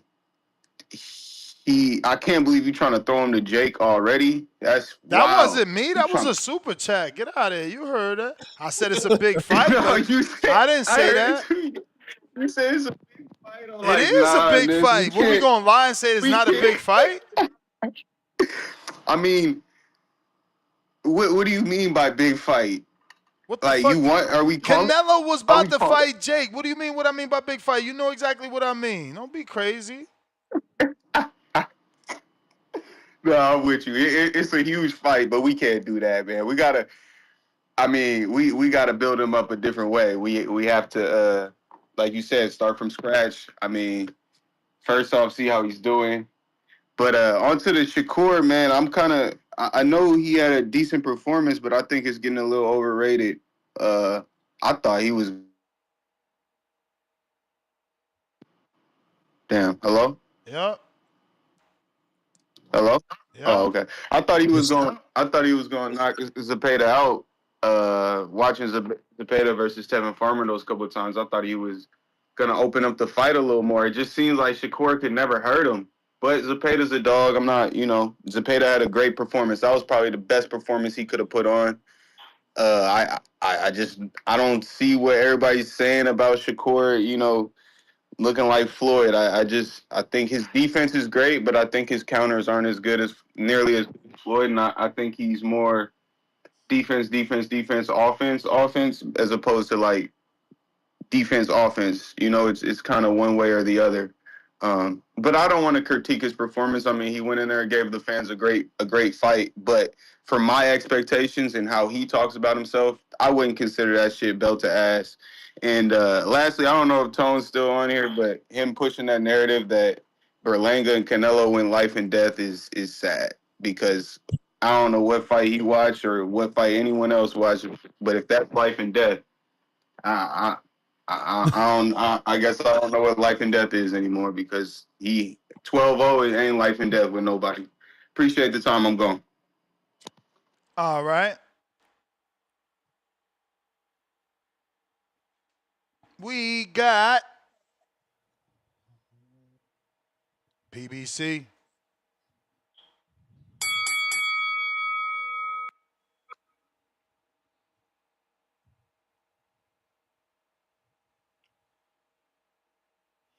Yeah, it wasn't belt to ass. I agree with B Dog. It wasn't belt to ass. PBC. Yo, man. Man, this fight was good, man. Let's keep it book. Shakur definitely showed me something. He separated himself from the people who didn't have power. I know they were having this. Every single fighter was having this issue. We had Clarissa wanting to prove that she had power. We had Bivol wanting to prove that he did it. A good guy. Let's see, who else was trying to prove it? And now you got Shakur showing he can stand in there and hang with people. He proved he had power against Padley. There's like one person left that hasn't proved that, but that's neither here or there. With the Berlanga shit, man, let's keep it a buck. I think he rushed his career a little bit, but he did get his ass beat. I definitely had Sheeraz. I just didn't think Sheeraz was going to go in there and punch on him like that. I did not think that it was going to be 100% KO. I thought 50-50. But, he was pretty big. I think, he'd be punching like David Benavidez, but he just has a little bit more balance and a little bit more better feet than David. I feel like when it comes to setting things up. The Katie Taylor fight, beautiful. Serrano, she's good, but she's not a GOAT. I think she's a GOAT in her own mind, but on paper, no. She was punching the air. She needs better training. I don't think she should train with her sister's husband. Um, I think she's done. Katie, I think I would like to see Katie versus Bumgardner. Pay attention. I think that'd be a good fight. Yeah, man. Shout out to you, Ness, for fucking up my parlay. Your girl, Savannah, Shadeja Green, definitely beat in your eyes, Savannah. I don't think she beat Savannah. And shout out David Morel, man. He definitely got the robbery. I definitely had that Russian dude he was fighting. But that's my call, man. Yeah, man, they trying to set back the new better beef, man. That was crazy work. He got a knockdown and still lost in the fight. Exactly, bro. In a Like, fight where he and he had was pushing the David pressure. Morel on the back foot in the high guard, not countering. So somehow Puello lost even though he was countering on the back foot. Morel won even though he didn't counter on the back foot. And he was like, that dude was like walking him down, just landing punches whenever. No hand. He didn't even have his hands up. He didn't even respect David Morel at all. Didn't even respect him, man. Like, hey, man, if we're doing all that, man, that nigga need his rematch. Let's keep it a buck. That's my call. I'm with you. I was telling motherfuckers, bro. That dude made me a fan in one fight. It took one fight to see that Palacio fight, and that he made me a fan. And then, look, he treated David like he was a little boy. Like, he like, bro, hands up for what? And then just slipping shit on some way cockier Sergio Martinez shit, bro. Anybody seen Sergio, he goes like that. From left to right, hands down, and then boom, he just counting you with some shit. I ain't stealing that either. Somebody in the chat said that yesterday, man. Shout out to you. I see what you see. I knew that they was laughing at you because this dude is so more cocky that it's a little, it's not as smooth as Sergio, but I see what you see.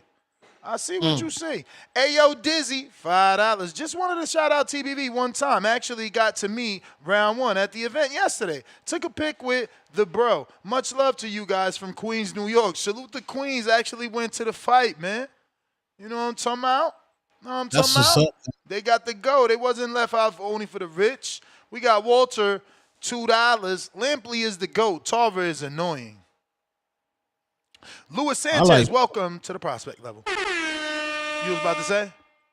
I like both, man. I like hearing Lampley call the knockout of Berlanga. It was classic, man. Classic. Yeah, I don't watch it with the volume, man. I don't be watching it with the volume. What up, Khaled?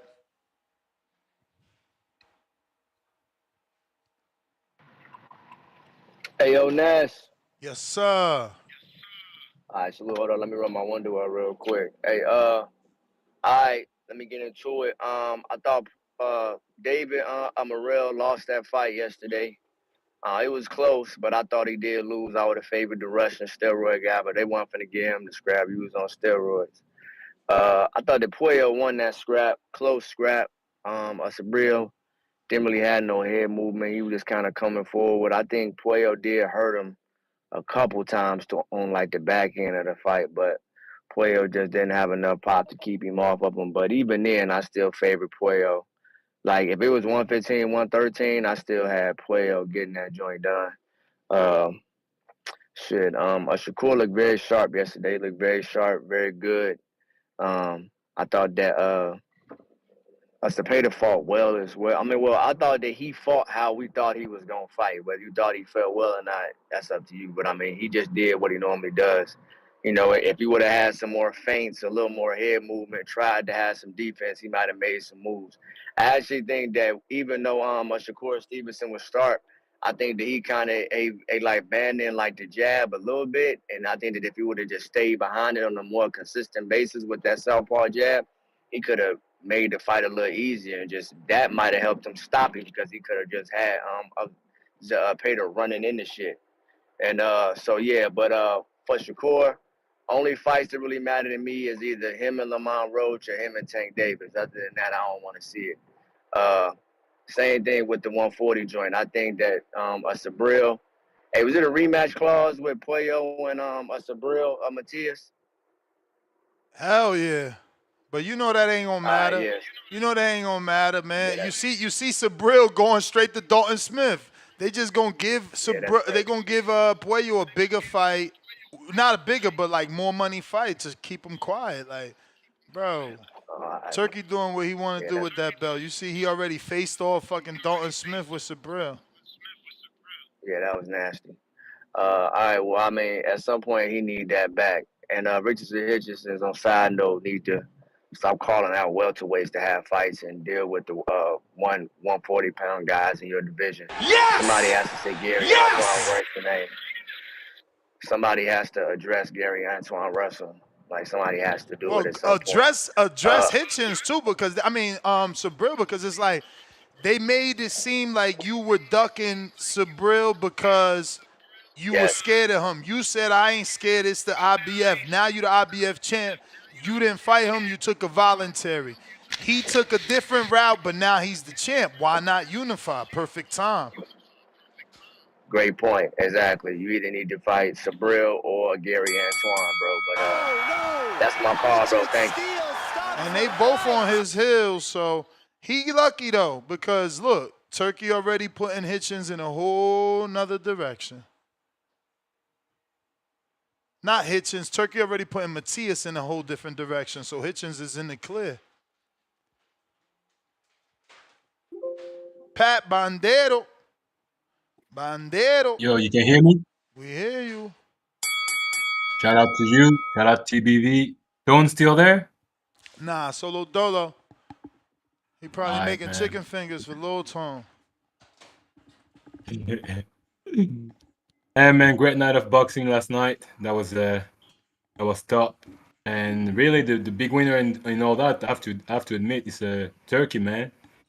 I mean, that event was fire, so I have to give him his props. With regard to Shakur, man, yeah, I don't know what people are surprised, but I guess people that don't really know boxing, they're surprised. But I'm not surprised. Like, you knew he could, like, defend in the pocket and things like that. What was funny is, like, at the beginning, like, people was giving like a lot of rounds to Cepeda, but straight away, like, after the second round, I realized what was the game plan. And for me, the game plan that was to get Cepeda tired, and then to take over from the next half of the fight. So that, obviously it's a dangerous plan as well if you get caught. But yeah, now I saw the game plan from the second round, and really I actually thought that he will stop him at some point. Like I thought like maybe the round 11 he will get stopped. But man, at least he showed to people that really don't know boxing that he is why he say he is.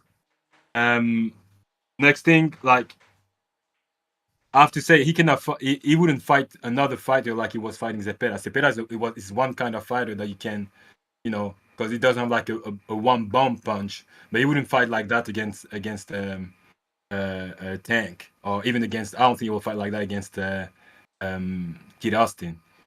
But yeah, shout out to Shakur, man. I'm not surprised, but yeah, it's a great win. But I have to say, man, I was rooting for Berlanga, but he got humbled, man. Like, he got humbled. There's no way around it. We can say Sheeraz is a great fighter. Well, not great, but like he's a good fighter. We can say that. But it go also the other way. I have to say, like, this is a big setback to Berlanga. Like, when you talk that shit, you have to back it up. You really have to back it up. And that went completely the other way, man. Like, at least if he lost it by decision, it was all right. But he got knocked out, like, that's a big, big setback. But shout out to him, man. I hope he bounced back, but, he's going to have to go back to the lab, man. And, yeah, man, like, Morel, that was a robbery. I was rooting for him, but that's, if you know boxing, that's a robbery, like a proper robbery. Matias, as well, man. I have to say, like, I had Matias winning, not before the fight, but after the fight, I was like, man, Puello deserved the win, because I was looking at the effective punches, and the effective punches really, they were the Puello one. They were eye catching, man. He was countering an uppercut, like you could see, like, it's just because Matias, like, he's a dog, so like Richard But Steele man, stops I the Players knew deserve to fight. win. I knew people were gonna But fall that, in love with that come forward pressure, man. I just knew it. It doesn't matter. The mind automatically thinks that the guy that is continuously coming forward, applying the pressure, forcing the other guy to turn and hold, and that they're the one uncomfortable, bro. I don't know how it's ever gonna be scored any other way. They keep doing the same shit, man. Sin, what up? You can't win a fight as a counterpuncher anymore unless you're not being hit at all. Can you hear me? Yeah. All right, my fault about last time. Yo, so I just want to say this. This was Jose Vargas literally all over again. Like, literally history repeated itself. What They are were you both talking about? stablemate. Jose Vargas got knocked out I by a want to finish. Mexican. I want to finish. I want to finish. Both of them main event in New York. Both of them stepped up and got overwhelmed. Both of them got knocked down and then got stopped, like you said, on their shield. They literally both got dropped twice and then they got stopped standing up. Literally same way. Lead up to the press conference, Horrible all trash talk comparison. and everything. It's absolutely the same comparison. I love how Horrible. you said he got out on it. Let me finish. He said that he was on his shield, but the same thing happened to Josue. Josue got stopped on his feet, same way. And you Yeah, but literally said Josue's on not on that this video, let me level, finish. bro. He's not on this What level. That's a level? Who's the horrible best win? Who's the comparison. best win Berlanga? Who's the best win Berlanga got? Bro, Is but that's McCory, the who's thing. Irish Yo, domestic level. Zepeda. Same thing. Zepeda did that to Here we him. go. I love you Zepeda doing this. did I just that want to to finish him. one thing. I just want to finish one thing because I know you're going to take the whole 3 minutes. You said to Troy on Friday that he couldn't compare Shakur going up 2 weight classes fighting Boots Ennis the same way that Duran went up 2 weight classes to fight Iran Barkley because of accomplishments. Yet you literally on the show last night was calling Hamza Sheeraz a young Tommy Hearns. Who the fuck this guy beat for you to be saying he's a young Tommy I Hearns? ain't say Like, he's that's a how I know young y'all just Tommy be. Hearns. You You heard said that on wrong. video. You heard You said he wrong. could be the next Tommy Hearns. You Yeah, said that on yeah, video, that's bro. different. You That's said different. that on video. That's different. Yo, Saying he I could love be how the you doing this, next, man. that's different. Yo, this dude's been a fraud, man. He's Jose Vargas with better marketing. NYU should do a study in marketing classes talking about how Keith Conley got this kid hot, man. This is hilarious. This dude should have lost to Angulo, who is 38 years old. McCory was a bum, and then he got rewarded with Canelo. And then you over here defending this when you literally clown people when they were defending Stellionis on the post-fight show. You were clowning other dudes Who's for when they defend their Stellionis? guy. But you over look, he got a belt. What belt Edgar ever touched in his life, bro? This No, is what I'm talking I'm about. trying to You ask pick you and who's choose that who you want to person, because defend, man. that no, you pronounce Stellionis who just lost to Boots. what I clown him for going back and having a fight. When people went on the video post fight show, people were defending saying, "Oh, at least he gave a good blah blah blah." You were like, "Man, he got stopped, blah blah blah." But yet Edgar gets stopped on his feet. He should have got stopped in the corner. Murphy don't care about him. He just want to check because he let him go back You're out capping there. And right you over now. here defending this guy. You're How am I capping? Everything I said is the truth, brother. You over here last night talking about this could be the next young Tommy Hearns. This dude lost to Angulo. I seen Angulo get outboxed by Patrick Teixeira. He's not. Let me tell you why. Angulo got outboxed by Patrick Teixeira, what, 6-8 years ago? And Patrick Teixeira is a bum, bro. Come on, get out of here, man. You really pick. I hope you get 3%. He won a world title. He won a world title. And Edgar Berlanga is worse than a bum. Because he ain't never touched a title and he never will. Okay. Dude was never good in the amateurs, was never even a New York standout. All it was to steal the Puerto Rican dollars, man. That's it, man. That's all I'm going to say, because I already know you took most of my time. I ain't even taught. My man's delusional. He said I took most of his time. JP, what up? Yo, Ness, you got me? Yeah. Yeah, man, I felt like a boxing fan. It's been a minute, but these fights was good enough to keep me home on a Saturday night. My man Puello, I don't know how old Puello is. Maybe he aging with them Dominican years, but I feel like he has lost a step. And I felt if this was like 2 years ago, he'd have cleaned up Matias. I don't feel like Matias dominated the fight or was his win was convincing enough to take the belt from Puello. But it was a close fight. I feel like Puello should have kept his belt, but I do feel like he's fallen off from the guy he was few years ago. I know he lost some time in the sport. This would have been a pretty solid champion at 140 for some time, I do believe. Um, Moving on to Berlanga. Look, man, I don't know if you know about the truther community, but in the truther community, they say the year 2025 is the year that everyone gets exposed. And Edgar Berlanga finally been exposed. The makeup is off the pig. You know, you could put all kind of makeup on a pig, but it's still a pig. Shout out to them motherfuckers who got that nigga, them 20 knockouts, 20 subway technicians, sandwich technicians. What else we got? With car parking technicians, they found 20 of them for him to knock out somehow. But I always knew he wasn't good, and he's not. And see, here's the thing I want to harp on. Y'all be like, them black dudes don't support their fighters. Maybe you're right. Maybe you're right. But you would never catch us enabling.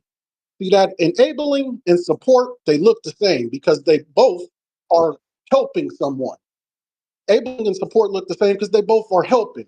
But the difference is support says face your challenges and do better. Enabling says you did great and celebrates bad behavior. You motherfuckers threw that nigga a parade for getting his ass whipped. You gonna throw him another one here? I mean, Yup. is you helping him? Yup. We throwing him another one. We ain't throwing our All fighters right. away. All right, good. We'll keep enabling. It's Yeah. gonna go great. He's just gonna wear more Yeah. chains and get beat up worse. don't cry. Don't cry about, oh, we don't get no support. No, I'm showing you how to support. You just don't like it. You are not supporting, you're enabling. No, I'm He's not. gonna buy more No, I'm chains and he's not. gonna get worse No, at I'm not. boxing. No, I'm not. I said put him with Steve Nelson. That's not enabling. All right. Let me get to Shakur for my time run out. Shakur was on the hot seat that last night, and he's earned his spot. He's earned his name. He's Sugar, Sweet, Joy, Stevenson, Shakur, Mayweather, all that shit. He's earned the Sweet Sugar, Joy hashtag. He's earned it because that was a fight that I thought early on. I was like, oh my God, this is going to be the breaking point. This is going to be the one. And he rose to the occasion. He showed that classic sweet sugar sharpness. You know, that's where that adage, that hashtag comes from. Sharpness, being sweet. Even when it's hot, you still sharp as a motherfucker. And Shakur, he put his name back on that list. You mentioned T.O., you mentioned Devin, you gotta mention Shakur, you mentioned Tank, you gotta mention Richard Shakur. Steele And that's stops like the fight. it's now more valuable as ever. It's now got value back into that pay-per-view with Tank. So Shakur back on the list. I'm back on him. You know what I'm saying? I always change as everything changes. I drastically change. And it's fun that way. I've been on an emotional roller coaster with Shakur. I've called him That's the bell, chant. Lord of mercy. Punching after the bell repeatedly, bro. You got a foul right there. Yo, what's up, Ness? You hear me? We hear you. What's up, man? What's up? Who up there with you? Tone still up there with you? Solo dolo. Gotcha, man. JP a trip, man. He calling him what? Brown sugar, sugar cane Shakur, shit like that. That shit wild. But shout out to shout out to JP though, man. That's his new favorite fighter for the next 2 weeks. So you're gonna hear him bragging a lot about Shakur. But I think it was H-Town that said earlier that we're overhyping this performance that Shakur did. I mean, he really 8-2, 7-3 them, man. So it's not much to overhype, bro. Shakur actually put on a master class and showed their levels in the shit boxing, and it really showed that Zepeda was actually overhyped. You know, I mean, the best win on his resume is really like a 6-loss fighter and Tevin Farmer. You know, so when you actually look at that right there, was he really as good as we thought he was? I mean, yeah, he may have been talented, but he's just not Shakur. And I think Shakur, from anybody from between 135 to probably to 140 to almost maybe 147, nobody can fuck with him. So I don't think Tank's going to be froggy enough to actually take that fight. What I think Tank's going to do, I think Tank's going to go ahead and fight Lamont. Tank's going to consider the Jake Paul fight in November still. And I think Tank's going to actually pull up Gary Russell. I think he's going to finally give us that maybe 7 years too late. But I think we actually going to get that fight next. But that's just my opinion. Because it's Tank Davis. Or we're going to get him fighting Ashaki Foster. But, it's Tank. But with this Berlanga shit, I mean, it's a sad day that he lost, man, because now with him losing, man, the 168-pound division looks terrible. Like, you look at the top five of it, we got Jaime Magia, this motherfucker Iglesias, Jamal Charlo, Hamza, and Canelo. Like, bruh, I'm kind of disappointed that both Davis left 168, man. It's really not that much star power up there. So It is what it is. So I guess next, man. So it's pretty much a lot that Hamza's getting that fight in 2026, right? With Canelo Alvarez. Do you think that Jamal Charlo is actually going to secure that fight if he beats Caleb Plant, or when he beats Caleb Plant as well? Jamal gonna secure which fight? It's a Canelo fight.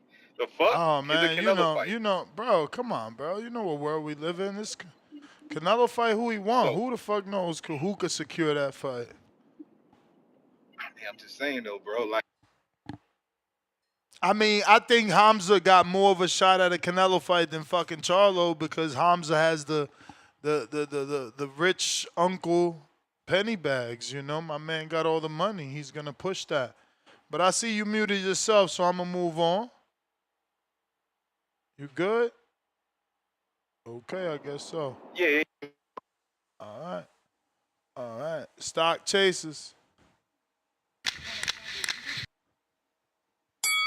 Yo, Yo. Ness, what's good? How's my audio? Straight.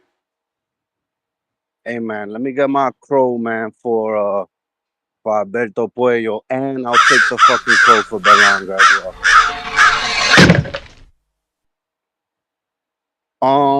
Yeah, man. Listen, shout outs to Puello, bro. He did what he did. He did what he had to do. The only thing that kept pissing me off was at the beginning of the fight. I mean, just Matias brought some intense pressure, bro. And I kept saying it, bro. It just didn't look appealing, probably to the judges. I think in the second half he turned up. He was getting some great counters off. He hurt Matias because I was in there. I was fucking wasted though. But I remember that. And he hurt him, man. And I was like, shit, bro. It was like towards the end of the round. I just wish he would have kept going after him and see what he, try to get him out of there, bro. But that didn't work out. And then I figured, bro, like Matias is just, I mean, I understand he's more exciting for the sport, bro. So, I mean, I kind of figured there was some shit going on. If Puello didn't look amazing, he was gonna lose that belt. That shit was, to me, what was gonna happen regardless of the fact. So it is what it is, bro. So shout outs to Matias. I ain't gonna sit here and be like robbery and none of that shit. It was a close ass fight. So kudos to him. Now Berlanga, bro. Berlanga started off the fight well, throwing that jab, and then all of a sudden, bro, I mean, Hamza started letting off, and my nigga, this nigga Berlanga couldn't hold no fucking punches, bro. I mean, as soon as Hamza started letting off and caught him a few times, it was a wrap, bro. Your man's was in the cloud. Um, like I'm not the biggest Berlanga supporter, but he's from New York, bro. I gotta back my New York brethren, so he gotta go back to the drawing board, see what he do. Is it a matter of him being exposed? Shit, Hamza looked big as shit in that fucking ring. Like he looked fucking gigantic. And I don't know, man. Berlanga gotta go back to the drawing board, bro. There was ways to lose. This wasn't it, bro. Like this was a bad loss, bro. There's no way around it. Horrible. Horrible way to lose. But he went out on his shield. So it is what it is, man. Besides that, man, Morel got a lucky ass fucking decision. That boy, that boy gotta go back and know he lost this fucking fight. Shout outs Katayv. I can't give him too much props though, because the man's is dirty. He years ago or whatever. So I don't know. I want to see him again though, man. Shout outs to him. That motherfucker was bringing hella fucking pressure, and he damn near got Morel out of there early. Um, but Morel stood his ground. And then shout outs to Shakur, bro. That was a great performance. I remember months ago you asked me what you needed to see from Shakur. This is what I needed to see. Um, it was maybe a little bit too much of him getting hit, but I think it was the mathematics had it up. Because That's the he was bell, he player. okay, okay, okay. I bet y'all be easy, man. Have a good one. AMG.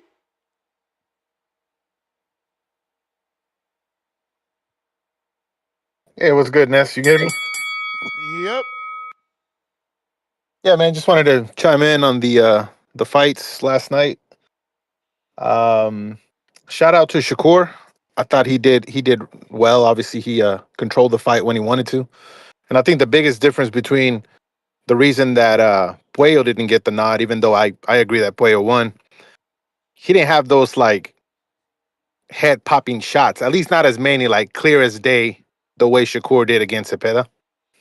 And I do think that maybe he was penalized for holding too much, and maybe they see that as Matias controlling the action, I guess you could say. I had Puello winning, but I get why they gave it to Matias because of that. For Shakur, obviously, I want the Tank fight too, like a lot of us do. I actually have Tank. I think he'll stop Shakur. I mean, I don't think he'll win a decision, so I'll put it that way. If he is going to win, I think it'll be by stoppage. I don't think Shakur will have the same resistance as Lamont, as Lamont Roach. I could be wrong, obviously, but that's just my takeaway. Hopefully we get that fight, but we got to see that rematch first. I'm assuming, right? Is that still going on between Tank and Lamont? Yeah, but no date. Yeah, I mean, we'll see. I hope Tank can win that, and that comes around soon, and then hopefully we get that mega fight between Tank and Shakur. And then for Berlanga, man, I'm with you in the fact that I do think Berlanga is good for boxing. I don't want to see him go away. I don't want to see him go back to or like go to pro box, nothing like that. I don't see him as like A level, probably B level, but I still think he's good for boxing. So hopefully he gets on a comeback trail and gets that maybe that cornflake fight. I'm down with that, or just have him rebuild maybe 2 to 4 wins, and then step up after that. I feel like he's going through a similar thing like Ryan, right? Like Ryan's got deficiencies in his game, but overall he brings a crowd, he brings excitement, and whether people love him or hate him, I think those type of personalities are good for boxing in general. Even if I don't necessarily fuck with them boxing wise. But yeah, man, that's my take. Hopefully, we get some good fights. Oh, and by the way, Turkey's cards, I think they're gonna deliver going forward. I think the message is getting across. And if you notice, I feel like the Canelo versus Bud card will be good. The November card is shaping out to be amazing, and we should have some badass fights coming up. So Turkey's taking over. I'll be watching. All right, man, take it easy. All right, all right. Appreciate you.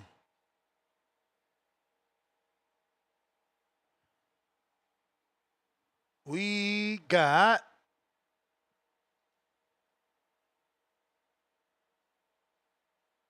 David. David, I think you just cut the line. Majid, what up? That damn Discord works on alphabetical order. That's what ruins everything. Yo, what up, Ness? What up? Everybody need to like the video, subscribe to the channel, join YouTube members and Patreon for something.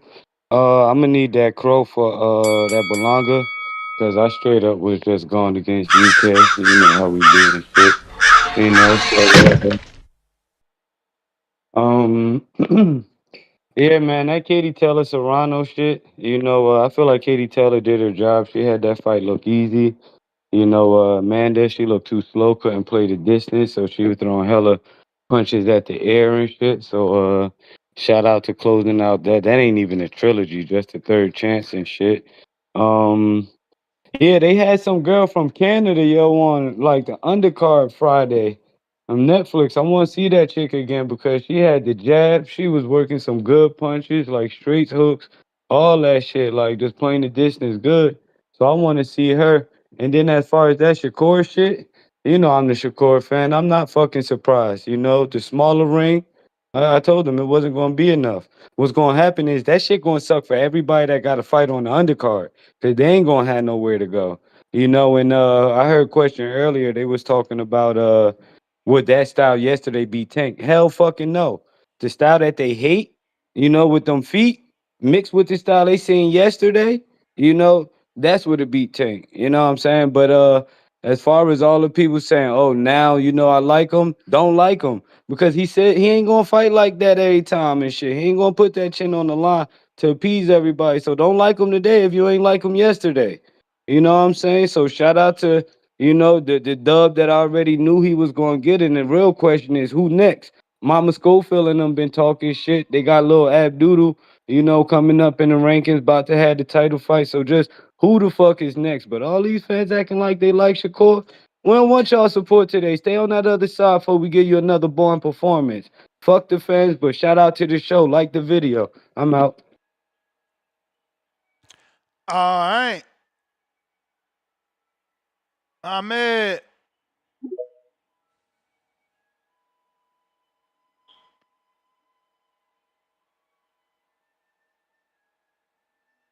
Ahmed. Yes, Ness, man. Can you hear me? Yeah. All right, all right. I thought that was a good card. Like, I'm not gonna lie, I enjoyed all the fights. I did think Morel lost, and the Puyo fight could have maybe been a draw, went to Puyo, but I think that was a more of a closer fight. I thought the Stevenson fight was a bit closer or a lot closer than the judges had it, but I think the right guy clearly won 7, 8 rounds. You could maybe even go 9-3. It seems like online people had it a bit wider than I had it, but regarding the main event, like I don't mind if Canelo does fight Hamza down the line, but who should he fight next? Because I would like to see him fight someone before, like who's maybe a top 5 guy, like maybe someone like Pacheco. I don't know about Mobili. I think that's a fight that probably won't happen. But who do you think he could fight? Because Who, super middleweight is a Hamza? stacked division. Yeah, before if he I does mean, fight Canelo the before. rumor is he gets Pacheco if Pacheco wins, ain't it? All right, that's a good fight. I actually like that fight. I wanted to see Pacheco and Mobili fight, but that's not happening. So if Pacheco and Hamza fight, that's not a bad fight. What about Berlanga? Do you think him and Plant is the fight to make? Because I think it will be tough to come back. That was like a bad, I thought, knockout. Nah, I think putting him back on a high level is not No, fair. immediately. I think it's not fair. I think him and Steven Nelson can open up the Canelo card. Nelson is on the card. He doesn't have an opponent. That's a good fight that was always supposed to be made on Top Rank. If you're not going to do that, then, yeah, go ahead and get that Thomas Lamana fight and start rebuilding. Yeah, no, rebuilding not a bad option for a couple of fights, but I think him and Plant, like they both had a couple of losses. They both lost to Canelo, so maybe a couple of fights and him and Plant would, I think, be the best option because My they're issue both. with that is that he's gonna demand money and he's gonna talk like it's a big fight because it is a big fight, and it's like you coming off of 2 bad performances and 1 tune-up. Like the talk is Yeah, over, right? Like just get back into winning. You know what I mean? Because you put him in a plant fight, he's forced to sell the fight, and there's no substance now. yeah. He's gonna have to have a rebound fighter too. Yeah, he But got like to. I just thinking, what is Plant's option? Is he gonna rematch Resendiz, or are they still trying to do the Chalo fight? Because that kind of I think messed up the Plan is out PBC for the plan. rest of the year, man. All right, all right. I was just thinking because I didn't even know Belanga's a free. He's a free option. I thought he was still with Eddie. I didn't even know about that. Nah, he's a free agent. All right, all right. Thanks for taking my question. He was a free agent since that February fight after he beat up the Puerto Rican dude. You know what I mean? He was a free agent right there. That's why Eddie did that. That's why they put him on the undercard because he did not want to re-sign. Uh, JP, I see you. Did you send a counter? I'm sorry. Let me double check here. Double check here. I don't see no counter. Okay. Brandon is on you. Yo, Ness, what's going on, bro? What up? I'm gonna run these fights down. First of all, give me my crow. I did get one wrong. I went against the grain You and picked picked Berlanga. against It's my all boy good. Sabril. Nah, hell no. It's Fuck all no. good, bro. Pick Listen, some. it's all good. No way, Jose. I picked against my boy. I picked against Sabril. I picked against Sabril. Oh, picked Puyo. I thought the fight could have went either way. Could have even been a draw. I think it just depends on what the judges like. They like the consistent pressure of Sabril over the counter punching and more clean work than Poyo. So I would like to see them run it back though. But excellent fight on that one. Excellent card in general. This is a great card. Shout out to Turkey Al Sheik. He's delivering, man. He's putting the matchups together. It's up to these fighters to go in there and run solid fades. So yeah, that was a good fight. Like I said, I went against the grain and picked against my boy Sabril, but he got the win, two-time champ. Salute to him, but I definitely think it's run back worthy. I didn't get to watch David Morel fight. I was out and about, so I couldn't watch his fight. But I'm hearing mixed reviews about whether or not he won. So I'm a Turkey's been doing a good job of putting these fights on YouTube in a few days after the card. So hopefully he uploads them pretty soon, so I can watch the shit. But yeah, so I ain't get to see the David Morrell. As far as fuck, what I'm missing. Shakur looked great. Shakur looked great. Shakur did exactly what I tell most fighters: when you're the faster, slicker, when you're the faster, slicker, sharper fighter, sit in the pocket a little more, man. Slip shots, catch and shoot. You faster, so you gonna get to the you gonna be quicker on the trigger than the other guy. You don't need to use your legs as much when you're clearly the faster, more quick, more sharp. You know what I'm saying? You can sit in the pocket a little more. Do some James Toney, do some Sweet Pea, Mark Johnson. Those guys used the fact that they were faster and sharper and quicker than everybody to sit in the pocket, make guys miss, and make guys pay. If you get hit, you get hit. It's boxing. So Shakur could easily fight more aggressive just off the strength that he's faster and sharper and quicker than everybody and has a better ring IQ than everybody. But he is a master at controlling distance and range. He did a great job yesterday. Anybody still thinking Tank can beat that guy, hit me up if that fight ever gets made. I'll take your money gladly. And then last but not least, Edgar Berlanga. I've been watching Edgar for a long time. I was never sold. I watched the knockdown against Kosi Harris. I watched all those fights against other guys. Oh yeah, no, somebody gave me a call earlier. I forgot who it was. He had like 3 counter punches left. He gave me on the me Yep. tip. Yep. One to Tip, Okay. one to you. I don't know who the other And person one to was. Malcolm. One to Malcolm. Okay. Yeah, but I was never sold on Berlanga, man. Like I thought Berlanga was just an okay fighter. He was benefiting for the top, from that top rank diet. They matched him up well. They had a smooth little gimmick going, with the first round knockouts, and I think he started thinking he was better than he truly was. He should have stayed over there. They were grooming him up pretty well and pacing his career pretty well. But but they Steve Rose. but they wouldn't have got him them. Look, he just got 2 mega paydays. Like he wouldn't have got that o- with day Okay, trajectory. with their trajectory, it would have been a slow roll. It would have been a slow cook. But if he wanted to just have his career be a cash cow, in and out like a bank robbery to get a couple quick paydays, and he accomplished that.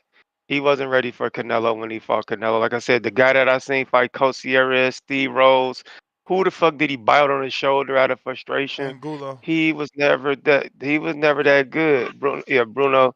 He just wasn't that good, man. I picked Hamza to beat him. I get it. He survived against Canelo. But let's just peel the layers back. Canelo's a little guy, man. Yes, you survived 12 rounds of being a punching bag against Canelo where you lost 11-1 or 10-2 because you came in 200 pounds and you was able to absorb the punches. You didn't do much offensively. Like he got a consolation prize for, essentially being a big dude and being able to survive against Canelo, the naturally smaller guy. Munguia fought better than him. Munguia fought with more heart than him against Canelo. So I wasn't sold on Berlanga, man. I get it. Puerto Rico is clamoring for a superstar, so they just latched on to him. But nah, man, he ain't him. He's just not him. And we saw that last night. So shout out to him, to Sheeraz. Great combination puncher. That dude, long, got a lot of torque on them punches, put them together in bunches. He did what he was supposed to do against Berlanga. He talked the talk. It couldn't have went a better way for Hamza Shiraz. You got Berlanga talking shit the whole way, throwing money and G strings at promoters, inviting people to his hot dog stand, talking cash shit. He the king of New York. For you to go out there and get embarrassed.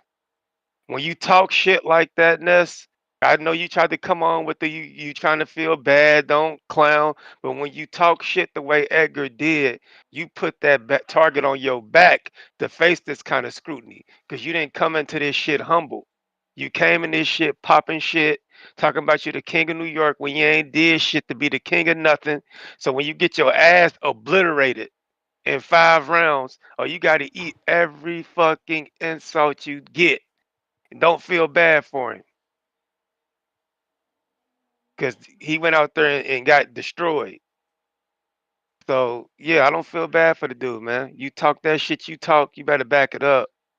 And I don't know where he goes from here, man. I don't know where he goes from here because the issue with him is he can go in there with an average guy and get beat. I mean, I don't know. I don't know. I'm not sold on Edgar. Like I said, I'm not surprised. But salute to Edgar. Salutes to everybody on the card. It was a great card. I look forward to the next one. TVV protects mental health at all times. I need some fucking Tylenol. I'm out. All right, JP, counter. Yeah, perfect setup. Because this is exactly what I was talking about. Shout out to Brandon, man. My YG deserves a caller of the year award for sure. But look, this is what I was talking about. This enabling, and look, y'all be like the brothers don't support. Matthias, stop enabling him and tell that motherfucker you can support him, but tell that motherfucker stop coming in there with no defense. He doesn't have power, and he's trying to win fights by overwhelming people and having great condition. And that is a way to win fights, but we can know, we can see. If he was one of ours, we'd be like, hey, he needs to be back in the lab, though. It's some shit he could really be working on. You know what I mean? There's some shit he could be working on. And we wouldn't be like, yeah, Matthias. Nah, it'd be like, yeah, he cool, but, bro got some shit he can work on. So, tell that man the truth. He got some shit to work on. Look, while we talking about all this makeup being on the pig, just the year of people being exposed and people being enabled to do whatever they want. Oh, we got a big one coming up. The big one's coming up. Guess who's next? Canelo, you're next. You're next, Canelo. You've been enabled. They let you not even try against Skull. You ain't even got to try no more. Just put your hands up and gesture. Look at this, guys. Turkey, look. He's not trying to fight me the way I want him to. Oh, yeah, you're next. Oh, yeah, you fucking next. And it's because you motherfuckers been enabling them, and I've been saying that for a long time. That makeup's gonna come off of that pig in September. Shakur, look, ditto Majid. I'm back on the bus, nigga. Make some room, make some room. You know I need a little extra space too. Them niggas be like, hey JP, you can't be a Crawford fan because you was riding with Spence. Make some room, nigga. I'm coming over because I change when the weather changes. So I'm riding with them guys. Shakur showed me a different level. I will know when he does give me a bad performance. I know I seen that show last night. I know he has that grit. I have to see that. I got to see that first because all the sugars, all the sweets, all the joys, they had that in them.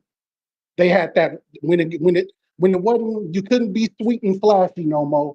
They had that. Fuck it. Now we in the phone booth, and we seen it last night. He checked that box for me. So make some room over there, Majid. Me and you can share seats. If you a little small, I'm a little big, so we'll be straight. Hey, I'm out on that. All right, Tip Bellis.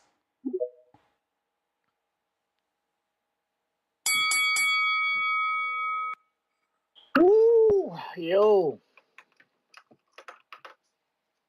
yo. What up? What it do, man? Damn, y'all had a 6 hour show? I was knocked out, bro. I ain't gonna hold you. I missed Bro, everything. big fight, man. The King of New York went down, man. Shit crazy, man. 6 hours of hate. 6 hours of hate, man. You know what it is, man. When you popular, you gonna have a fan base to hate. Like, fan base don't only mean, people that love you. It's people I that want to mean, see you fall, man. It's people that want to see you fall. it's just Edgar's inexperience, man. Edgar's inexperience. He decided to bang when he ain't need to bang, and he was, in my opinion, he was winning the fight. He was winning the fight, and he just started. I guess it was like the fourth round. The nigga just decided to jump in the pocket. I don't know why. It was pointless. But yeah, man. Is that you? What's up, Nah, brother? that's JP. I never got him off. My bad. Lord of mercy. Yeah, he just decided to get in the pocket. But yeah, man, I know. I see a lot of people calling for the face of boxing, man. Y'all got bigger problems. Y'all got bigger problems. Y'all got them Schofield problems, man. Don't act like we ain't forget about that. Y'all got them Schofield problems, man. And then another thing, I want to see him fight Subriel, bro. I ain't gonna hold you. I want to see the little nigga jump up and fight Subriel. That's the fight I want to see. Cause it's like this, bro. That's Boxing nasty. is Who all. who who do you mean by Lil Ninja? Because if you about to say Shakur, you 3 years late, and that's crazy. That this shit, y'all gotta stop doing this. When I say these things, y'all try to play me out, and now you about to ask for Sabril versus Who? Shakur? Who? Bro, I already know what it is. Like, come on, you talking to the dude who stylistically puts up matchups, bro. I mean, at the end of It's the day, crazy, I man. told you, I told They you, I don't give told me you. no credit. What did I I fucking say? said What that did I say in shit my phone call, bro? so long I said ago. he was going to sit in the pocket. He was going to sit in the pocket. He was just going to counter Zepeda all day, bro. Zepeda has no power. Y'all never going to see. Listen, bro. This is the crazy thing about you. Never ever going to see Shakur struggle against a fighter with no power. He's going to sit there and trade with him all day. Like it's like I said, it's going to be a repeat of Mayweather all over again. And this is what I didn't want to see, bro. This is not, you can run me for one. This is what I did not want to see in the sport of boxing because it's bad, bro. This is all bad. If it's like it's a recurring fucking cycle, bro. We're gonna be in the same spot. We're gonna be left over with some bullshit because we're not gonna get what we want. As much as niggas think this is what they want, we're not gonna get what we want, bro. You're not gonna get the fights you So want. what? You I'm telling saying you, he beats Tank and you scared? I don't know. It's like this. If he fights Tank, I'm not. It's not even about him beating him. It's the way the fight is gonna look, bro.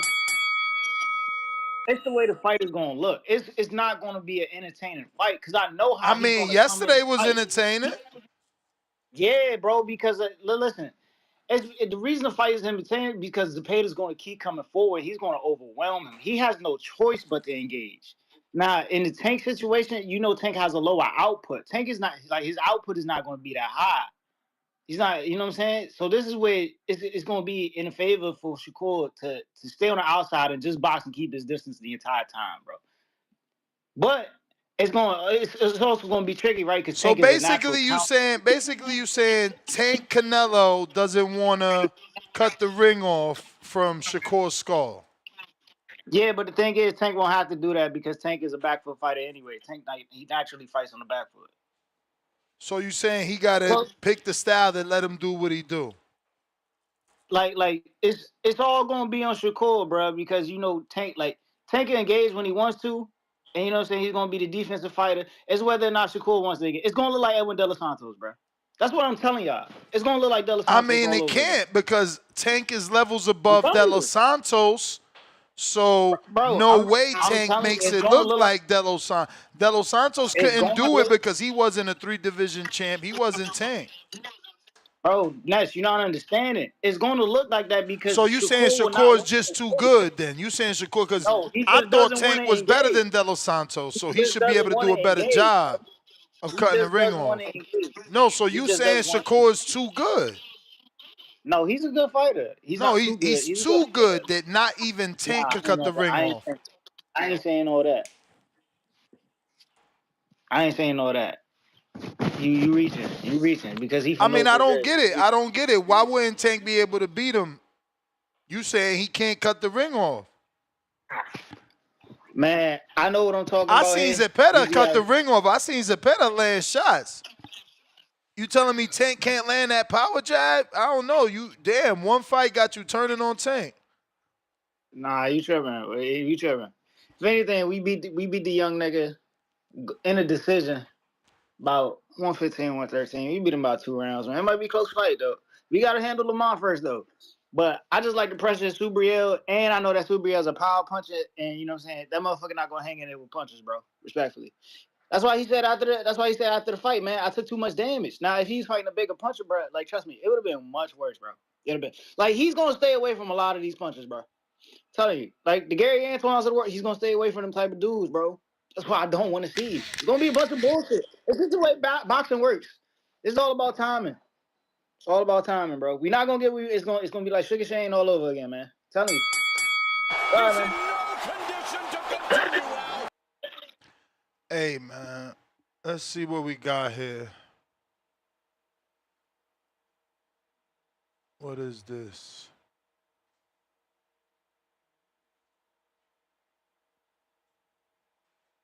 Shit.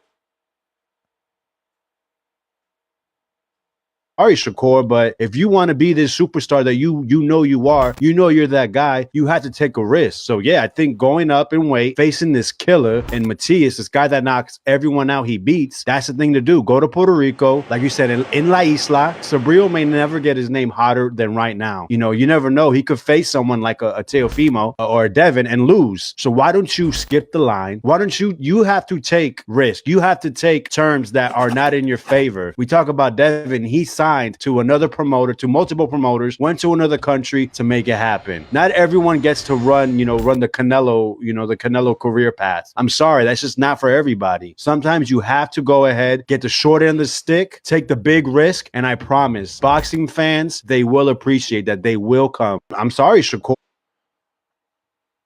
Okay. Shout out Alex Vega with the short. Resurfacing. We got Quest, the best. Hey, Broadway Joe, I seen you get all that TV time, man. You all flexing on TV and shit. Salute. Yo. Quest, the best, coming to you live from the bathroom. What's good? What's good? Man, I'm chilling, man. It's a bad day. Berlanga, man. Ness, man. You've been taking on some heat today, man. You staying consistent. I'm fucking with it though. But a lot of people were wrong, man. A lot of people had Berlanga. A lot of people switched up.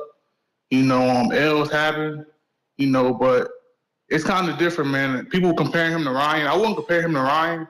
You know what I'm saying? But I just think he's like a higher level than Ryan. He's not as popular as Ryan. He's like a more downgraded Ryan. You know what I'm saying?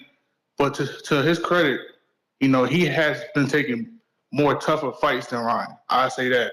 Canelo, Hamza, these are two tough back-to-back scraps, So let me just get my crow, man. Let me get my crow. I never got my crow yet on this bitch, you know what I'm saying? Let me go ahead and get that. Let me go get that, man. It's a sad day, man.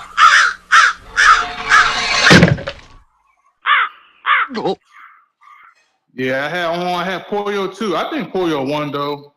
I take that on the chin. Pollo, he boxed really well, man. For him to go in there and like stick it out with a guy like Matias, he should get his rematch, but it's not going to happen. I say that, shout out to Pollo, shout out to Shakur, man. Shakur star making performance. Like Sean Brayden, he showed up, man. So it's a lot of stuff, man. A lot of people fucking with it. You know what I'm saying? Hopefully the fans can really appreciate his greatness now. Because he went in there and stuck in there. Took some shots. Cause Zepeda, it kind of looks bad now because Kid Austin did what he did to Tevin. So it's like, I don't know how I feel about it. You know what I'm saying? I just want to just congratulate him. You know what I'm saying? Because I know Shakur is great. And he showed up, man. Morel, he lost that fight. He lost that fight. You get knocked down in the fight, man. You lose, man. You know what I'm saying? Come on, man. Like, he didn't knock down the Russian dude. I don't know his name. Katayv. I don't know, bro. Some shit. He didn't knock him down. You get knocked down, man. He should have won the fight. In my opinion, he should have won. But man, I'm not a judge, so they seen what they seen. I say that. Man, yeah, I want to keep on saying shout out Shakur, bro. You know what I'm saying? Shakur, Zepeda has power. 27 knockouts, that's power. You know what I'm saying? I will say he will be back. Zepeda, he can get big fights. You know, but I want to say shout out to Core. You know what I'm saying? Sugar Shakur is back. That's the bell, player. If you're watching this on X live streaming video, don't forget to hit that retweet, repost. If you're listening on X Spaces, same thing, retweet, repost. If you're here on YouTube, don't forget to smash the thumbs up, hit the notification bell, subscribe. If you're checking us out live on Twitch, I need you to follow as well. You know, we need to have a certain amount of followers over there to be getting things cooking properly, man. We got Davidian, Buffalo, Falls. In Jesus' name.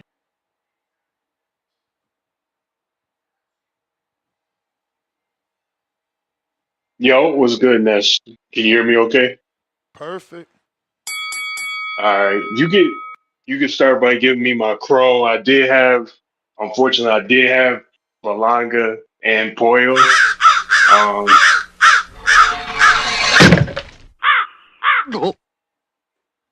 Man, Friday and Saturday, it was great fights.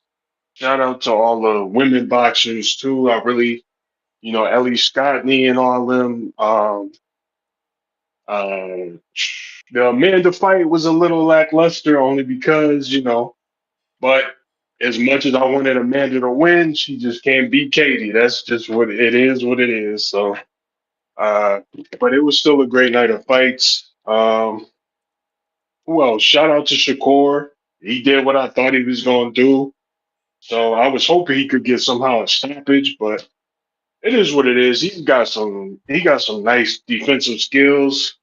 I just can't wait to see whoever they put him up against because I feel like he's going to take him down. So, as for Sheeraz and Berlanga was doing okay, but I don't know why he just didn't stick with the jab. He just wanted to all of a sudden brawl. I'm like, I don't know who told him to do that. But, yeah, he got blasted out of there, man. Unfortunately. He's a tough dude, though. Hopefully he can come back, but it do suck when dudes get knocked out.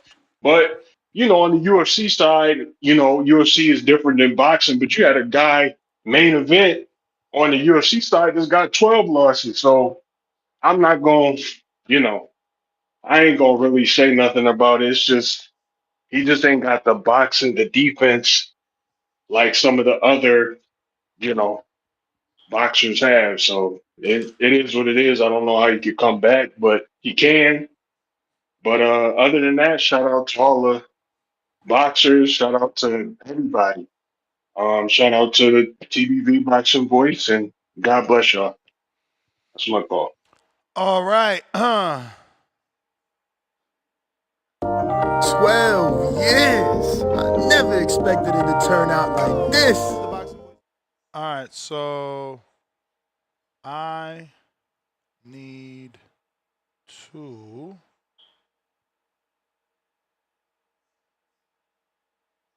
what do I need to do? All right, well, I need to take an intermission. So I'll be right back. Hi, this is Michael Buffer, and you're listening to the Voice of the People. Let's get ready for Boxing Voice.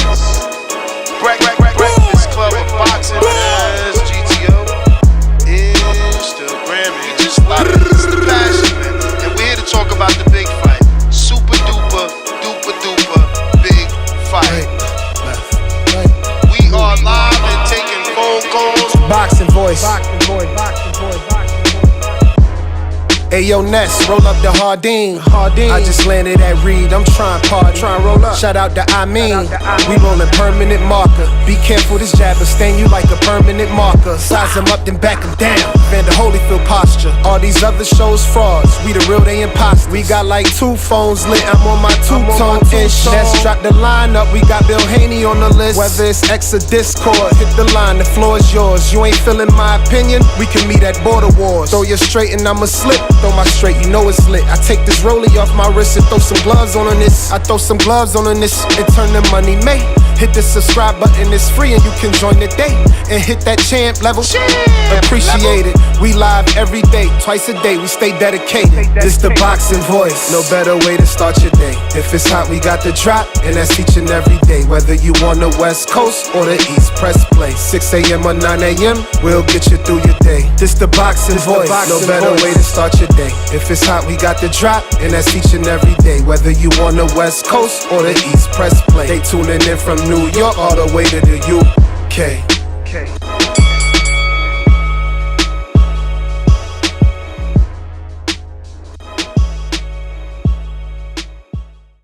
Hey, and I'm back, and I'm back, and I'm back. Big Gucci.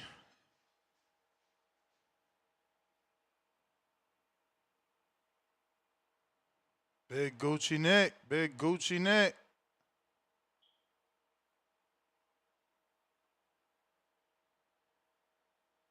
Gotta unmute. Alrighty then. We got Luis Sanchez. Welcome to the prospect level. Adrian, $5. Nah, round one and his friend are good guys, bro. Was all the way downstairs and no seat blocking people view after they asked him to move. Good guys. Pristine Sports Network, $2. The parade pic with Berlanga and Amanda, hilarious. I know it's going viral. It's going viral. They threw Amanda in the Edgar situation. Darius Flowers, $2. Kerr needs to fight a real threat, not contenders. Salute emoji. Hey man, who's the real threat? You know, you guys got to stop doing it. I got to put a name on it, man. Who's the real threat y'all want him to fight? And because I at least, you know, you heard what's his name? Alex Vega trying to claim my idea, but in his own short, he reveals that it's my idea by saying, like you said, La Isla, because that's my shit. But it's all good. He can have it. The point is, I want Sabril. Who do you want? Who do you want? Whoa, phone lines is lit. Ladies first. Toya, what up? I'm about to cap y'all, man. I'm going to eat, man.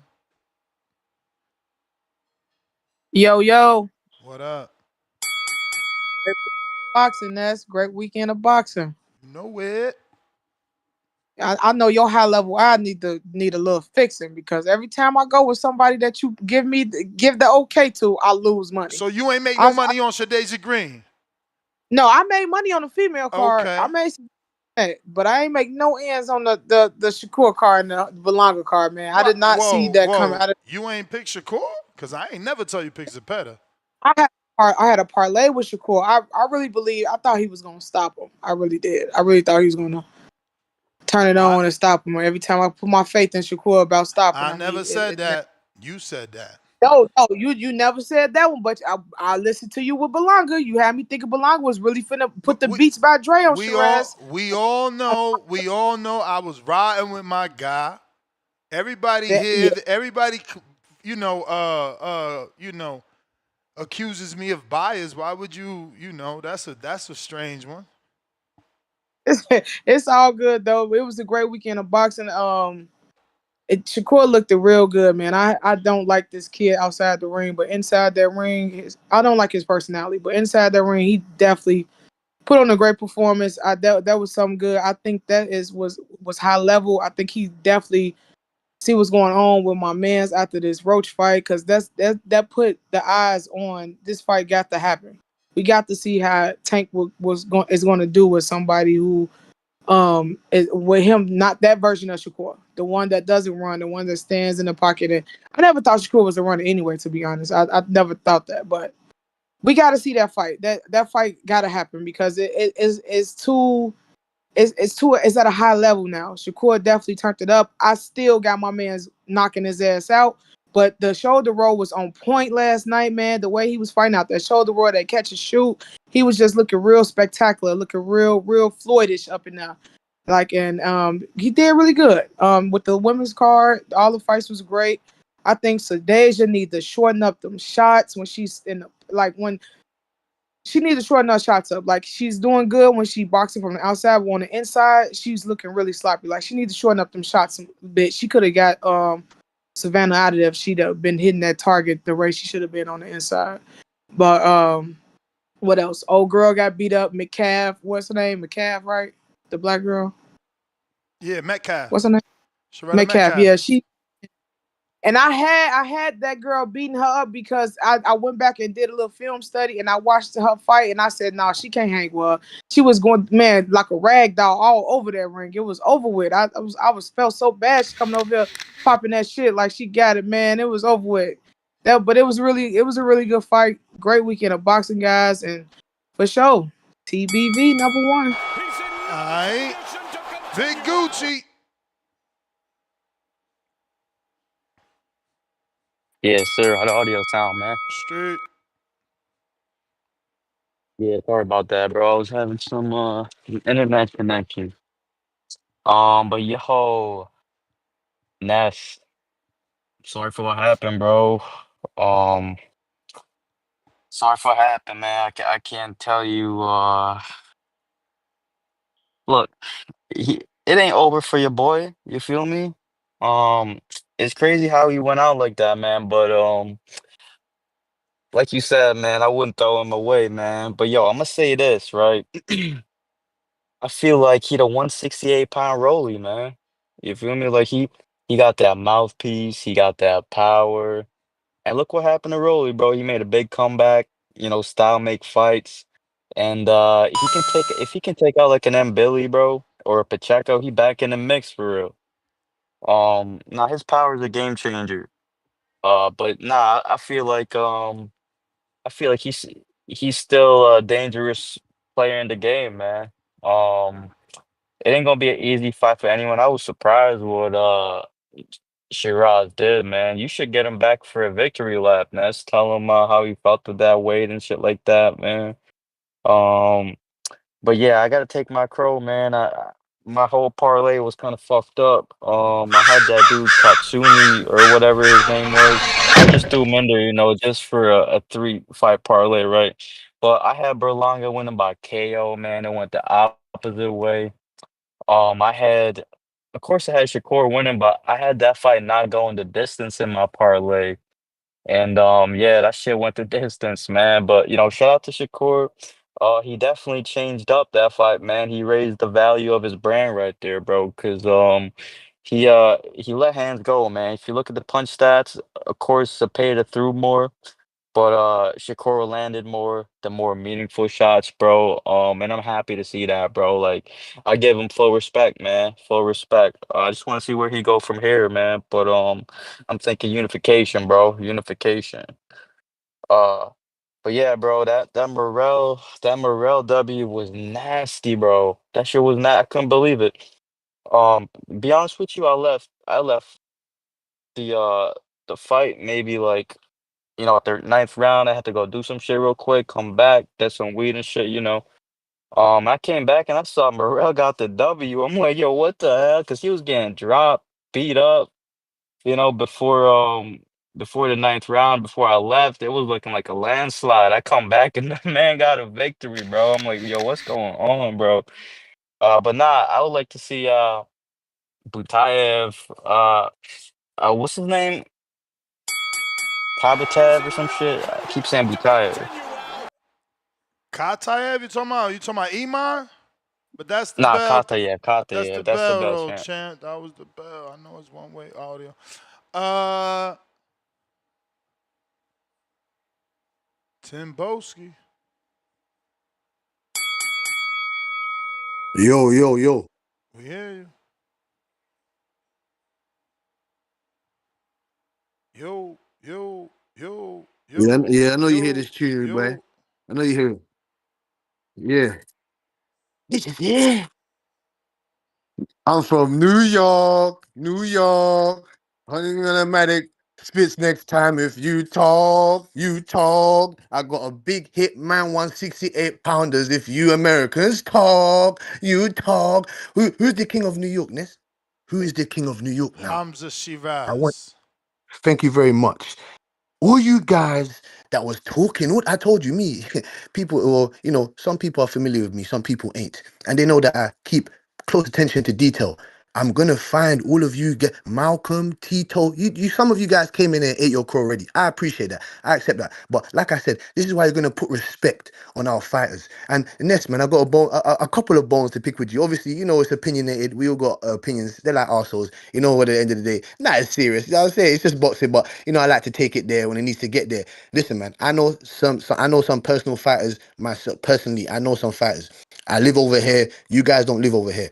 Stop saying that our big dream is to go fight in America. Yes, that's one of the dreams. Yes, you're correct. But the out and out goal is to be in Wembley Stadium, whether you like to Lies, hear it or not, man. lies, Whether you like to hear it or lies, not. lies, Hold on, sir. Hold on, lies. sir. You don't Hold on, even sir. have Especially, data. You've hold never on, sir. asked fighters that. You don't even know them. Hold on, big man. Hold on, big man. Especially when you're talking about the younger fighters. The younger fighters today, they want to be in front of 100,000 people, 60,000 plus people. Yes, America is one of the dreams, but it all start. The mecca for us is over here in Wembley. And like I said, Hamza Sheeraz Berlanga, I told you what Hamza Sheeraz is going to do. He came to the Big Apple and he placed his fucking flag right into the ground. I told you what he's going to do to your boy. I told you, man. You guys didn't want to listen. And Davidian, multiple other people, I don't understand, man. Big Gucci Nick, I don't understand that. No, I told you, listen. He has better IQ than Berlanga. His punches are sharper. He's got better punch selection. What the hell was Berlanga doing in there? His footwork, his Out control of jabbing him distance for sure. was He out horrible. jabbed him. He fell into Hamza's game plan of fighting on the inside. He was he Excuse was me, out boxing excuse me, him for Nestor. sure, for Nestor. sure. Excuse me, Nestor. His controlling of distance was it was an abomination. His footwork was atrocious. He has big right hands. He has power, but he ain't setting shit up. He stopped abandoning the jab. The jab was working for him in the first round or two. You know what I'm saying? Yeah, Hamza because Shiraz didn't have any he head tried to movement. He go for wasn't the moving his head kill. off the line. What was that? He tried to go for the kill. Yeah, well, that's the incorrect. You can't do that. Hamza Shiraz was a bigger, stronger, more smarter man in there. Big frame, big, huge. You see the stance, the stature of how he was coming down on the inside, outside. You know what I'm saying? It was lovely boxing from Shiraz. The way he set those big hooks up, boom, boom, boom, on your boy. I already told you, man. We run New York. We're here to stay, and we got big 168 pounder. Bring us Pacheco. We'll put him in the body bag as well, because he ain't doing shit with Hamza Shiraz. Bring us. Listen, we're waiting for Benavidez. Listen, there's one down, and two to go. Benavidez and Sam Noakes. And I'm Abdullah Mason. I told you. That's the bell. AB 2 times. What's going on, us? Yep. A little upset this weekend, but probably did make some money on Shadeja Green and Katie Taylor. But I did lose some money yesterday. I had put money on Roberto Puello. Kind of upset he didn't get the decision, but it is what it is. Probably could have done a little bit more. As the judges probably see things different now because of the pressure. And then I had put money on Berlanga. I thought he would be able to get it done, but I don't know what he was really trying to do. He was just in the high guard. Looks like he probably tried to take a picture of Canelo's book with the high guard and try to catch him in between, but obviously it didn't work out. But yeah, that's pretty much it. Just wanted to get my take, and I heard you wanted to go out to eat, so should make it short and quick. But shout out to TBV.